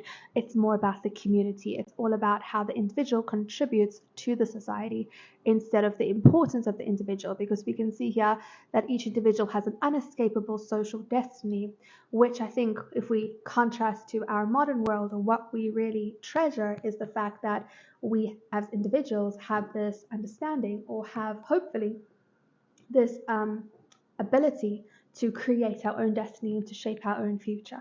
And so in the society, we see the contrast, we see the element of dystopia, where we have the individual only being seen as part of a group, not as something that's important by itself. Right, so moving on to our first theme now, dystopia, the failure of idealism. The world state's motto: community, identity, stability. No wonder those poor pre-moderns were mad and wicked and miserable. Their world didn't allow them to take things easily, didn't allow them to be sane, virtuous, happy. You couldn't have lowercase people wasting the community's time with the books, and that there was always the risk of their reading something which might undesirably decondition one of their reflexes. A love of nature keeps no factories busy. It was decided to abolish the love of nature, at any rate among the lower classes, to abolish the love of nature, but not the tendency to consume transport.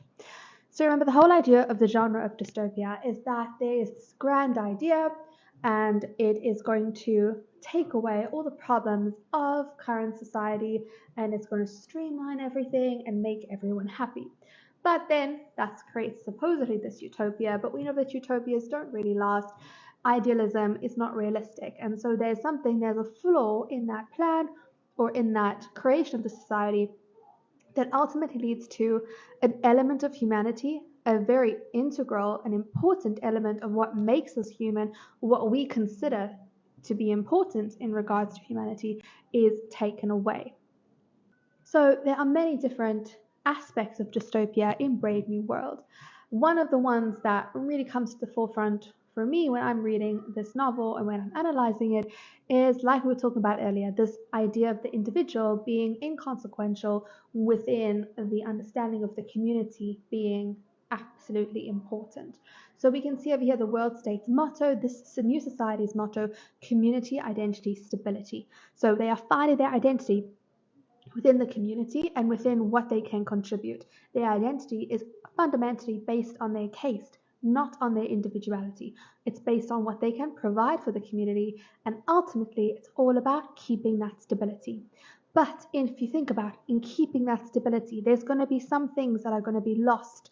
And so one of the most important things that is lost is free will, is the idea to think for yourself, is the idea to create your own destiny. Because in this society, we have these rules, or we have this conditioning that is going to psychologically manipulate people into believing and into actually acting and performing according to their certain case requirements, so without them having free thought or the ability to change their fate or to change their destiny. And obviously, a lot about changing the society and developing a utopia or dystopia comes with that indoctrination, or comes with some sort of propaganda. So we see over here, no wonder those poor pre-moderns were mad and wicked and miserable. The world didn't allow them to take things easily. So we see in this society, it's all about taking things easily. It's about being happy. It's about enjoying pleasure. But if we think about what makes us human, right? And yes, if you think about we are not just consumed all with happiness these days, right? And we're sort of these pre-moderns that this quote is sort of talking about. But if we didn't have all the sadness and all the melancholy and all the anger that we do sometimes feel, then we wouldn't actually be able to experience happiness in the same sort of definition. And so that's just something interesting to think about with dystopia, because dystopia or utopia aims to eliminate all negativity. But without having some negativity, positivity can't really be enjoyed. We see in this society, everyone is supposedly happy, right? And that's a quote that's going to come up later as well. Everyone's supposedly happy, everyone's supposedly having a great time, because no one feels any negativity, right? They just take so much to deal with that. But ultimately, that creates a superficial society, because that happiness cannot be sort of true happiness, because negativity has never been dealt with and has never been overcome in order to achieve that happiness. And so then we also see over here this conditioning and this manipulation and indoctrination, and there's that sort of scene where we see all of the people having a tour of the hatchery come, and they see lowercase children and babies being conditioned against enjoying nature, so having a negative connotation with that, negative association, because ultimately that doesn't help the community. They're supposed to be manufacturing, they're supposed to be in factories, so why would we want them to have the ability to read beyond that and to think more? Why would we want them to have the ability to be enjoying nature, or to be finding a connection with nature? So once again, it's the community over the individual. And then importantly, not the tendency to consume transport. So we want to make sure that these people, well, the director of the hatchery is trying to make sure that the babies that they are producing, or the citizens that they are conditioning, are not going to like nature because that's not going to contribute to the community and efficiency and progress. At any rate, it's going to be consuming transport, about being in the factories. So conditioning people, they don't feel like they want to revolt. They don't reject what job they have been given, what role they have been given in society. So we can see dystopia linked to individuality, but also linked to control and linked to the community being more important almost than the individual. And then we have our next theme, loss of individuality. Standard men and women in uniform batches, the whole of a small factory staffed with the products of a single Bokanovsky-fied egg. 12 of them ready to be made one, waiting to come together, to be fused, to lose their 12 separate identities into a larger being. So here we see the role of science within creating this dystopia is basically engineering numerous sets of twins so that everyone is produced in uniform batches.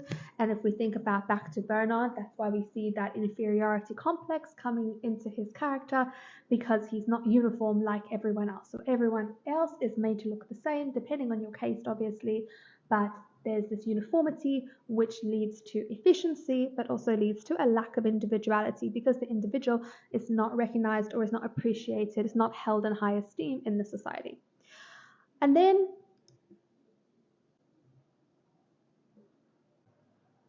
then this last quote is referring to the solidarity service, which everyone in the world state must attend once a week, where 12 people are sort of fused into one identity.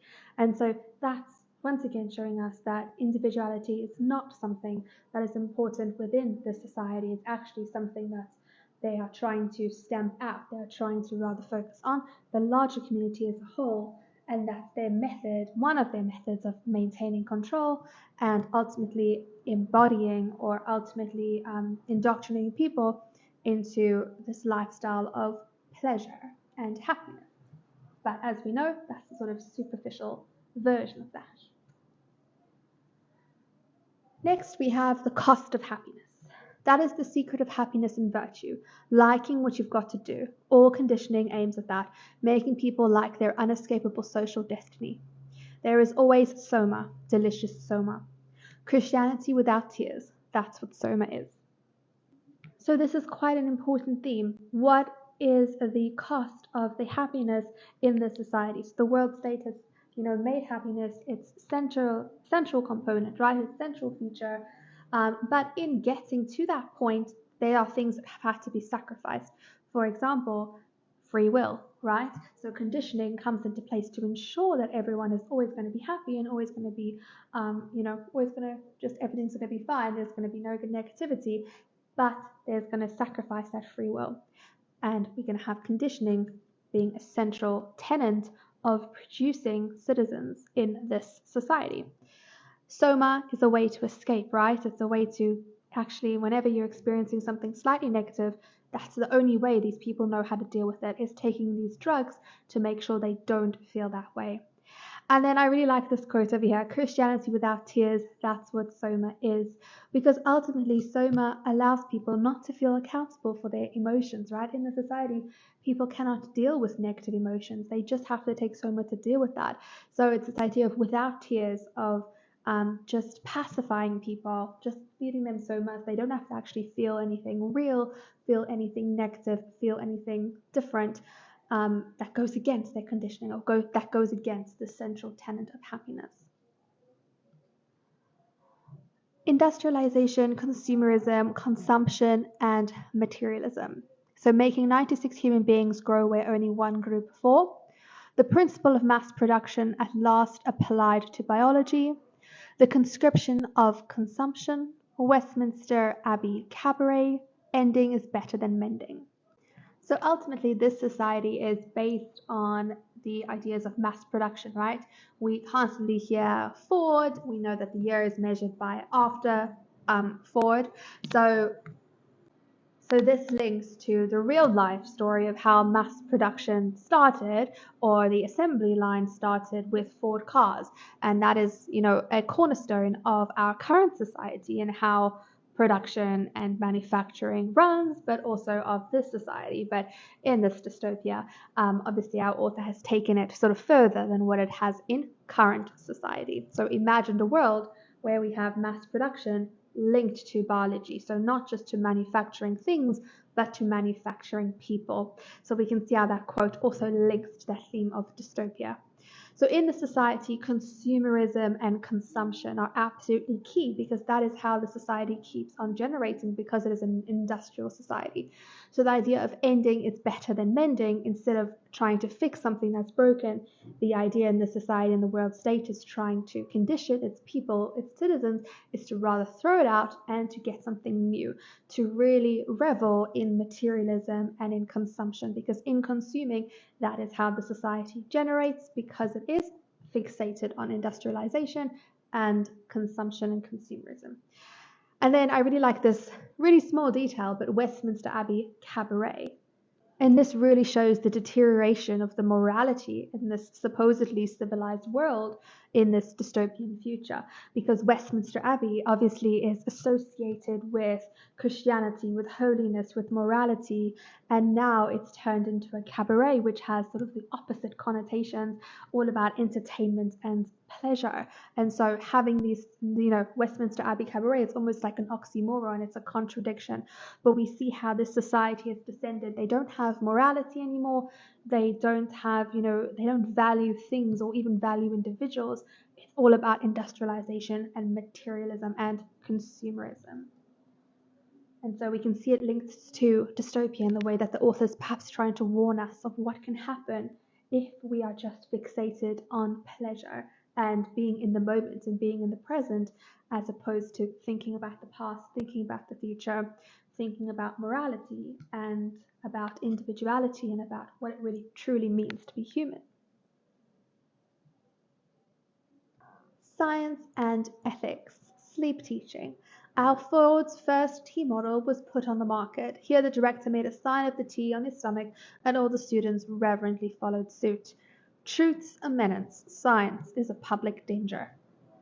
So here we are forced to sort of contemplate this really big question, which I think is a really current question. So as much as this book was written quite a number of years ago, it's still a very, topical discussion of the relationship between science and ethics. So ethics is a set of moral principles of things that we believe to be right or wrong. And so how can science be applied to our society in an ethical way? And is the world state applying science in an ethical way is the question. So we have the sleep teaching, right? We have this conditioning that happens. So using scientific research about how to condition people to believe certain things or to do certain things, but now using it as people sleep when they have no control over, getting this conditioning or not getting this conditioning, not sort of having an opt-out clause to this, but having it as a sort of prerequisite to forming a part of the society, right? Because this is done at the hatcheries. And Al Ford's first tea model was put on the market. So like we spoke about in the previous slide about industrialization, that's what this is all based on, this real life event on about Ford creating this assembly line and changing mass production forever. And then we also see the reverence that they have for Ford, and they call him Al Ford, which shows us that they really do revere him, really do honor and respect him, because it's by his principles of mass production that not only their production and their industry works, but also even how they are created and how they are brought into the world. And then truth's a menace, science is a public danger. So whenever you hear something along these lines, and this is something that I think we see in a lot of dystopian novels, but even we hear it, just living in the world, we hear it in current affairs. So whenever there's this claim that truth is a problem, truth can be, truth can be punishing, or truth can be dangerous, or science can be dangerous, then we've really got to consider, and we've got to think about the ethical role of science, but also who is in control of science, who is in control of truth, how is it perhaps being manipulated, what even is truth anymore. Appearance versus reality. That second dose of soma had raised a quite impenetrable wall between the actual universe and their minds. Bottled, they crossed the street. Bottled, they took the lift to Henry's room on the 28th floor. This idea of appearance versus reality really comes into a lot of novels, a lot of plays. This is a very common theme. And applied to this novel, I think this quote really encapsulates it a lot, especially with this word bottled. Because these people are so reliant on soma, what actually is happening versus what's happening in their heads, there's this difference, but ultimately they don't really seem to care about that difference, and they live in this sort of made up reality where they don't have to experience any negativity. And so here we have Lennon and Henry having a night out and then ultimately going up to his room, but they are so consumed in their soma, or in this pretended, or this reality that they've generated for themselves, that, the true reality, as it says, like the actual universe and their minds, are at odds. And so we get to maybe see, maybe there's some problem with the society, or maybe the society is, not as airtight as it may seem, because people are not actually seeing the reality of things. They're stuck in a made up appearance of things. Fate or determinism versus free will. So fate or determinism, this idea of your destiny being written in the stars, you can't change anything, this is how your life is going to be, versus free will is the idea that you have a choice, that your choices determine your destiny, determine your future, determine your life. Till at last the child's mind is these suggestions, and the sum of the suggestions is the child's mind. And not the child's mind only, the adult's mind too, all his life long, the mind that judges and desires and decides, made up of these suggestions. But all these suggestions are our suggestions. We proceed to rub in the lesson with a mild electric shock. They've had at least 250,000 warnings against solitude. So in this society, fate and determinism are central. Free will is essentially wiped out. And if a character, like we saw Bernard, thinking a little bit in terms of free will, thinking for himself slightly, like Helmholtz as well, we know there are consequences to thinking that way. And it's not supposed to be like that. It's not normal. And so here we see that this society generates and produces its citizens from when they are just being created, just when they're a child. They are conditioning them. They are making them believe things. And so ultimately, when they go into the world, they have a bank of thoughts, and they only choose thoughts from those suggestions that have been suggested to them. They cannot think for themselves beyond that bank of suggestions, or those bank of thoughts that have been delivered to them through this conditioning and sleep teaching. And so we see also the way that they will not stop at anything to condition people and to make them think of certain things. And obviously the excuse is, well, this is what's going to make people happy, right? If we just give them a certain bank of suggestions, we don't let them think for themselves, they're going to contribute positively to society, they're going to feel really happy, they're going to take soma. So that's the excuse, that's the reasoning supposedly, or the justification for it. But they're willing to rub in the lesson with a mild electric shock. And then we can just see the scale in this last quote. They've had at least 250,000 warnings against solitude. So all these people have millions or thousands and so many times being reminded of these things through this conditioning, that there's no possible way they could be thinking for themselves or thinking against what they've been conditioned to believe. And this particular example is against solitude, right? Against being alone. Because remember, for this society to function and to do well and to embrace the central tenets of the world state, it's all about community. It's not about the individual. Choice and freedom versus conditioning and stability. She was appalled by the rushing emptiness of the night. I don't understand anything, she said with decision, determined to preserve her incomprehension intact. You're claiming the right to be unhappy. The right to grow old and ugly and impotent, the right to have syphilis and cancer, the right to constant apprehension of what may happen tomorrow, the right to catch typhoid, the right to be tortured by unspeakable pains of every kind. Because our world is not the same as Othello's world. You can't make slivers without steel, and you can't make tragedies without social instability. The world's stable now. People are happy. They get what they want, and they never want what they can't get. They're well off. They're safe. They're never ill. They're not afraid of death. They're blissfully ignorant of passion and old age. They're plagued with no mothers or fathers. They've got no wives or children or lovers to feel strongly about. They're so conditioned that they practically can't help behaving as they ought to behave. And if anything should go wrong, there's soma. So this first line is referring to Lelena, and it's when Bernard is in the helicopter and he's talking about the night and looking, beyond into the emptiness of the night and reveling in it.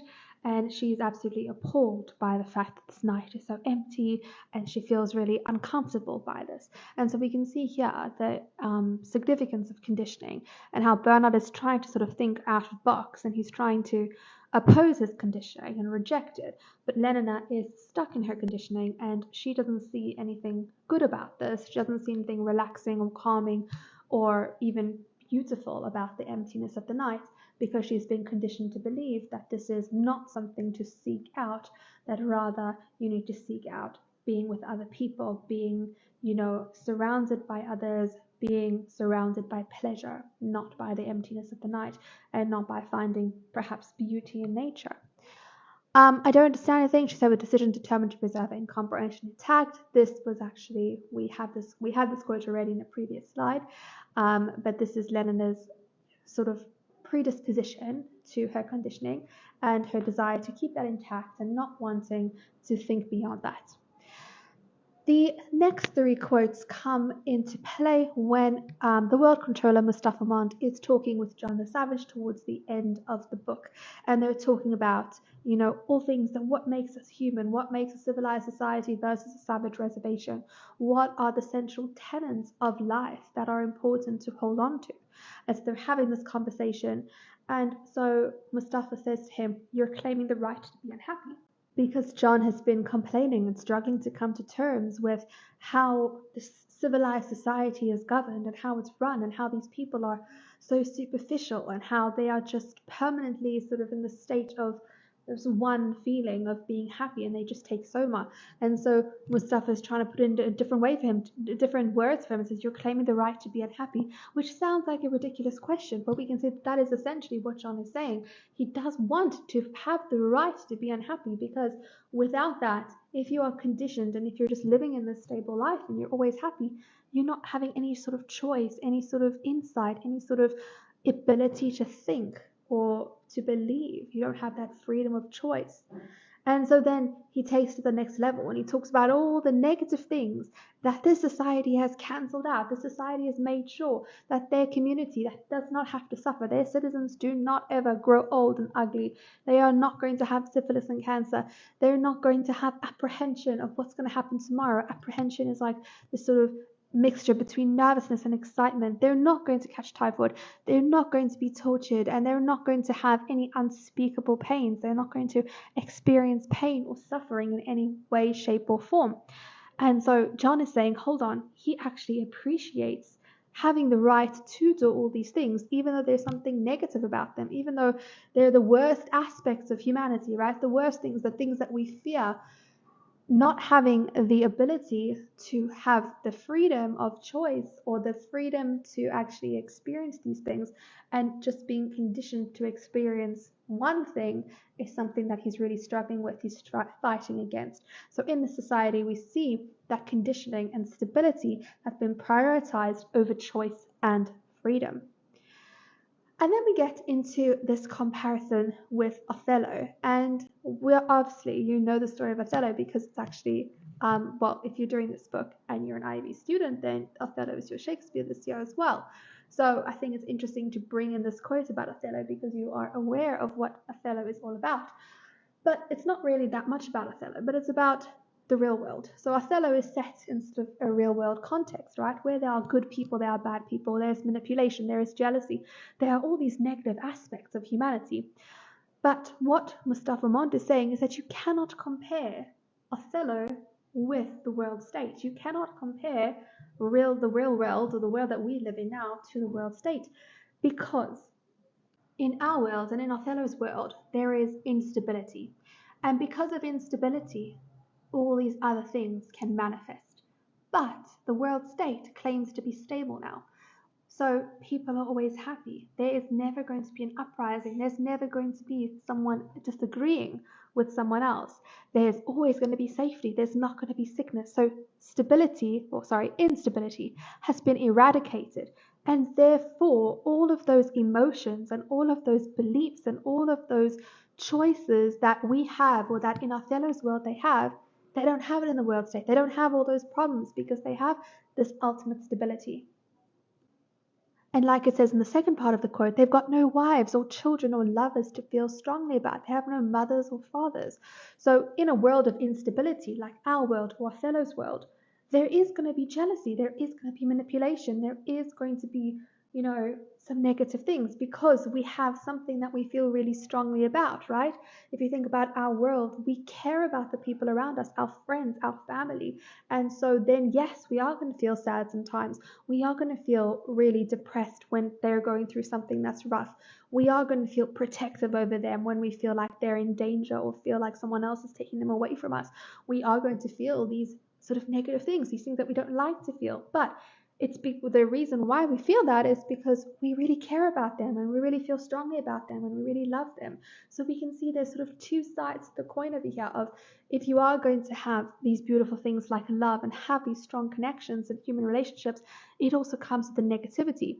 And that creates an unstable society, right? Because we don't know how people are going to react. We know people are going to react differently. We know that some people are going to be feeling really good in a moment, some people are going to be feeling really bad. In the world state, they've taken away that option, right? They've taken away that freedom.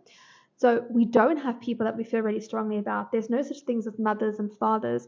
They are conditioned to be happy and to behave according to how they need to behave.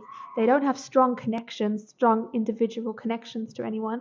And in that way, they are protected from all these negative associations or negative emotions that come into play when you are strongly connected to people or when you're in touch with your humanity. And if anything should go wrong, don't worry, there's Soma to take it away, to drown out any sort of negativity so you're in this permanent state of superficial happiness. Next, we have superficiality versus depth. So everybody's happy now. I'm free to have the most wonderful time. Everybody's happy nowadays. Getting rid of everything unpleasant instead of learning to put up with it. Mental excess.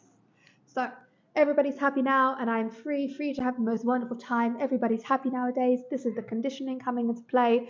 Everyone in the society and the world state believes that they are free because they are happy. And so they put these two notions side by side. But ultimately, as we've discussed, these are superficial. These are not actually, it's not really happiness in terms of our definition of happiness, right? It is a superficial version of it because there isn't any negativity to balance it out.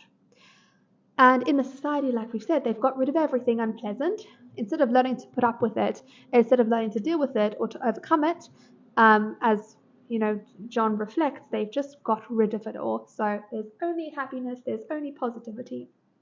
And mental excess, we spoke about when we speak about Helmholtz, this idea that he's thinking sort of a bit too much, and that could be problematic because that is going to, if he's going to think deeper, then it's going to push the balance and it's going to it could potentially jeopardize this sort of happy state that everyone's in.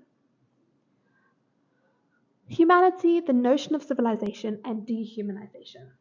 No air, no space, an under-sterilized prison, darkness, disease, and smells. And home was as squalid psychically as physically. Psychically, it was a rabbit hole, a midden, hot with the frictions of tightly packed life, reeking with emotion. To say one was a mother, that was past a joke. It was an obscenity. Civilization has absolutely no need of nobility or heroism. These things are symptoms of political inefficiency.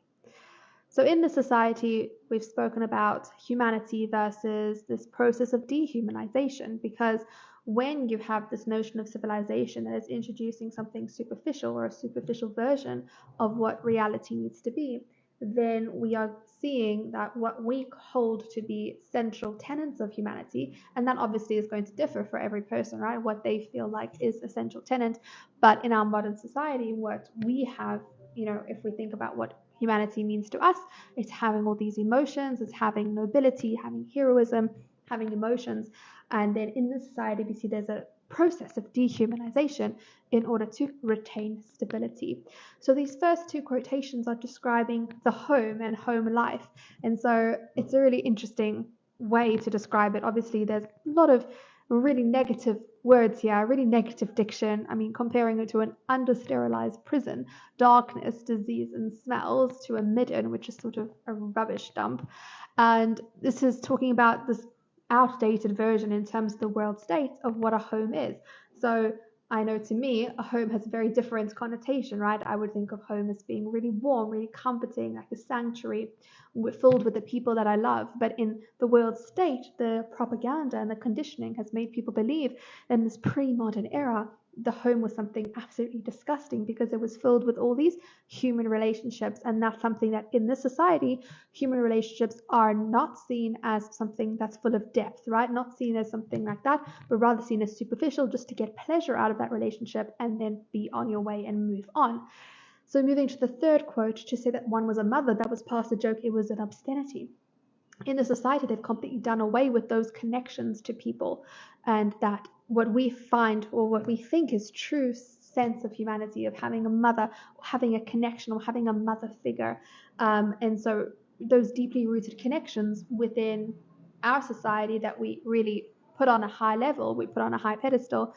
In the society, it's the complete opposite. They've done away with that in an effort to be efficient and in an effort to have a stable life, because ultimately having those deep relationships with people does create a sense of instability, because what happens if that person decides to do something different to what you expected? What if they go away? Then you're left with all these negative emotions. And then lastly, we have this sort of explanation of that this civilization does not need nobility or heroism. They don't need a hero figure like we have in Shakespeare, right? When we have this hero figure who goes against the system, because nobility and heroism are symptoms of political inefficiency. You would only have nobility or heroism if you can contrast it with villainy, with someone doing something negative, with something being inefficient. And so in the society, because it is stable, because it is efficient, or it claims to be that way, there isn't anyone who's going to be noble or heroic or different, because firstly, we're wiping out individuality in the world state, but secondly, there's no need for it because everything's stable and everything's good, so everything just runs smoothly. There's nothing to go up against. Therefore, nobility and heroism fade, and they become non-existent. Pleasure and pain. After those weeks of idleness in London, with nothing to do, whenever he wanted anything but to press a switch or turn a handle, it was pure delight to be doing something that demanded skill and patience, to escape further contamination by the filth of civilized life, hitting himself with a whip of knotted cords, orgy of atonement. So these quotes are all referring to John the Savage of after his experience in civilized London, and he craves a different lifestyle, and he goes to stay in this abandoned lighthouse, and he is so excited to actually be doing things and physically actually acting, even though it's hard work, even though it's hard labor that he's doing. He is appreciative of it, because after weeks and weeks in a civilized society where you just have to press a button, there is no pain. It's just pure pleasure. It's just really convenient. Convenience is key in this civilized society of the world state. He actually demands something, or he requires something, or he really treasures this physical work that he's doing, something that requires skill and patience, and is actually, he feels more connected to himself, connected to nature, connected to his humanity, of actually doing something instead of just pressing a button. And he looks towards actually the extreme, because of how he has been conditioned in the savage reserve, is through this idea of sacrifice, right? And through this idea of experiencing pain in order to feel good about oneself, or to feel morally at ease.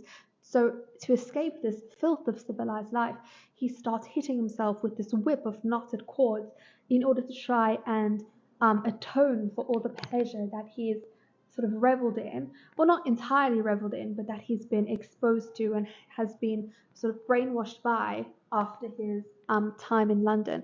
And so we see this complete shift, and this is why when the news agencies all come, they're just fascinated by John, because he seems to pursue something that they've been conditioned not to pursue. He's pursuing pain, and so we can see that pain is so heavily associated with humanity then? And so something else that the world state doesn't have is it doesn't have this link to pain. It doesn't have any suffering. And so that's why these people are fascinated by it. And so you need to be thinking then to yourself, what is humanity, and is humanity linked to pain or linked to pleasure or linked to both? What is a truly whole person? Is it someone who can experience only pleasure, someone who can experience only pain, or is it this combination of pleasure and pain? The role of knowledge and the focus on the present. There were those strange rumors of old forbidden books hidden in a safe in the controller's study. Bibles, poetry, Ford knew what. Our library, said Dr. Gaffney, contains only books of reference. If our young people need distraction, they can get it at the Feelies. We don't encourage them to indulge in any solitary amusements.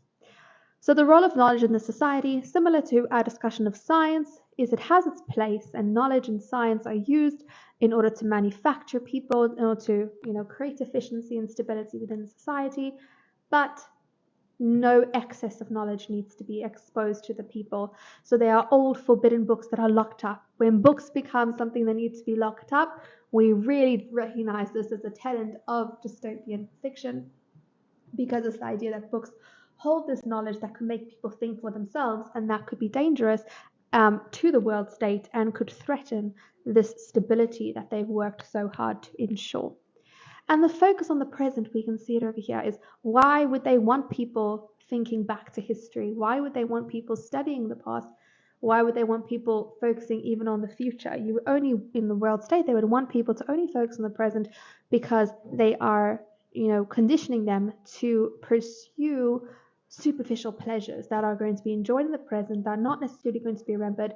They are focusing on the superficial physicality of a person instead of making them or wanting them to think beyond that. So wanting them to think of what the world could be or what the world was, and to make critical decisions or have critical thoughts about the role of the past, the role of the future. So a people are quite more controllable if they're only focusing on the present than if they have knowledge of the past and the future, and if they have insight and the ability to critically think. And lastly, rebellion against totalitarianism. But I don't want comfort. I want God. I want poetry. I want real danger. I want freedom. I want goodness. I want sin. So this is what John says towards the end of the novel, once he's experienced both life in the savage reservation and also in the civilized world state. And he wants a life against totalitarianism, against a centralized society where everyone has to serve one particular version of reality.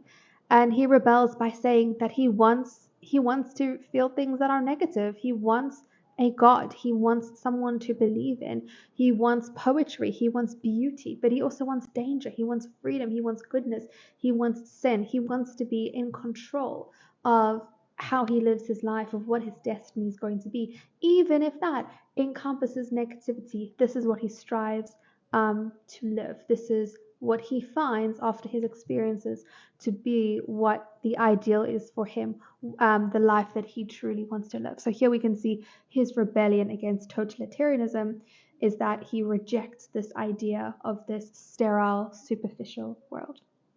Thank you so much for watching. I really hope that you found that video helpful. Please let me know in the comments if you would like any more videos on Brave New World and what content you'd like me to cover in those videos. Please remember to like the video and to subscribe to the channel, and I'll see you in the next one. Hello and welcome to another Tri-Tutors video.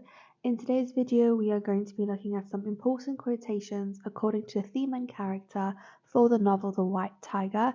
Now, there are obviously loads of great quotations that you can study, that you can memorize and include in your essay. I've just picked out a couple of my favorites that I want to talk to you about and go through which character they refer to, which theme they refer to, and how they can really elevate a paragraph that's based on that theme or character that's connected to the argument you're trying to prove.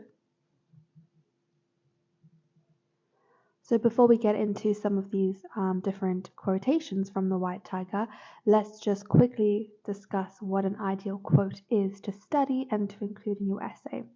So an ideal quote is somewhere between 5 to 8 words long. It needs to be something that is distinctive, so not something that's just sort of that you could say in a very pedestrian way. It needs to be distinctive, it needs to be memorable directly from the text, obviously. A good quote is not going to have too many pronouns in it because you want to integrate it quite seamlessly into your answer. I do have a whole video on how to integrate quotes. I definitely suggest you have a look at that before making your quotes list and studying it. Remember, if you are making a quotes list, make sure that your quotes are versatile, that you can use them not just for maybe one character, but for one character and a variety of themes, perhaps, or even multiple characters, so that you are learning one quote, but it can help you in multiple different situations. So in this video, we've got some long quotes. You don't have to study the whole thing. You can just decide what aspect of the quote maybe you'd like to study. There also are some quotes with pronouns that may be in the wrong tense as well. But you can pick and choose what you think is going to serve your purposes best. Everyone has a slightly different style, but I definitely suggest you watch the video on how to integrate quotes because that's one of the most important factors in scoring well in your literature essay. So let's get into the characters, the themes, and the matching quotations. So first we've got our main character, Balram. So I'm just going to go through the quotes and explain to you how they connect to him. If anyone knows the truth about Bangalore, it's me. So we hear this whole story from Balram's perspective, and I think it's fair to say he's quite an unreliable narrator, but he certainly thinks a lot of himself, and he does think that he knows the truth, and he can paint a picture of being born into a lower caste in India, what that means for your life, what that means for your destiny, what it means to be an entrepreneur. And he's quite interesting as a narrator because, yes, he's certainly unreliable the way he defends all of his actions and paints himself as being, in the right the whole time. Even when he's in the wrong, he paints himself as being in the right. But what's really interesting about him is he gives a voice to a group of people that are usually voiceless. He gives a perspective, he gives a story that is not often told. Usually you have the people in positions of power telling the story, talking about politics, saying how things are, even commenting on the working class people. But here you have someone who's actually come up from those lower classes into the upper classes, and so he feels that he has this great perspective to give about India. And obviously this whole book is written as sort of this letter or this message to the Chinese premier, and his story is supposed to be emblematic of an ordinary Indian person's life and life trajectory. I don't just swear and curse, I'm a man of action and change. This is very true about Balram. He doesn't just sit quietly and accept his fate, accept his destiny. He is a man of action and change. He claims he's a self-taught entrepreneur, which is theoretically true. He has taught himself all the skills he needs to build a business and to be a man of action and change. You, young man, are an intelligent, honest, vivacious fellow in this crowd of thugs and idiots. In any jungle, what is the rarest of animals? The creature that comes along only once in a generation. So this is where we get the title of our book and also the name of Balram's taxi company at the end of the story, the white tiger. The white tiger is a rare animal, comes about once in a generation, is something exquisite, something different, something special and unique, and that's what Balram is told that he is when he's young, and he really clutches onto this idea that he is different, that he is unique, that he deserves a better life, and he manifests that and makes that a reality. He just stood there gaping at the fort, just the way his mother used to. He is going to come to nothing good in life. So Balram's family, we see that his grandmother does not have a good perspective on his mother. She wants Balram to work so that he can make money for the family and send back paychecks as is traditional. His father does want more for him. We're going to discuss that a little bit more. But we see over here Balram acting differently as a child, staring at the sport, looking beyond what other people are looking at. So we see that sort of element of being the white tiger. It looked like the most beautiful sight on earth, sort of relaying that point again. He claims he's not an original thinker, but an original listener. And this is one of Balaram's strengths and part of the reason he gets to be where he gets to actually do things that he does and move away and advance in society, um, is that he listens. So when he's working at the tea room, he's listening to conversations. When he first gets to Bang to Bangalore, he is listening to conversations, understanding what the lay of the land is, understanding what he needs to do in order to succeed in that environment. And so, as much as he's a man of action and change, he's also a very, very keen observer and listener, and that's what leads to his success. From the darkness to Delhi. So we have this metaphor constantly of comparing India to having dark sides and light sides, in the sense that the darkness is sort of working class environment, lower caste born into that environment, and that's where Balaram's from. And then Delhi and the light is sort of seen as where the upper class people live their lives, which is a totally different sort of reality. It's almost like they exist in two very separate bubbles.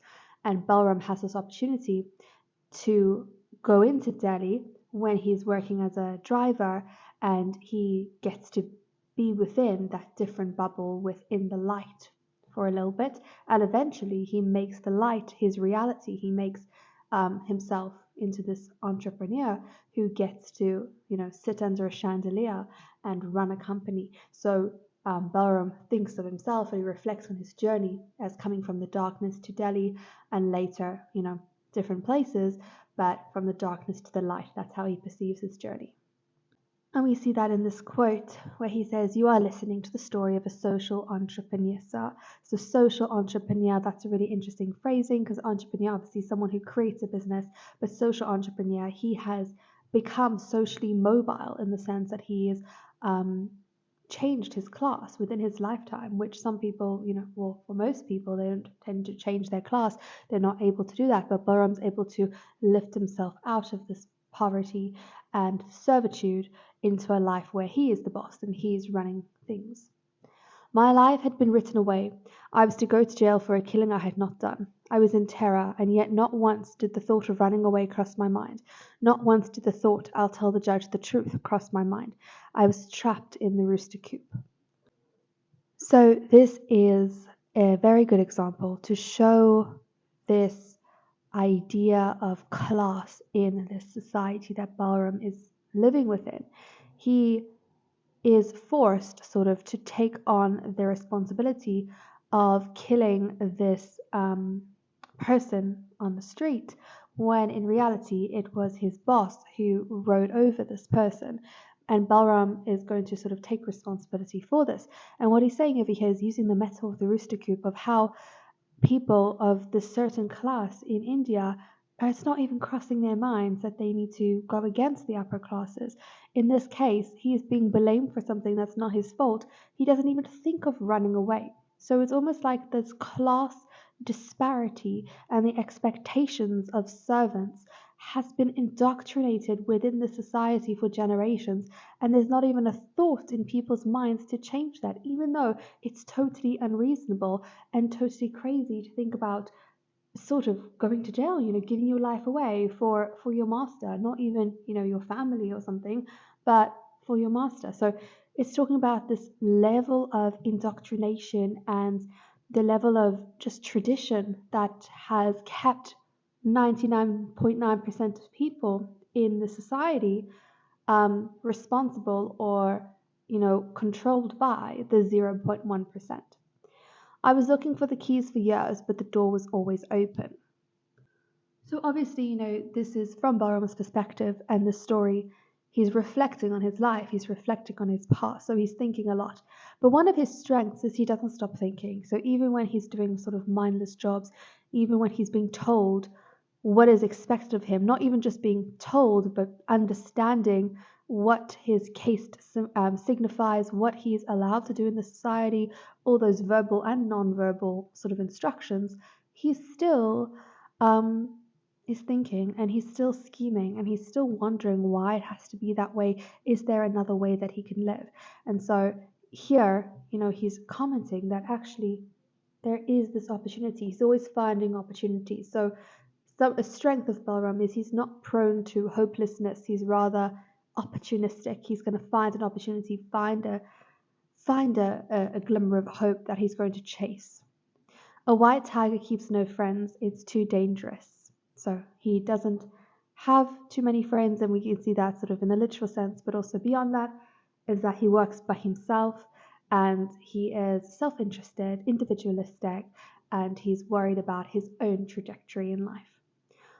All I wanted was the chance to be a man, and for that, one murder was enough. So here we can see the extent of class disparity and how for Balram being a servant means that he can't even be a man. And obviously this is not talking about the literal form of a man, but the figurative association of what a man implies is sort of a person with honor, with self-respect. And so for Balram, he doesn't see his life as being a servant as him encompassing honor, self-respect.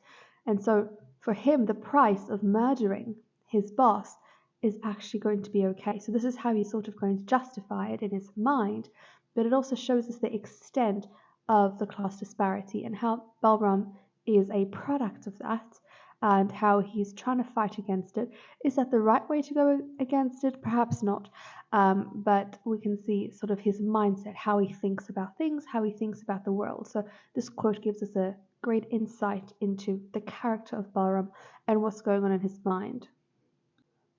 He claims that he's a first gear man, so he believes himself to be quite a good person, quite a good man in terms of his skill, in terms of his morality.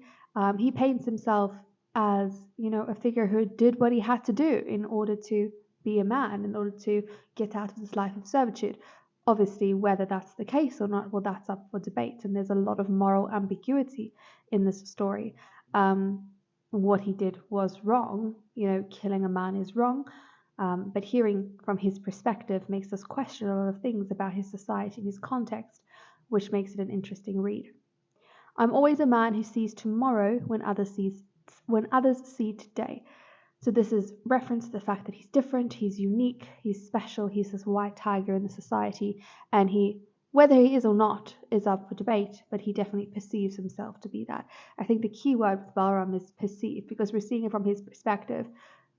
As we said, he's pretty unreliable as a narrator, but he perceives himself in a certain way, and that's what evidence we have to use in our essay is these quotes, and it's his perception of himself and his perception of the world. And sometimes his perceptions change, especially when it comes to different characters, especially when it refers to his boss. He does change his mind about his perception. So that's also interesting to track. I think the Rooster Coop needs people like me to break out of it. It needs masters like Mr. Ashok, who, for all his numerous virtues, was not much of a master, to be weeded out, and exceptional servants like me to replace them. Like I said previously for the analysis of the previous quote, same sort of idea. Thinks of himself quite honorably. He thinks that he's done something good to represent the people who he represents, right? Those lower class people who are born in lower classes, who have this sort of indoctrination of the Rooster Coop of staying put in that position, staying disempowered. And he thinks that he's done them a duty by breaking out of this. And he says someone like Mr. Ashok, his boss, was not needed or needed to be weeded out, that he actually sort of is going to fulfill this role of being in a powerful position better. Like we said, he changes his mind about Mr. Ashok quite a bit. I've switched sides. I am now one of those who cannot be caught in India. So Balram undergoes massive transformation in this story. He starts with the story when, he's growing up. In terms of chronologically, he starts off being quite innocent, quite naive, perhaps. And then as he grows up and he has to deal with the realities of the world and this corrupt system, he becomes more and more corrupt himself. First, it goes into his mind, perhaps. His mind becomes corrupted, and it changes. His viewpoints change, and then his actions start to become corrupted as well. He kills Mr. Ashok. He, starts the taxi company. We see how he deals with an issue with the taxi company as he's writing the book or the letter to the Chinese premier. And so we can see his transformation in that way. We also see his transformation from someone who's incredibly powerless and voiceless to someone who cannot be caught in India. So the people who he used to, fear, and the people who caused him a lot of pain or a lot of suffering, or his father lots of suffering when he was younger, or just, the system that caused him suffering, he has now become a part of that system. So he's elevated himself into that position of power. And what's interesting about Balram is, I think when we usually think about the hero of a story, they're not just going to change their own life, they might change, well, they should be changing, some inequality or corruption for everyone. And Balram doesn't do that because he realizes that the system is so incredibly corrupt. What he does instead is he serves himself and he makes himself a part of that system. So he's not going to change the system, he rather works within the system. And that's where we get that moral ambiguity, because he understands and he expresses that this system is broken, but he works within it to get what he needs. So in that way, is he sort of a typical hero? Perhaps not. And that could theoretically be an essay question or something you need to be thinking about. Is he a hero? Is he a heroic figure? Is he a true protagonist or not? Or what makes a true hero? What makes a true protagonist? Something to think about. Even if they make me walk the wooden stairs to the hangman's noose, I'll never say I made a mistake that night in Delhi when I slit my master's throat. I'll say it was all worthwhile to know, just for a day, just for an hour, just for a minute, what it means not to be a servant. So he does not regret killing Ashok. He believes that this is what was important for him. This is what he needed, the start he needed in life in order to become a successful entrepreneur, in order to change his reality. And so he claims that he doesn't have any regret for his actions.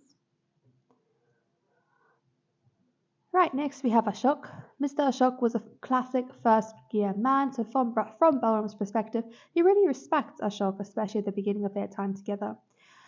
But he does realize that he is weak, helpless, absent-minded, and completely unprotected by the usual instincts that run the blood of a landlord.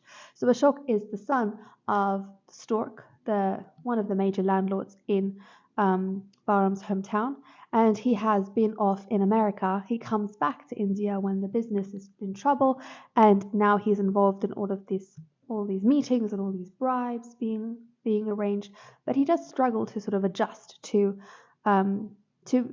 the world of India again after being away, and we can see that he's very different to his father and also very different to his brother, who's nicknamed the Mongoose. Then his madness was over. He covered his face in his hands and began to sob. Because of the master-servant relationship, Balram sees a very human side to Ashok that, maybe a master wouldn't share with anyone else, but because there's such a strange sort of way that these masters don't really see their servants as being equal to them, as being the same sort of level of person as them, they are able to sort of be vulnerable because they don't sort of respect their opinion that much.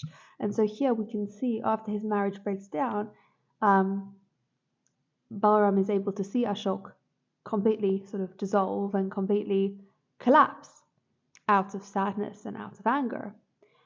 Whatever anger I had against him for trying to pin Pinky Madame's hit and run killing on me passed away that evening. That was her fault. Mr. Ashok had nothing to do with it. I forgave him entirely. I taught him about the wisdom of my village, half repeating things I remembered Granny saying, and half making things up on the spot.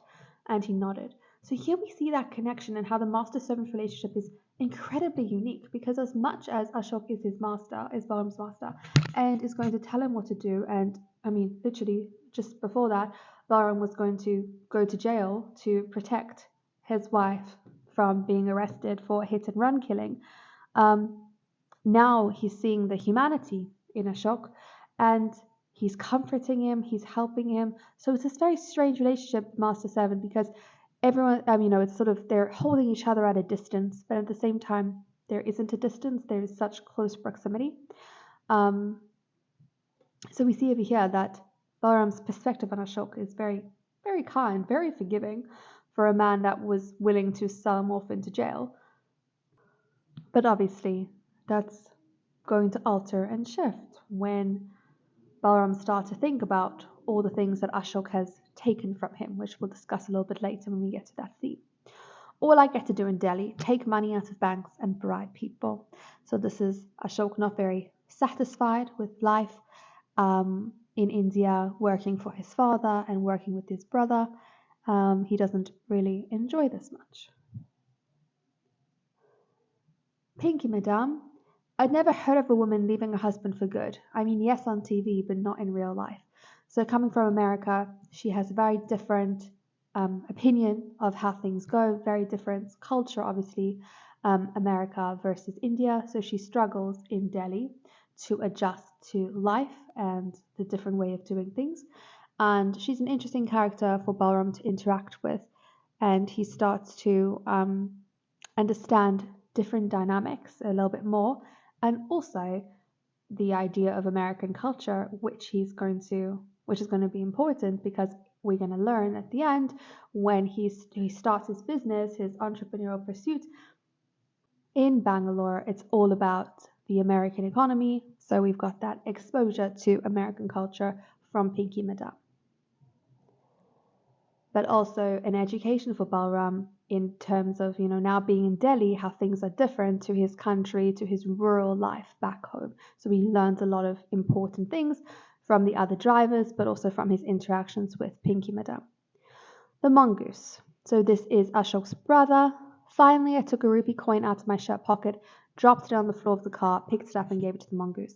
Ashok is very trustworthy of Balram. He's from our hometown, we can trust him. The mongoose is always skeptical of him. And here he accuses Balram of stealing from him. And Balram's on his hands and he's looking in the car for this rupee coin, which he didn't steal. And eventually he just literally takes a rupee coin of his own and pretends to find it to give it to the mongoose because the mongoose won't rest and has accused him of stealing. So we can see the power dynamics at play here because a rupee to the mongoose is really nothing, whereas to Balram it actually means something. And so this is just a power play, really putting Balram in his place as a servant. The mongoose is always telling Ashok off for treating him sort of too kindly. Next we have Balram's father. My father was a poor man, but he was a man of honor and courage. I wouldn't be here under the chandelier if not for his guidance.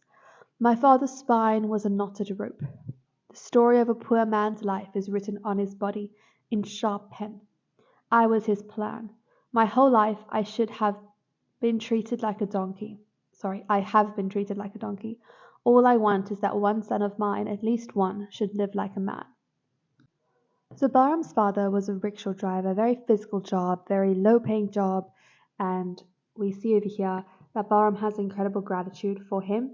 We see Balram's father had big plans for him, really wanted him to succeed in life, and Balram obviously does this, obviously not in the traditional way though. So here we can see Balram's father, we can contrast that with Balram's life, and we can see then the urgency and the desperation Balram has not to have the same life as his father, and how his father was a victim and a product of his circumstances, of this inequality, of the class disparity, of the society that was so prevalent and pervasive.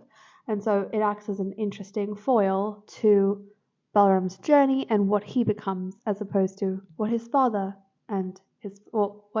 achieved in his life, or what he struggled to achieve, what he couldn't achieve despite his best efforts. He was sort of restricted by the rooster coop. So next we have Ram Prasad, and he is the original driver who works for the family before Balram comes. But there's always this fierce competition between them. And so they have this competition even with the number of gods that they have in the room because they're sharing a room. And so Balram makes sure that he has the same amount of gods as him so that they're even. And Balram's always looking out, trying to get Ram's job, trying to be the first class, the first choice driver. And Balram ultimately brings Ram's tenure as the driver or even as the worker for the family to his demise, because he starts noticing that Ram has started to head out the house at the same time every evening, and it's revealed that Ram is practicing Islam, which the family is prejudiced towards, and so they dismiss him.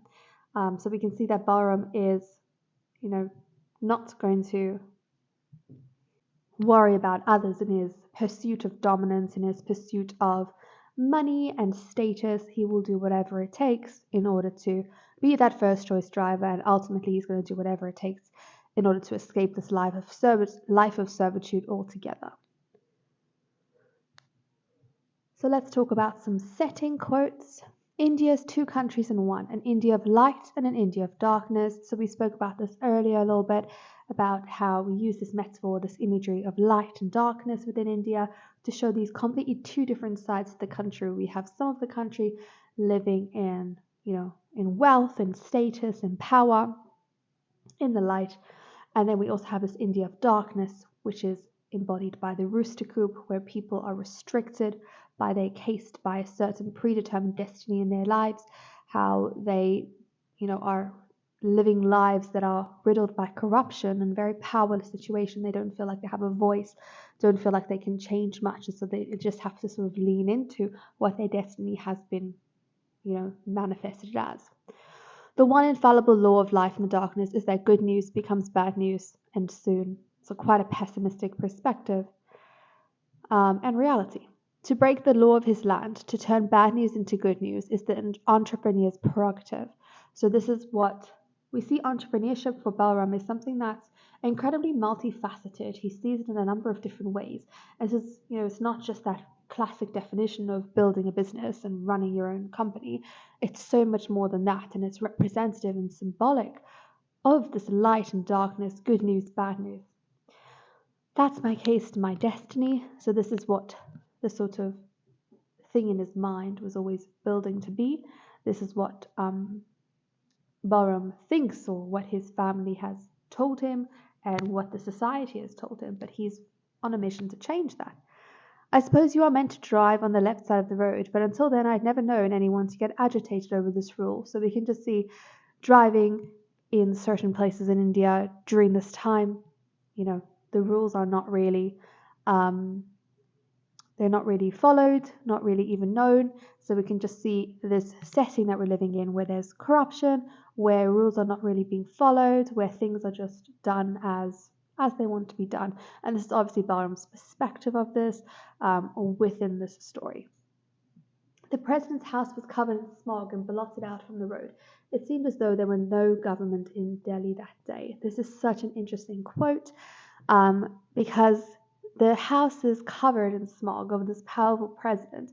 But the idea that Balram's saying over here is that there doesn't seem to be like the house in Delhi because it was covered in smog, but actually also that's representative. There doesn't seem to be a government in Delhi because there's so much bribery, so much corruption, so much underhanded politics taking place, that it doesn't seem like there is truly a government, because the government is responsible for its people, it's trying to help its people, it's trying to govern fairly, instate laws, regulate laws, maintain laws. And so Balram is commenting here, there doesn't actually seem to be a government, there just seems to be corruption. Two kinds of people use these machines: the children of the rich, or the fully grown adults of the poorer class, who remain all their lives children. This is a very interesting idea. So this is talking about the sort of gambling or games machines by the train station. And Balram observes, remember he's a great observer, he notices that the people who use them are the children of rich adults, so who have some cheap, some money to spend. For them, it's quite a cheap sort of fun activity. Also, who else uses them? The fully grown adults of the poorer class. So those who don't really have a ton of money to spare, but they're gambling, they're trying to see what they can get, and they're playing these games.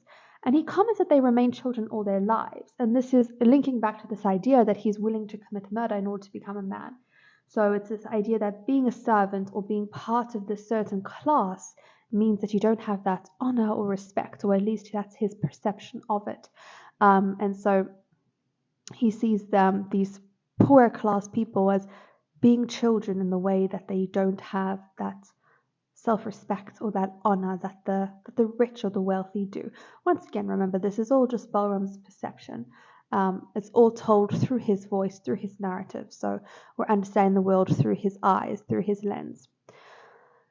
This is his comment as well, his opinion. People in this country are still waiting for the war of their freedom to come from somewhere else. So he claims to be a man of action, and he gets frustrated by how people in his country seem not to be prone to action, seem to be just waiting for things, seem to be an embodiment of inaction, essentially.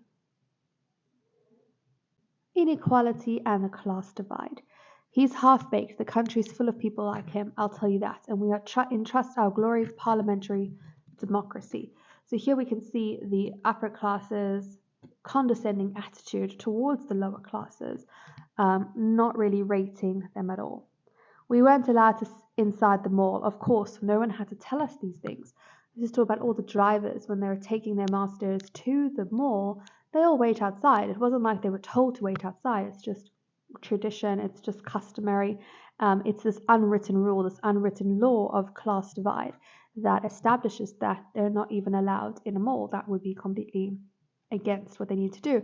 And we see this example is important because it's a manifestation of the class divide. It's not just within someone's head or within their bank balance. We can literally see it now in space. Okay, you are allowed in because you are of this class, and you are not allowed in because of that class. We were like two separate cities, inside and outside the dark egg. I knew I was in the right city, but my father, if he were alive, would be sitting on that pavement. So here we see that, difference between the life Bahram is chasing and ultimately attains, theoretically, versus the life that his father had. It's completely two different realities. The roosters in the coop smell the blood from above. They see the organs of their brothers lying around them. They know they're next, yet they do not rebel. They do not try and get out of the coop. So this is the explanation of the metaphor of the roosters in the coop, or the rooster coop, this idea of working class Indian people not rising up or challenging the upper classes, being sort of indoctrinated to believe that this is their life, and they're seeing all the suffering around them, and they know that they're next, yet they don't do anything about it. They're sort of prone to inaction. The trustworthiness of servants is the basis of the entire Indian economy.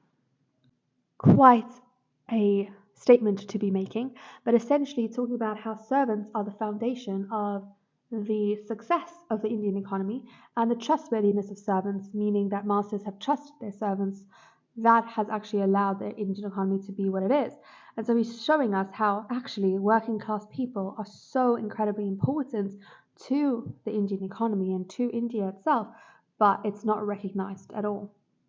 And they are not appreciated or in an open way in the slightest. Never before in human history have so few owed so much to so many. A handful of men in this country have trained the remaining 99.9%, as strong, as talented, as intelligent in every way, to exist in perpetual servitude. A servitude so strong you could put a key of his emancipation in a man's hand and he will throw it back at you with a curse. So pretty self-explanatory over here, showing the mechanics behind the rooster coop and how it is still in existence and how it operates. Only a man who is prepared to see his family destroyed, hunted, beaten, and burned alive by the masters can break out of the coop. That would take no normal human being, but a freak, a pervert of nature. So Balram here, referring to himself sort of, because this is what he's doing. He knows by killing Ashok that Ashok's family is going to retaliate by hurting his family, his relatives. But he makes peace with that idea, and in payment, or like in order for him to pursue a certain type of life. And he understands this is something that is not a normal human being would do, right? A normal human being would continue to live within the constraints of the rooster coop in order to ensure they wouldn't hurt their family, that their family would be all right. Balaram recognizes the price he has to pay, and he's willing to pay that price for his success or his individual freedom. See, the poor dream all their lives of getting enough to eat and looking like the rich. And what do the rich dream of? Losing weight and looking like the poor. So here we see the irony of the situation. But of course, the rich have won the war for 10,000 years. That's why one day some wise men, out of compassion for the poor, left them signs and symbols and poems which appear to be about rose and pretty girls and things like that, but when understood correctly, spill out secrets that allow the poorest man on earth to conclude the 10,000-year-old brain war on terms favorable to himself. I just really think this quote's interesting in terms of poetry and writing, but essentially what Balram is saying over here is everything revolves around this class divide, about inequality. For thousands of years, he said, there has been this trend, this tradition, this indoctrination of inequality and keeping certain people down and keeping certain people powerless and voiceless in order to advance the will of the few. And so he's commenting on how writing sort of tells that story, but also just hints at it, because this has become so understood within our world that we don't even question it. These people were building homes for the rich, but they lived in tents covered with blue tarpaulin sheets and partitioned into lanes by lines of sewage. So here talking about this complete juxtaposition, the builders who are building the fancy home for the rich in Delhi are living in squalor. So we see that level of inequality. Next, we have the theme of corruption. There is no hospital in Laxmangar, although there are 3 different foundation stones for a hospital laid by 3 different politicians before 3 different elections. So, in Balaram's hometown, there isn't even a hospital, but there's all these plans for a hospital. And so we can see that when the politicians are campaigning for the right to lead the people during these democratic elections, they are making all these promises, but they do not deliver. As soon as they get into power, they are fending for themselves. So it's all just a scheme. We may not have sewage, drinking water, and Olympic gold medals, but we do have democracy. So quite a cynical line over there, this idea of democracy. Everyone's really proud they have democracy. And so it's something that, is constantly told to people, you have a voice, you have a vote, but ultimately that's the only thing they have is sort of this idea of democracy. In practice, it's not really working. He had sold our fingerprints, the inky fingerprints which the illiterate person makes on the ballot paper to indicate his vote. So here we can see that democracy is not very carried out in the most it's not carried out in a way of integrity, in a manner of integrity at all. Votes are being sold to people. There's powerful people taking advantage of the voiceless or the powerless. We're driving past Gandhi after having just given a bribe to a minister. It's a joke, isn't it? So this is Ashok commenting on the absurdity of the situation of giving bribes and then driving past Gandhi. So these new politicians who are running the country not aligning with the ideals of Gandhi and what he fought for. The master-servant relationship. This fellow, we can trust him, he's from home. This is Ashok's perspective on Balaram. When our masters wanted us, an electric bell began to ring through the quarters. We would rush to a board and find a red light flashing next to the number of the apartment whose servant was needed upstairs. So we can see these servants, their entire lives revolve around their master and their master's needs. Servants need to abuse other servants. Interesting one.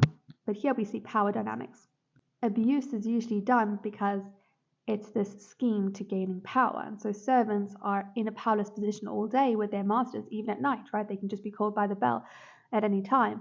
And so this idea of servants abusing other servants is to have some sort of power or some sort of agency in their lives, because they don't have any agency.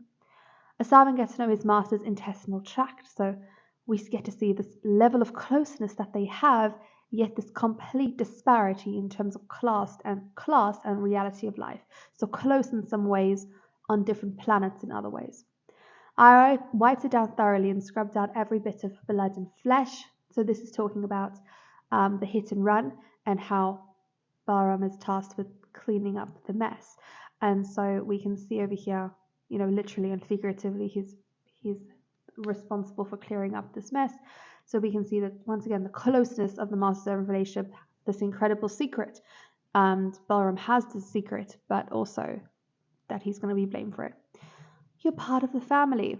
Very, very manipulative idea. This is when they're sitting down with Ashok and his family, and Balaram is told that he's part of the family and he's very much cared for. And obviously the connotation of family is a sense of equality, right? We're all equal, we care for each other, we all take care of each other. But in this case, they're actually going to be blaming this on him. So it's manipulation of this powerful position. And now they're sort of saying this only to prepare Balaram to take on this responsibility. So it's manipulative, it's cunning, it's very underhanded to tell him this. because they definitely don't see him as family, and they would treat him, they are treating him badly. They would send him to jail. That's not something you would do to your family. That I was alone in the car and alone responsible for all that had happened. So this is the claim that he's supposed to take on as a supposed member of this family. So master-servant relationship extends far beyond, okay, here's your paycheck, you do a certain amount of work. We see that his job description is very, very wide. He literally does, whatever they ask him to do. Nothing seems to be off limits, even going to jail for them. And we get a letter from his grandmother, who buys into the system and says she's so proud of you for doing this. She's agreed to be a witness to the confession as well. So we see this whole sort of corruption scheme in the master-servant relationship, and just the influence of the powerful over the powerless. The jails of Delhi are full of drivers who are there behind bars because they are taking the blame for their good, solid, middle-class masters. Doesn't the driver's family protest? Far from it. They would actually go about bragging. Their boy Balaram had taken the fall, gone to Tihar jail for his employer. He was loyal as a dog. He was the perfect servant. So this is not something just one instance out of none. This is not like an exceptional situation. This is this institutionalized idea of taking the hit for your master and being that loyal and that subservient. When the master's life is in chaos, so is the servant. So we see the closeness once again. Do we loathe our masters behind a facade of love, or do we love them behind a facade of loathing? We are made mysterious to ourselves by the rooster coop we are locked in. So we see all of his reflections that Balaram has. He's a very deep thinker. Once again, I was only the driver. Once again, I was only the eavesdropper. So at some points, he feels like he really does connect with Ashok, and he sees his humanity to have conversations, but then immediately afterwards, he goes back to just being the driver, just eavesdropping, just being on the periphery, not actually being involved in the conversation or involved in what's going on. While on the other hand, you can get typhoid from bad water. Boss sacks you for no reason, you get into an accident, plenty of worst case scenarios. So just talking about how servants' lives, they're sort of grateful for having a master and for doing these things because the alternatives could be worse. The more I stole from him, the more I realized how much he had stolen from me. So this is when he starts stealing from Ashok, and we can see that he's not just talking about money over here. He's realizing the agency and the power that Ashok has stolen from him. Ashok as a symbol or as an emblem of this system of inequality that is pervasive. Entrepreneurship and social mobility. You Chinese are so far ahead of us in every respect, except you don't have entrepreneurs. So this is the perspective of Balaram, and obviously he is talking to the Chinese premier this entire book. The Indian entrepreneur has to be straight and crooked. So we see a paradox over there, contradiction. I absorbed everything. That's the amazing thing about entrepreneurs. We are like sponges. We absorb and grow. And we see that true of Balaram. He's an observer, he's a listener, and he takes all of that on board in order to become successful. And we see a great business idea over here. I bought my first toothpaste that night. I got it from the man who usually sold me pan. He had a side business toothpaste that cancelled out the effects of pan. So the same man selling the thing that's going to ruin your teeth is also selling the solution. And so here we have an example of entrepreneurship aside from the obvious example of Balaram's entrepreneurship taxi company that comes back later in the story. Next, we have globalization, and this is what allows Balaram to set up his business in Bangalore, have set up all these outsourcing companies that virtually run America now. It is almost 3 a.m. This is when Bangalore comes to life. The American workday is coming to an end and mine is beginning in earnest. So he's always writing at odd times of the evening because it's a very nocturnal place, Bangalore, working for the American companies. And so we see globalization, how the world has expanded, that within one country you're working actually for businesses that are operating in another country. And we can also see how Balaram takes advantage of that. He takes advantage of whatever opportunity he is presented with. Violence and moral ambiguity. I ran the bottle down, so this describing the killing of Ashok. His family is going to do such terrible things to my family. I was just getting my revenge in advance, so this is justification of his actions. I pulled out all the stickers of the goddess and threw them on Mr. Ashok's body, just in case they'd help his soul go to heaven. So this moral ambiguity, he's just killed this man, but yet he wants him to go to heaven, and he puts these stickers of the goddess on him. And we can see this in a bunch of different ways, interpreted in a variety of ways.